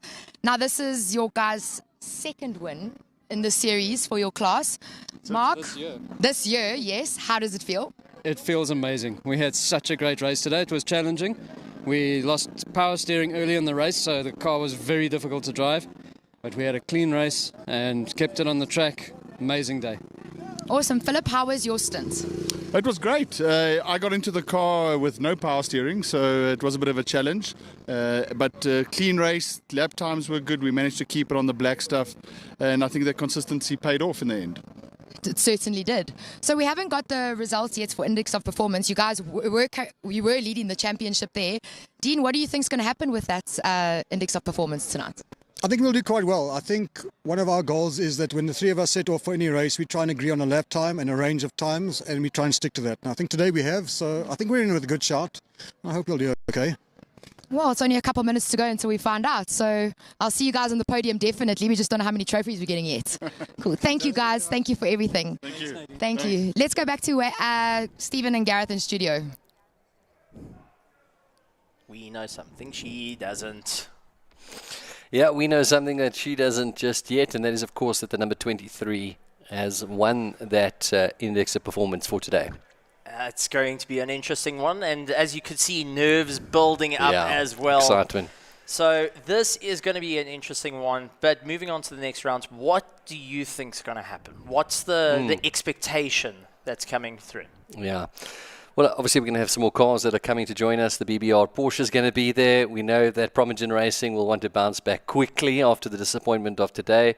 Don't forget, we're still throwing away run rounds, so it's very much up in the air and open still. I know Marius Jackson would have loved to have been here today. He would have been in the mix, and hope to have him and some of the other guys joining us as well. Sounds like a couple of more other cars Wayne's sort of alluding to will be with us as well down at Eldo Scribanti. It's a very, like Zwartkops, a very fan-friendly track. Lots of places to sit. Lots of places to see lots of corners in action. My favorite is the sweep going into the final corner. Lovely to watch some racing there. And endurance. You get so close to the cars, it's absolutely stunning. And just the sights and sound as well, and you can go and dip your toe into the coast as well. But now to answer the question, finally, what was your favorite car? Well, the Nova didn't look too good in the gravel there, I must admit. So I'm going to go with the backdraft. Yeah, I think it was. I think the romance, the excitement of that car, it's everything that you want in racing. The Nova maybe is a little bit far-fetched for some people, but that pink, okay, besides the color, I think I think it's what dreams are made of, and it feels accessible. It feels like we can just jump into it and go racing, you know. And that's what you want to see. I don't know. You've got to give it to the Alpha, though. I mean, despite everything, it still looks stunning, even missing a whole bunch of body parts and fighting till the end. I loved seeing it going through sideways there at corner 5, man. I reckon that's the image of the day. I think the brakes are shot on it completely. The brakes are shot. That is a done and dusted. But we still got lots happening on. We have got prize giving coming up. Yeah. We still have our Heat 3 for our Liquimole Super Vs as well. Yeah, race 3 about to get underway. Of course, it's been very close in the classes. Alan has been leading things quite comfortably. But now it's all about the Super Vs that very close they've been through today. The pilot has taken 2 wins out of 2. Can he make it 3 from 3? Well, that's up next, eh? Well, let's find out. Lucian's going to make sure that doesn't happen. All right, let's go racing. It's race 3 up next.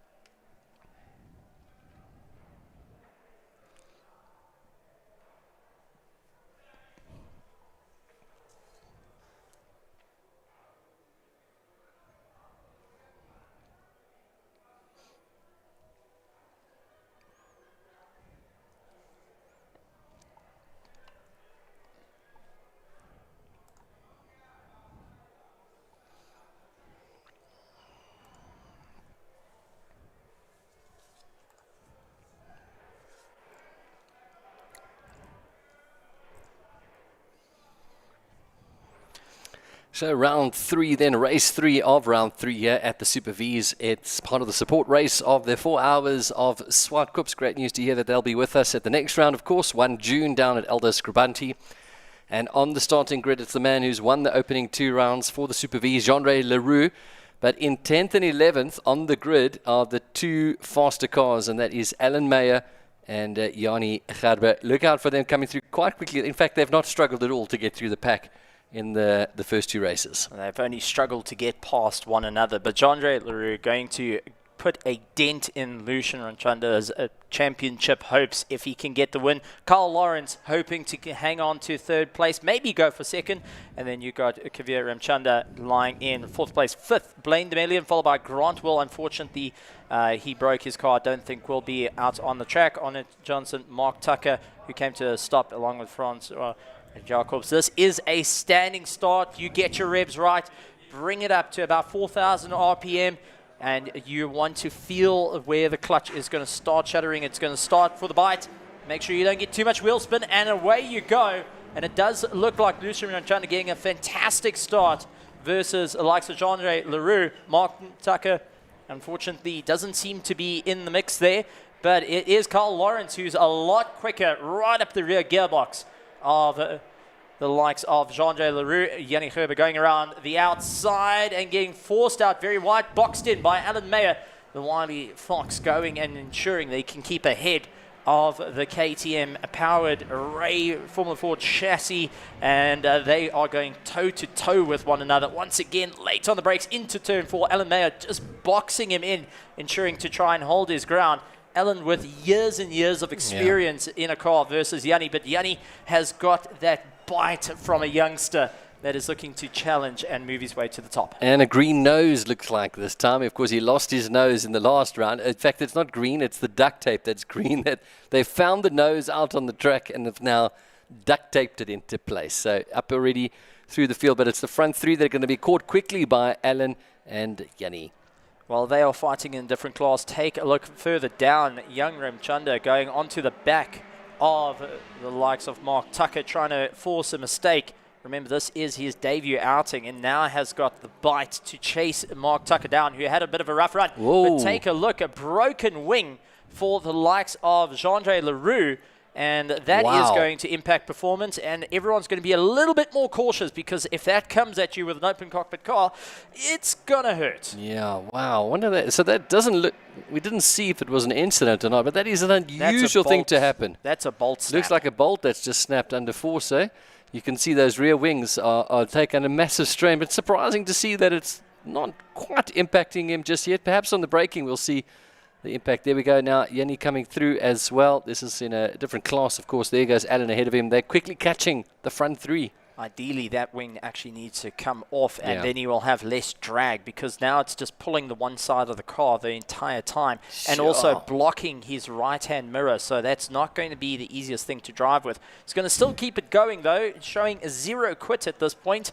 And, well, the little bolt that could is now trying to hang on as much as possible. Jean-Andre Leroux going and waving past Alan Mayer, saying, listen, I'm not going to argue with you too much. And take a look at Yanni under closing into turn 1. Gets a brilliant pass under braking, not losing too much time. But Jean-Andre Leroux now starting to lose out a little bit more drive. The wing dragging on the ground. And this is going to allow the likes of Lucian Ranchanda to pull Kyle Lawrence along and get a little bit closer. So let's see, will the pilot lose his wings here at Zwartkops? Well, I am really surprised to see that it's not having as big an impact as we thought it may have, because that gap still looks like it's being maintained at the moment. Last time out a 110, of course, Alan and Yanni traveling at a 107, but a 111 only for Lucian. So, yeah, you can see the gap looks a little bit closer there. Surely Lucian will be needing to make the most of this and not wait too long. You can see there's a little impact as the back wheels start to slide out a little bit. Downforce perhaps not as strong, but yeah, he's going, and Lucian's on his way. Big break there. We can see some smoke going up. Alan braking and locking up the tires going into the final corner. Alan's still trying to get to grips with the car. He kept having a chat saying, look, racing like this is pushing him to learn the car a little bit more. I think Lucian Ranchanda's actually slacking off a little bit just to be cautious and taking safety in mind, as he doesn't want to get too close just in case that wing does detach itself. He doesn't want to be anywhere near it and then maybe go back on the attack. He has got a bit of laps to play around with, but Jean-Andre Leroux is having a bit of a difficult time trying to keep himself going. Now, it's definitely on the ground, bouncing around. It's going to be unsettling the car every step of the way. So let's see, will Lucian Ranchanda try and get past? Perhaps one of the back markers that we see going past there, because Alan did a 107 last time out, a 108.5 for Yanni. It's on it.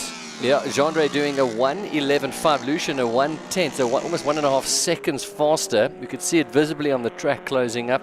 And this surely would be an opportunity even for Kyle to pick up some valuable points over Jean-Andre, who's won 2 out of 2 so far this weekend. That wing is moving around big time at the back of that car. It's dragging around. I think Lucian has now decided if Jean-Andre is not slowing down, he's going to speed up and look to get past as quick as possible and try and keep some points open for the championship. Going to be late braking into turn 2 to make it all work, and you can see a little bit of an upset rear of Jean-Andre, who is just carrying that little bit of damage. It's hanging on for dear life. And it looks like it's actually found a comfortable little spot there. Like, well, I'm going to just rest here. I've got like 6 laps to go. Let me just settle in here. So, I mean, Lucian will be kicking himself. He doesn't make the most of this opportunity. This is a gift for him.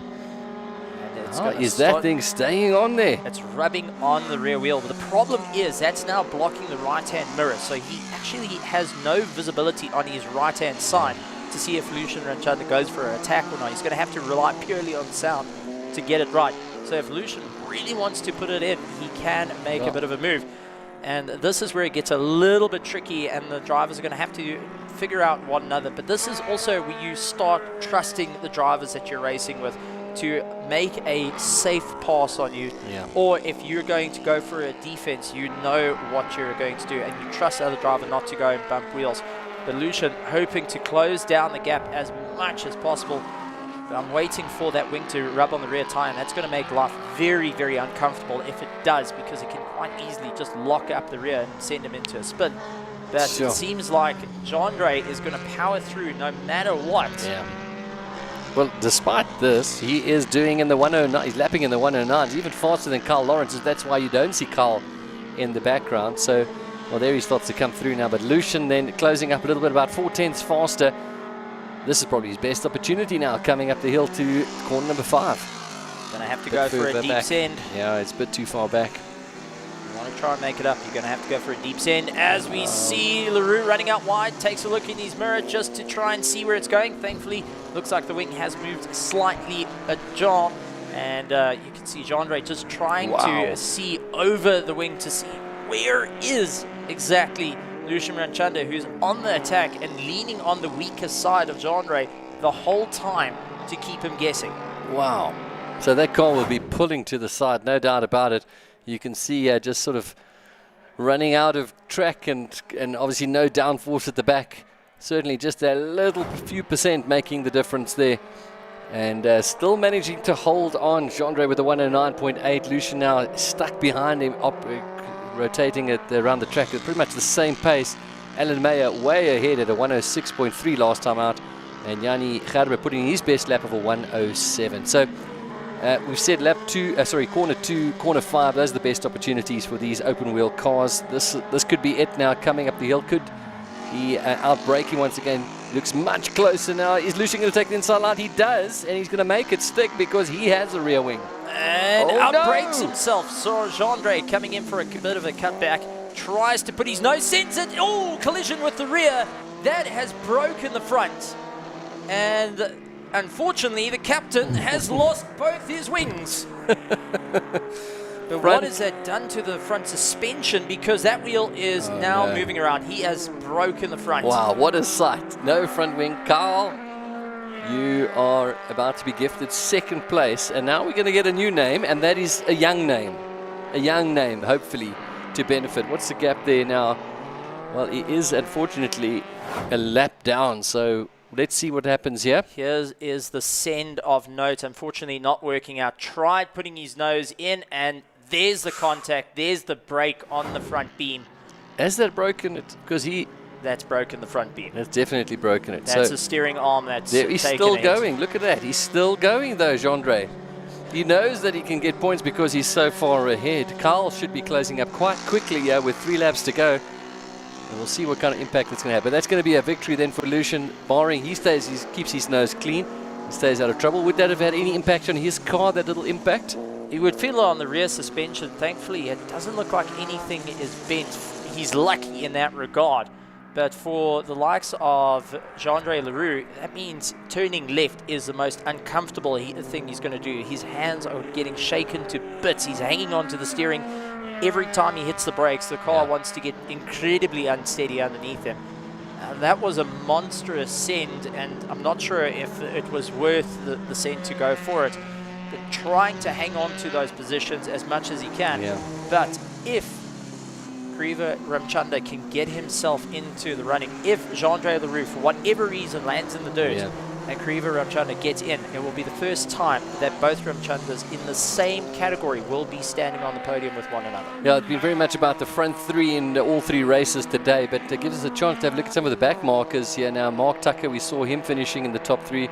Kavir, Blaine and Henriette Johnson all still very much running and could be benefiting from the drama that's happened in front of them with just 2 laps to go. It's an all-out roar right to the end, 501 making its way around, and that is Lucian Ramchanda just circulating at this point. He knows he's got a comfortable gap over Jean-Ray Leroux. Carl Lawrence will be pushing a little bit harder, but remember, he's got a problem with his gearbox and is having a bit of a difficult time with the clutch plate as well. So just trying to make up a little bit of time. And Jean-Ray Leroux nursing a car. And there comes Carl. Here comes Carl within the last lap to make it or break it. Carl has one opportunity to get past. This is not going to be an easy run for him, but whether he will be able to do it, whether he will be able to take the advantage, that's going to be the story to tell for our SA Liqui Moly Super V's. Right, Lucian Ramchanda then coming in for a victory. First of the day, he managed to pick up 2 second places. And so this is around turn 4, keeping it easy. Yeah, and we are looking now to see if Carl Lawrence has managed to get the jump on Jean-Ray Leroux, who has got 2 damaged wings, one in the front, one in the back. We'll chat to him after the race to find out what the story was at the back there once he gets a chance to see. But here we go, Carl. Wow, that is Jean-Ray. That is the young. That is actually Mark Tucker having a good go at Kariva. So the young gun trying to keep ahead of Mark Tucker as much as possible. And Kariva, coming with a karting background, had to stop racing purely to go and do a bit of cricket. Well, I think he's throwing a bit of a fast ball at Mark Tucker at this point. Right, we're on to the final lap for our leaders. So we're still keeping an eye on Gendre and Carl, who are now starting their final lap. Carl is right behind Gendre there now. The gap is just 2.1 seconds. Looks like Gendre is absolutely determined to keep that second position. And of course the very tight championship, which will head with us to Scribanti on the 1st of June. He's going to pull the move like Sully. Going to bring it to the end and safely, but making his way on the back. Well done to the likes of Lucian Ranchanda. Out in the front, Alan Mayer, Yanni Gerber, Lucian Ranchanda going and taking the win for the Super V, but Alan Mayer taking the overall victory over his champion, over his rival of Yanni Gerber, who's got a little bit of work done to the nose. Gendre Leroux going and being Captain Sully, finishing up second of our Super Vs, followed by Carl Lawrence, Kariva Ramchanda, Mark Tucker, Blaine Million, Onnet Johnson, and unfortunately Grant Will not starting the race due to earlier damage. But that was our Liqui Moly Super V, our final race of the day, and also giving us all the thrills, spills and dramas that go with it. I can't believe he held on there with that car. After losing that rear wing and the front wing, it just shows you the pilot knows what it wasn't on autopilot. He knew what was happening there. Hey, fantastic racing. Okay, those are the results. I'm going to leave you for a moment and go and catch up with the top 3 in the categories. Well, as we take a look, so for the X class, that would be Alan Mayer and Yanni Gerber taking first and second. But what a run here at Zwartkops for the South African Endurance Series. Round 2, the 4 hours of Zwartkops done and dusted. Gareth Burley going to be grabbing our winners of the race. We'll be having a chat to Alan Mayer, Yanni Gerber, Lucian Ranchanda. Gendre Leroux is definitely going to be the chap that he's going to go for. The Captain Sully, not only with a damaged front suspension, not only with a broken front wing, not only with a broken rear wing, he still managed to bring it home in second place, and that will be securing his win for the day. Carl Lawrence going and taking third place, taking 2 third places and 1 did not start.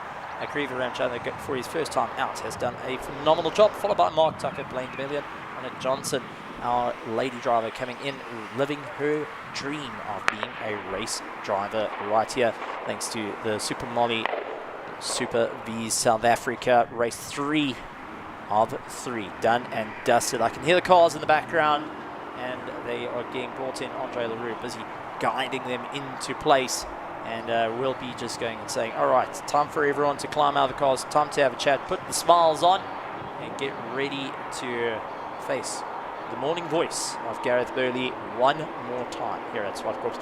But I'd like to say a big thank you to everyone joining us in the virtual grandstands and here at the likes of Zwartkops. It's great to have you guys. It's also been fantastic to see all the comments flying through, plenty of action going on. We're going to have our interviews with the Liqui Moly Super Vs, and we will have our prize giving a little bit later. So we're just getting everything ready.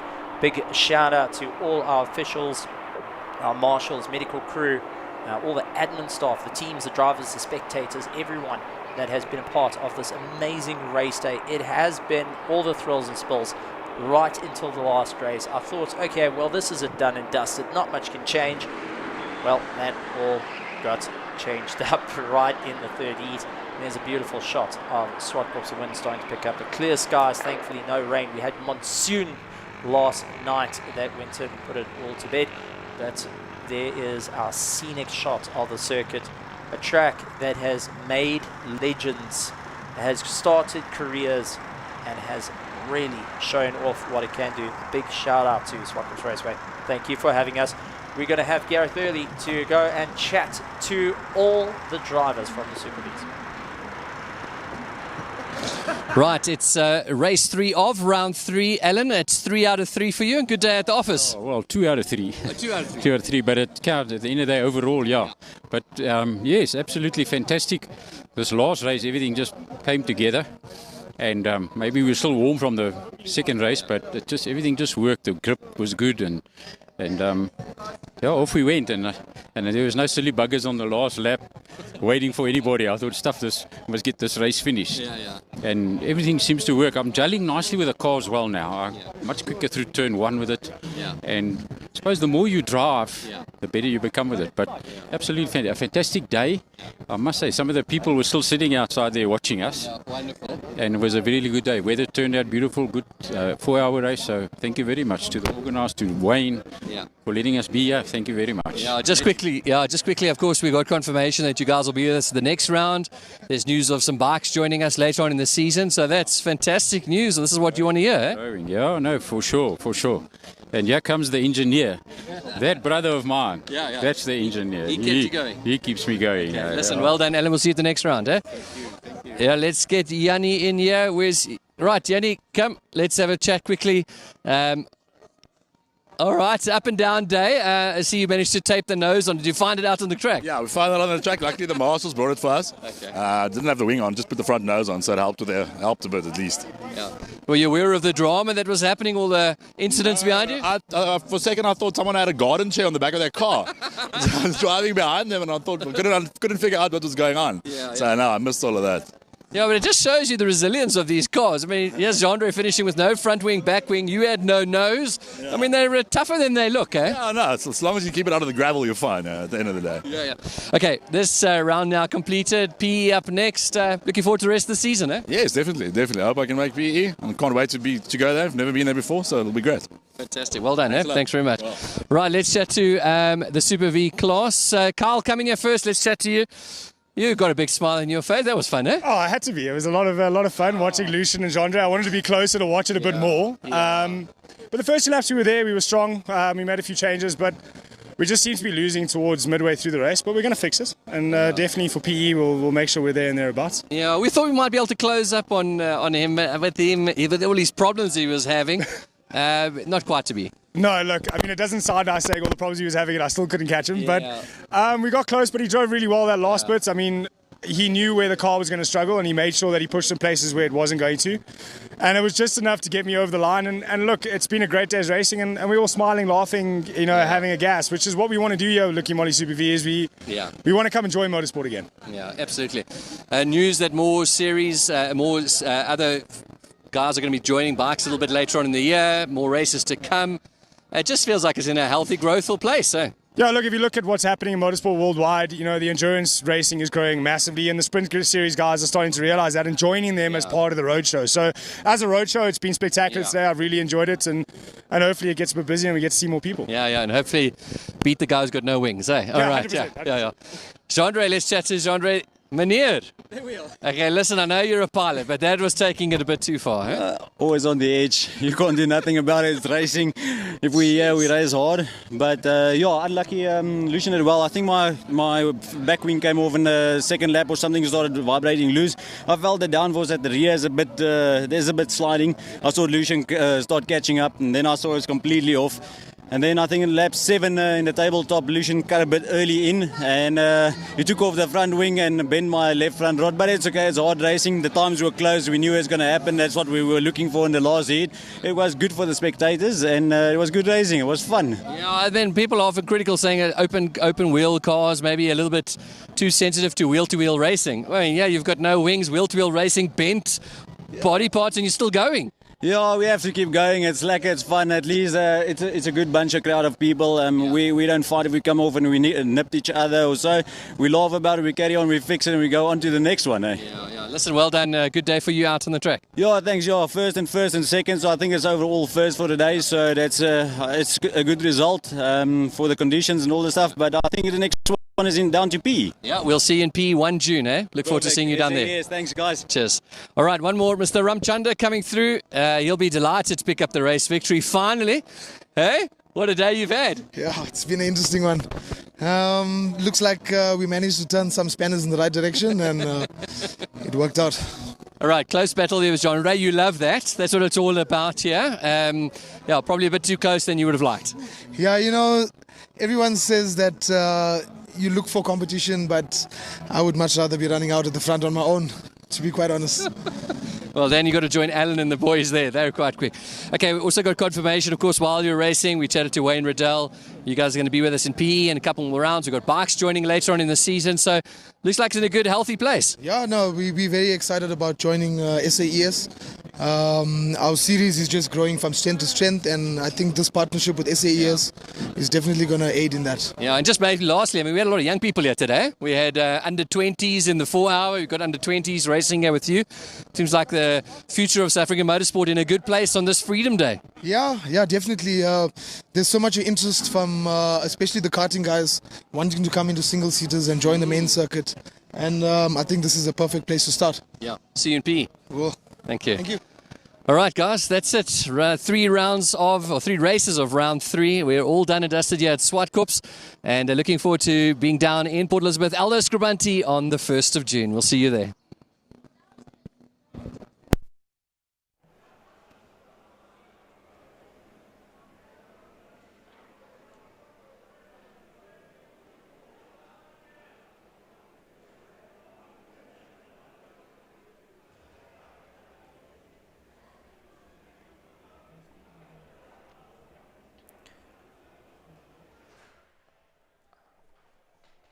As we take a look at some of the beautiful scenery right here at Zwartkops as the sun starts to set on all the amazing action, re-looking at everything that's gone on today, all the thrills, all the spills, all the excitements, the highs, the lows.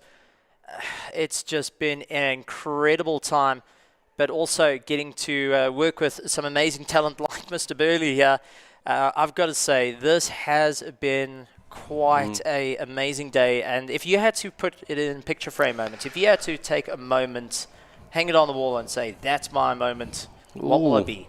Wow, there's been many of those today. I think, of course, it's a public holiday in South Africa today, and it doesn't always feel like that on a Saturday, but Freedom Day, elections around the corner, without being political, this is a celebration of great South Africa, you know, and a great country we're part of, and motorsport is part of our story. And I loved the comebacks today. I think that was fantastic. I loved the youthfulness of the day, the young drivers, even in this Super Vee now. Charles Visser making his debut in this, Nova getting a pole position, setting a new lap record. And there's so many stories to tell. The Alfa Romeo, I think, is a special one, because you weren't a big fan necessarily of the Alfa, but I think it is just the most beautiful car and the beautiful story of a car that is punching way above its weight, taking on Lamborghinis, taking on the world, and just showing what, tenacity, the South African way of not giving up and fighting and keep on going and believing, and it makes us such a great country. And that's why we love motorsport, because anything can happen. Hearing some news of a dramatic MotoGP race happen earlier today. It's just wonderful to see. We love our motorsport. We love the smell outside there right now of race fuel and tire smells and bras. It's absolutely fantastic, and it's wonderfully part of. So, it's a proudly South African day, people. It's a proudly South African day, and looking forward to the celebrations of the prize giving for this round 2 of the South African Endurance Series. Your favorite moments of the day? I would have to say my favorite moments of the day was a beautiful shot of all the rainbows and smiles standing by the race cars, just seeing the joy coming in and getting to show just all the generations, whether it doesn't matter if you're old or young, you can appreciate motorsport, and you can see the petrol heads doing what they love, getting to see, and also these youngsters that haven't had the opportunity to go around a racetrack, now going and getting thrown around in Porsches and just being there. And wanting more. That is it, wanting to have more, which is always exciting. I love having those type of moments, and a big shout out to them. It's a special place in my heart to see people going and through persevering through it all. I mean, it's never an easy task. So big shout out to Rainbows and Smiles. It's lovely to have you guys around, and want to see them more often. That is more, that's for certain. I love to see more of the charities coming in, exposing to the petrol heads. A second frame moment, I would have to say, would be Nadine screaming on her lap. On her lap would be also quite a fun one, because you and I got to watch the footage, have a good little giggle. And yesterday, her hands were shaking, wanting, I'm not quite sure to be in it. That was also quite it. And, well, the other one had to be the moment that took everyone's breath away, and that was the Nova beaching it into turn 2. No one expected it. Wow. Well, we called it. We said 10 minutes ago, this is normally when something happens.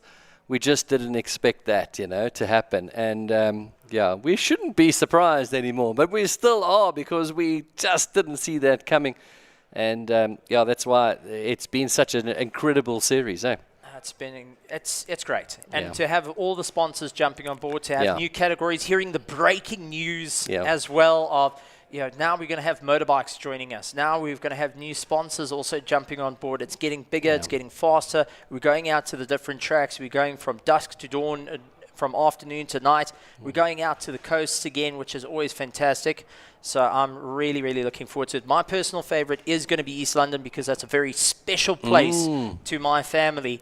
But I'm really looking forward to you showing me the town, your side of the world. Absolutely. East London's a stunning track. Can't wait to be down there. Very, very fast. We'll see some of these cars really showing their real muscle.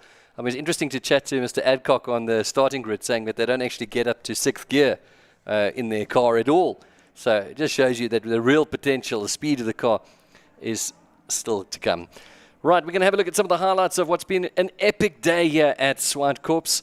And Steve, take us in, show us what's been happening throughout this incredible day. Well, here's the first shot of our 4 hours of Zwartkops. The start of the race all looked like it was going Stuart White's race as he punched away from the likes of Nick Adcock in the Nova, who landed up having to go on the defense, having Paul Hill right on his tail, who was battling it out with Steve Clark. They still tried getting the car all sorted out. Samlin Racing Lamborghini is putting on a great show.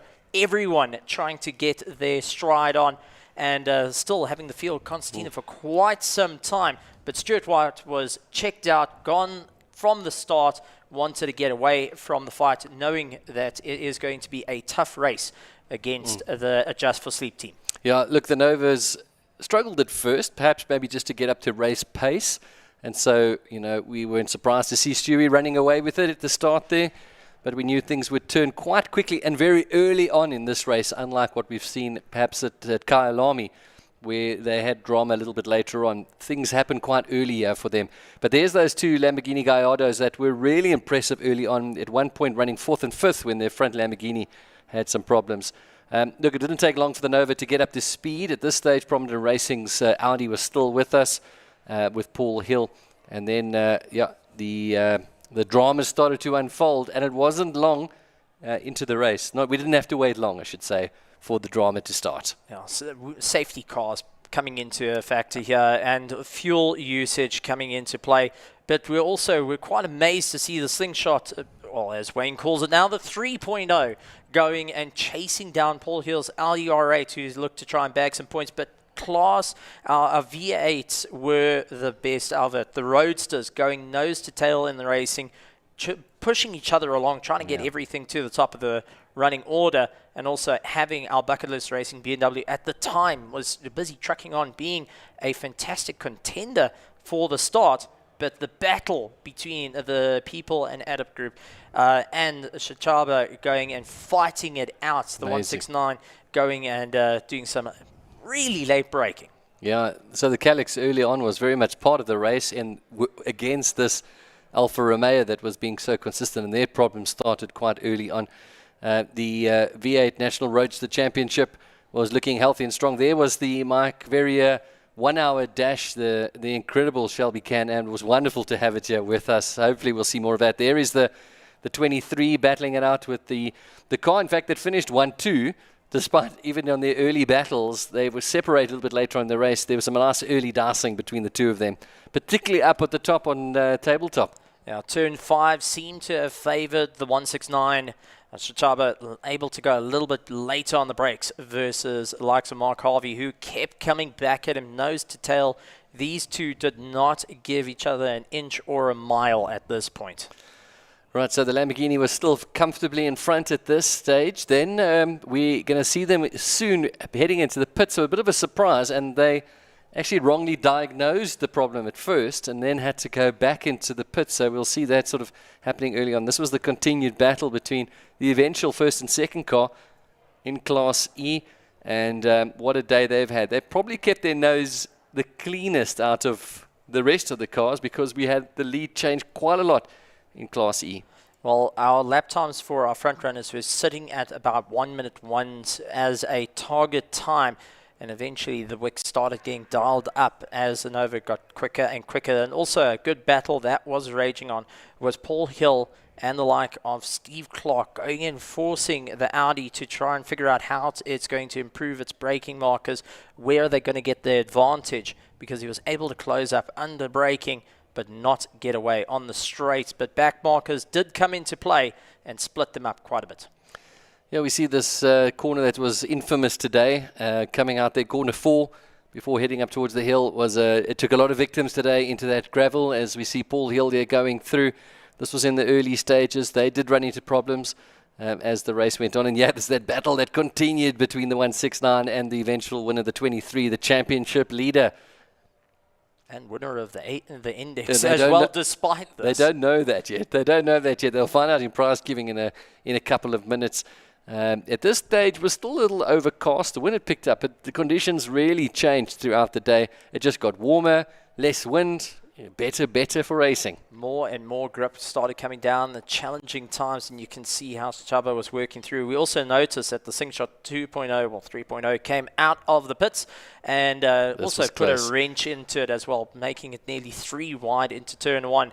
And had us scratching our heads a little bit of why did they pit so early on? Yeah, well, they had a little problem. We could see them taking the bonnet off. They were quickly opening up some caps to release some pressure or get some heat out of the engine. But I must say that through the day, we were critical of this funny-looking rear wing that looked like a braai barbecue of sorts. But it sort of grew on us through the day. At this stage, of course, the Samlin Lamborghini was very healthy. They were running in the top 5, both of them, before the first of them ran into some troubles in the first hour. Now the Gallardo's just trying to carve their way through the traffic. Also, Lonica Martins was trying to also make her way through. But Mike Verrier in the rustic colours, the Shelby Can-Am doing a fantastic job. There is Steve Clark once again coming into the pits and just running into the issues. Our Class E, our V8 Roadster Championship battle was still raging on with all our spectators on the edge of their seats trying to figure out what's going to work. Pesty Racing also was a little bit further down than planned, but was making up a bit of ground because these two were fighting tooth and nail the whole time through the race. So we saw the lead change quite a lot in the E class through the day, and it was as some of the cars ran into some troubles or sort of pit stopped and then wasted a pit stop because a safety car came out. I think we had 8 in total. So perhaps some of the teams will look back and say, our strategy-wise, we probably could have played this a little bit differently. This was all still within the first hour of the race.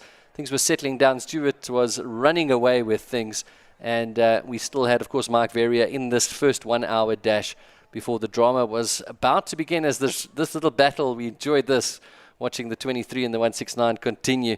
They eventually would end up the other way around with the 23 ahead of the second car. It was a very interesting day as it all got better and better. And this is just the highlights of everything that's gone on. And if you want to relive the action, I highly recommend it, because if that doesn't put you on the edge of your seat, it really doesn't have any, then you're really missing out. But turn 5, the braking up at the top, I was amazed about what Chaba could do with it, and also how Mark was going and chasing him down, trying to force a mistake every step of the way. Our leaders having to try and carve their way through the battle. Fortunate enough for the Norma Nova, the Adjust for Sleep, Rico Barlow racing, going and getting him on the straights. Thankfully, not getting caught up in the corners, so could just keep a consistent race throughout it all and maintain the gap to the Inter-Africa Lamborghini that originally ran away and then started losing that little bit of spacing as we learnt, started running into issues with ABS getting picked up by having a speed sensor giving a bit of an issue as well. But then we also had our Class Bs having a good go at one another. with the likes of Patumbo going and really forcing our Samlin Racing machines to think out of the box of how to get past the big V8. Yeah, and of course, as the day went on, we started to see the story unfold a little bit for some of the teams. They were looking in really strong positions before sort of drama hit them.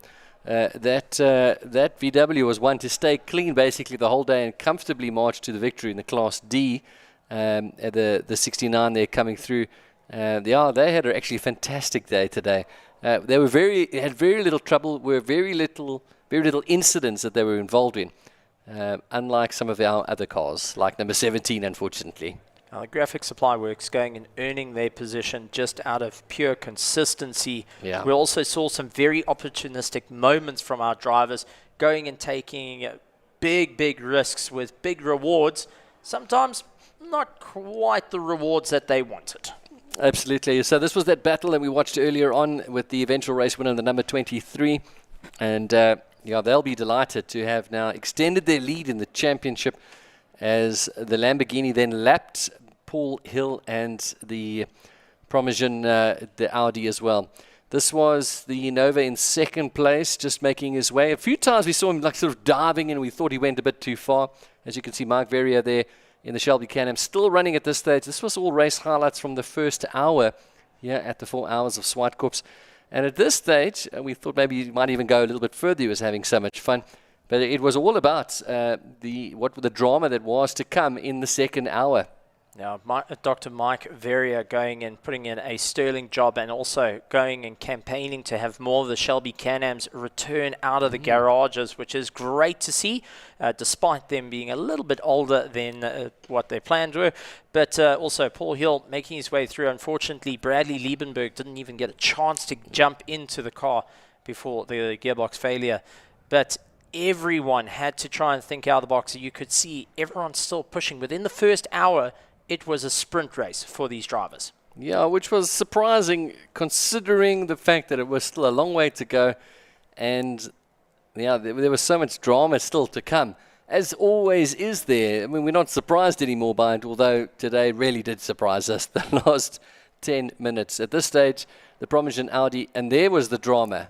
What happened? Yeah, Steve. The first are the problems. The ABS was giving a bit of an issue. They went looking for the speed sensor, which is located on the right rear. They could spot which are the sensors giving an issue that the computer was not quite happy with. Landed up pulling it to pieces. The team actually going and trying to get it all sorted out. And that allowed the likes of the Just for Sleep, Norman Nova, to start making up a bit of time throughout the race. Slowly chipped away at that gap that was made by Stuart White, who eventually fell down out of the top 10 and had to work his way back. Yeah. They managed to get, we could see this was like the first time it actually went back out, but it was not the problem. I think perhaps at this point they realized it wasn't that, and then we would see them do some major changes. We'll see some large parts coming out of that car as they came almost straight back into the pits to sort things out. And there you can see Mark Verrier just wrapping up his first hour. He was absolutely delighted on the podium as he came through for the final time to take the checkered flag. In fact, in the end, it actually happened that it was under the safety car that he finished the race. And Team Kuberna also having a misfire that plagued them a little bit, having to work on the car. And they still managed to finish the race despite it all. They got the car back in to see the checkered flag, which is always great to see.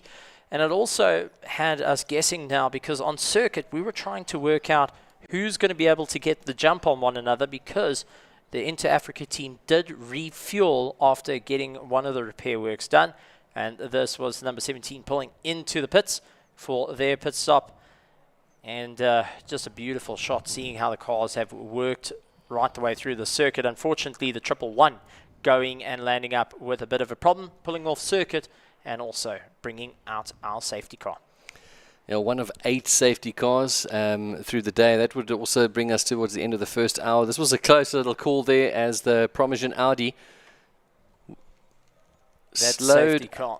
That was when they slow. Yeah, that was the safety car. So actually allowing then the you took there, and you of course had to give those positions back, and that's why we see him just backing off a little bit. This was down into turn number 4, And there's the 69 that had a very consistent day, came into the pits, and yeah, doing a couple of quick little mods there for the car. Yeah, the cheap pit stops came in thick and fast. Our motor safety cars and pace cars have really put on a great performance, also showing off what they could do, keeping it in luxury style and keeping in front of some beautiful machinery. Absolutely. Saw it a couple of times come out and really go and set the pace, but also change the race every single time. When everything concertinaed up, drivers got back into the headspace of who's going to be first through the corner, and unfortunately that did lead to some heartache moments for a lot of drivers going for positions, but also managing to get the 111 back to the pits. Unfortunately, not able to get the car across the line despite the best efforts of the team. That was out at corner number 4. That was what brought out the first safety car. At this stage, the Nova had overtaken because the Inter-Africa Racing Lamborghini was still in the pits, and then, of course, having to do some major changes. So this was when we saw Mike Verrier there. We thought we might see him have to finish the first hour under the safety car conditions, but we did get back racing, and he was able to finish with a bit of a flying lap, and was delighted to be there. And the talk from him is that hopefully to get some more cars, particularly from the Western Cape, to join us for the next round on the 1st of June at Elder Scribanti. I think it will be well worth it, to be honest, to see more and more coming out, and knowing the likes of Dr. Mike Verrier, he's going to campaign it. He's going to bend everyone's ear until they eventually come in and race. Knows they got the cars out there, and will be showing them, check guys, this is the racing that you can expect. Some hard, fair, fast racing. So bring all the toys out of the garages. Yeah, it's been drama-filled. Okay, this is when we got things back underway. This is the start of the second hour here at the 4 Hours of Zwartkops. And this was the chance then for Mr.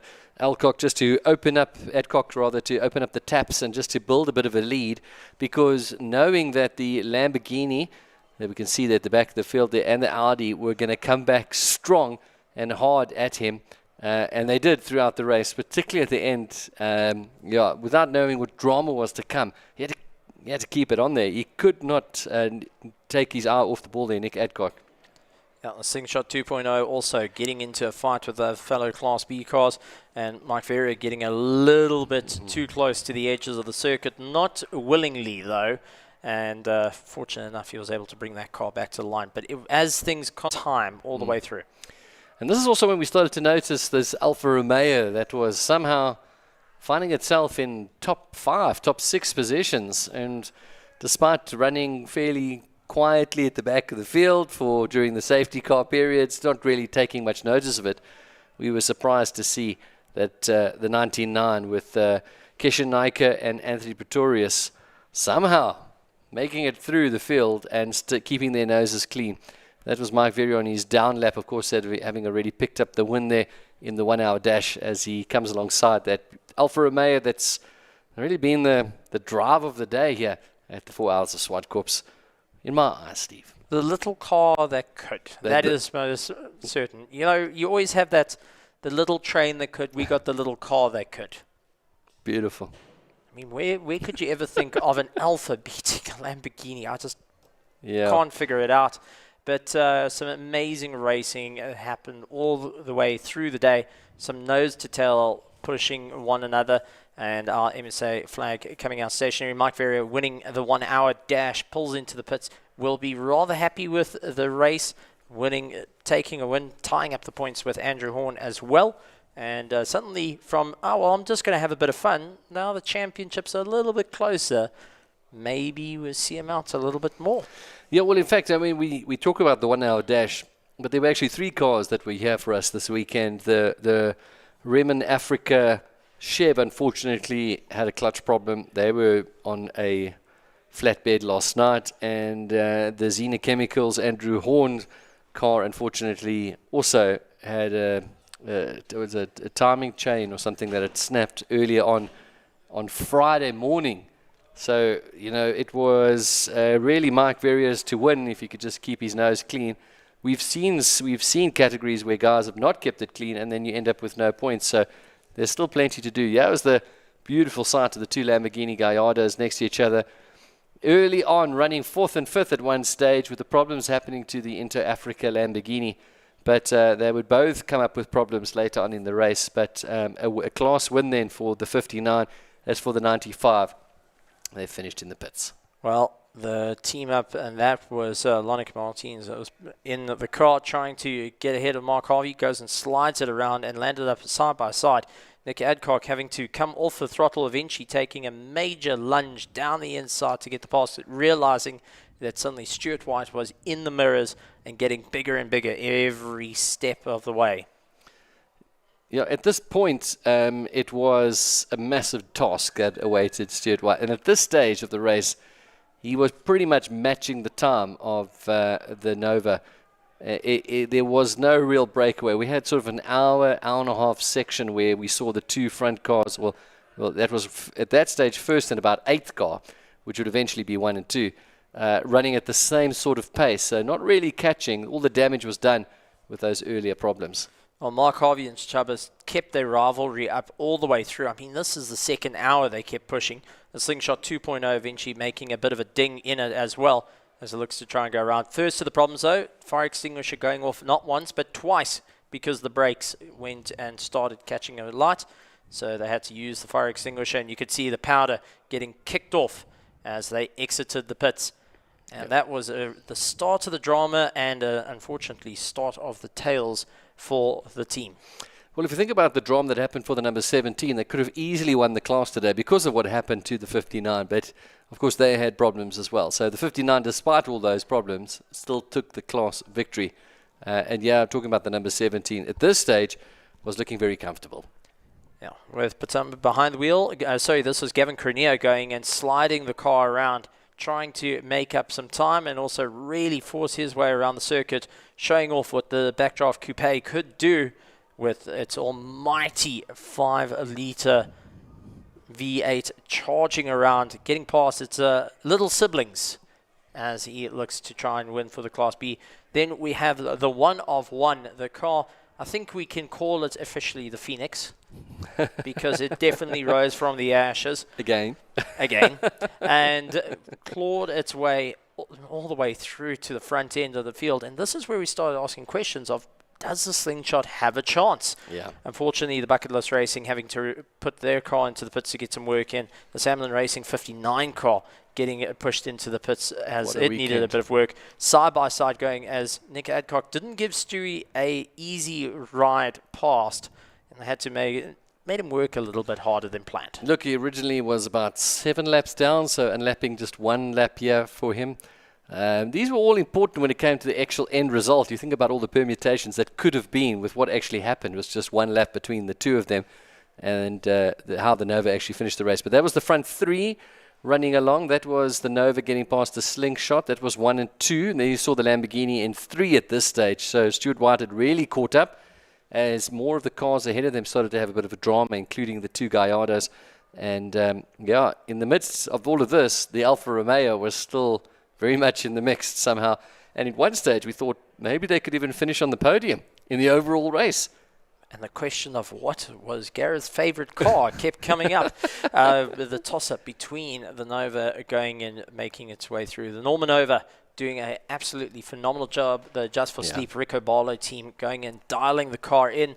But also we had further problems coming in with Gallardos, where the drivers just battled and battled. First to the pit stops, only doing a refuel change of drivers and kept the same set of tyres right to the end. Not an easy task to do, but that is a compliment to both the drivers, to the car, and to the team setting the car up.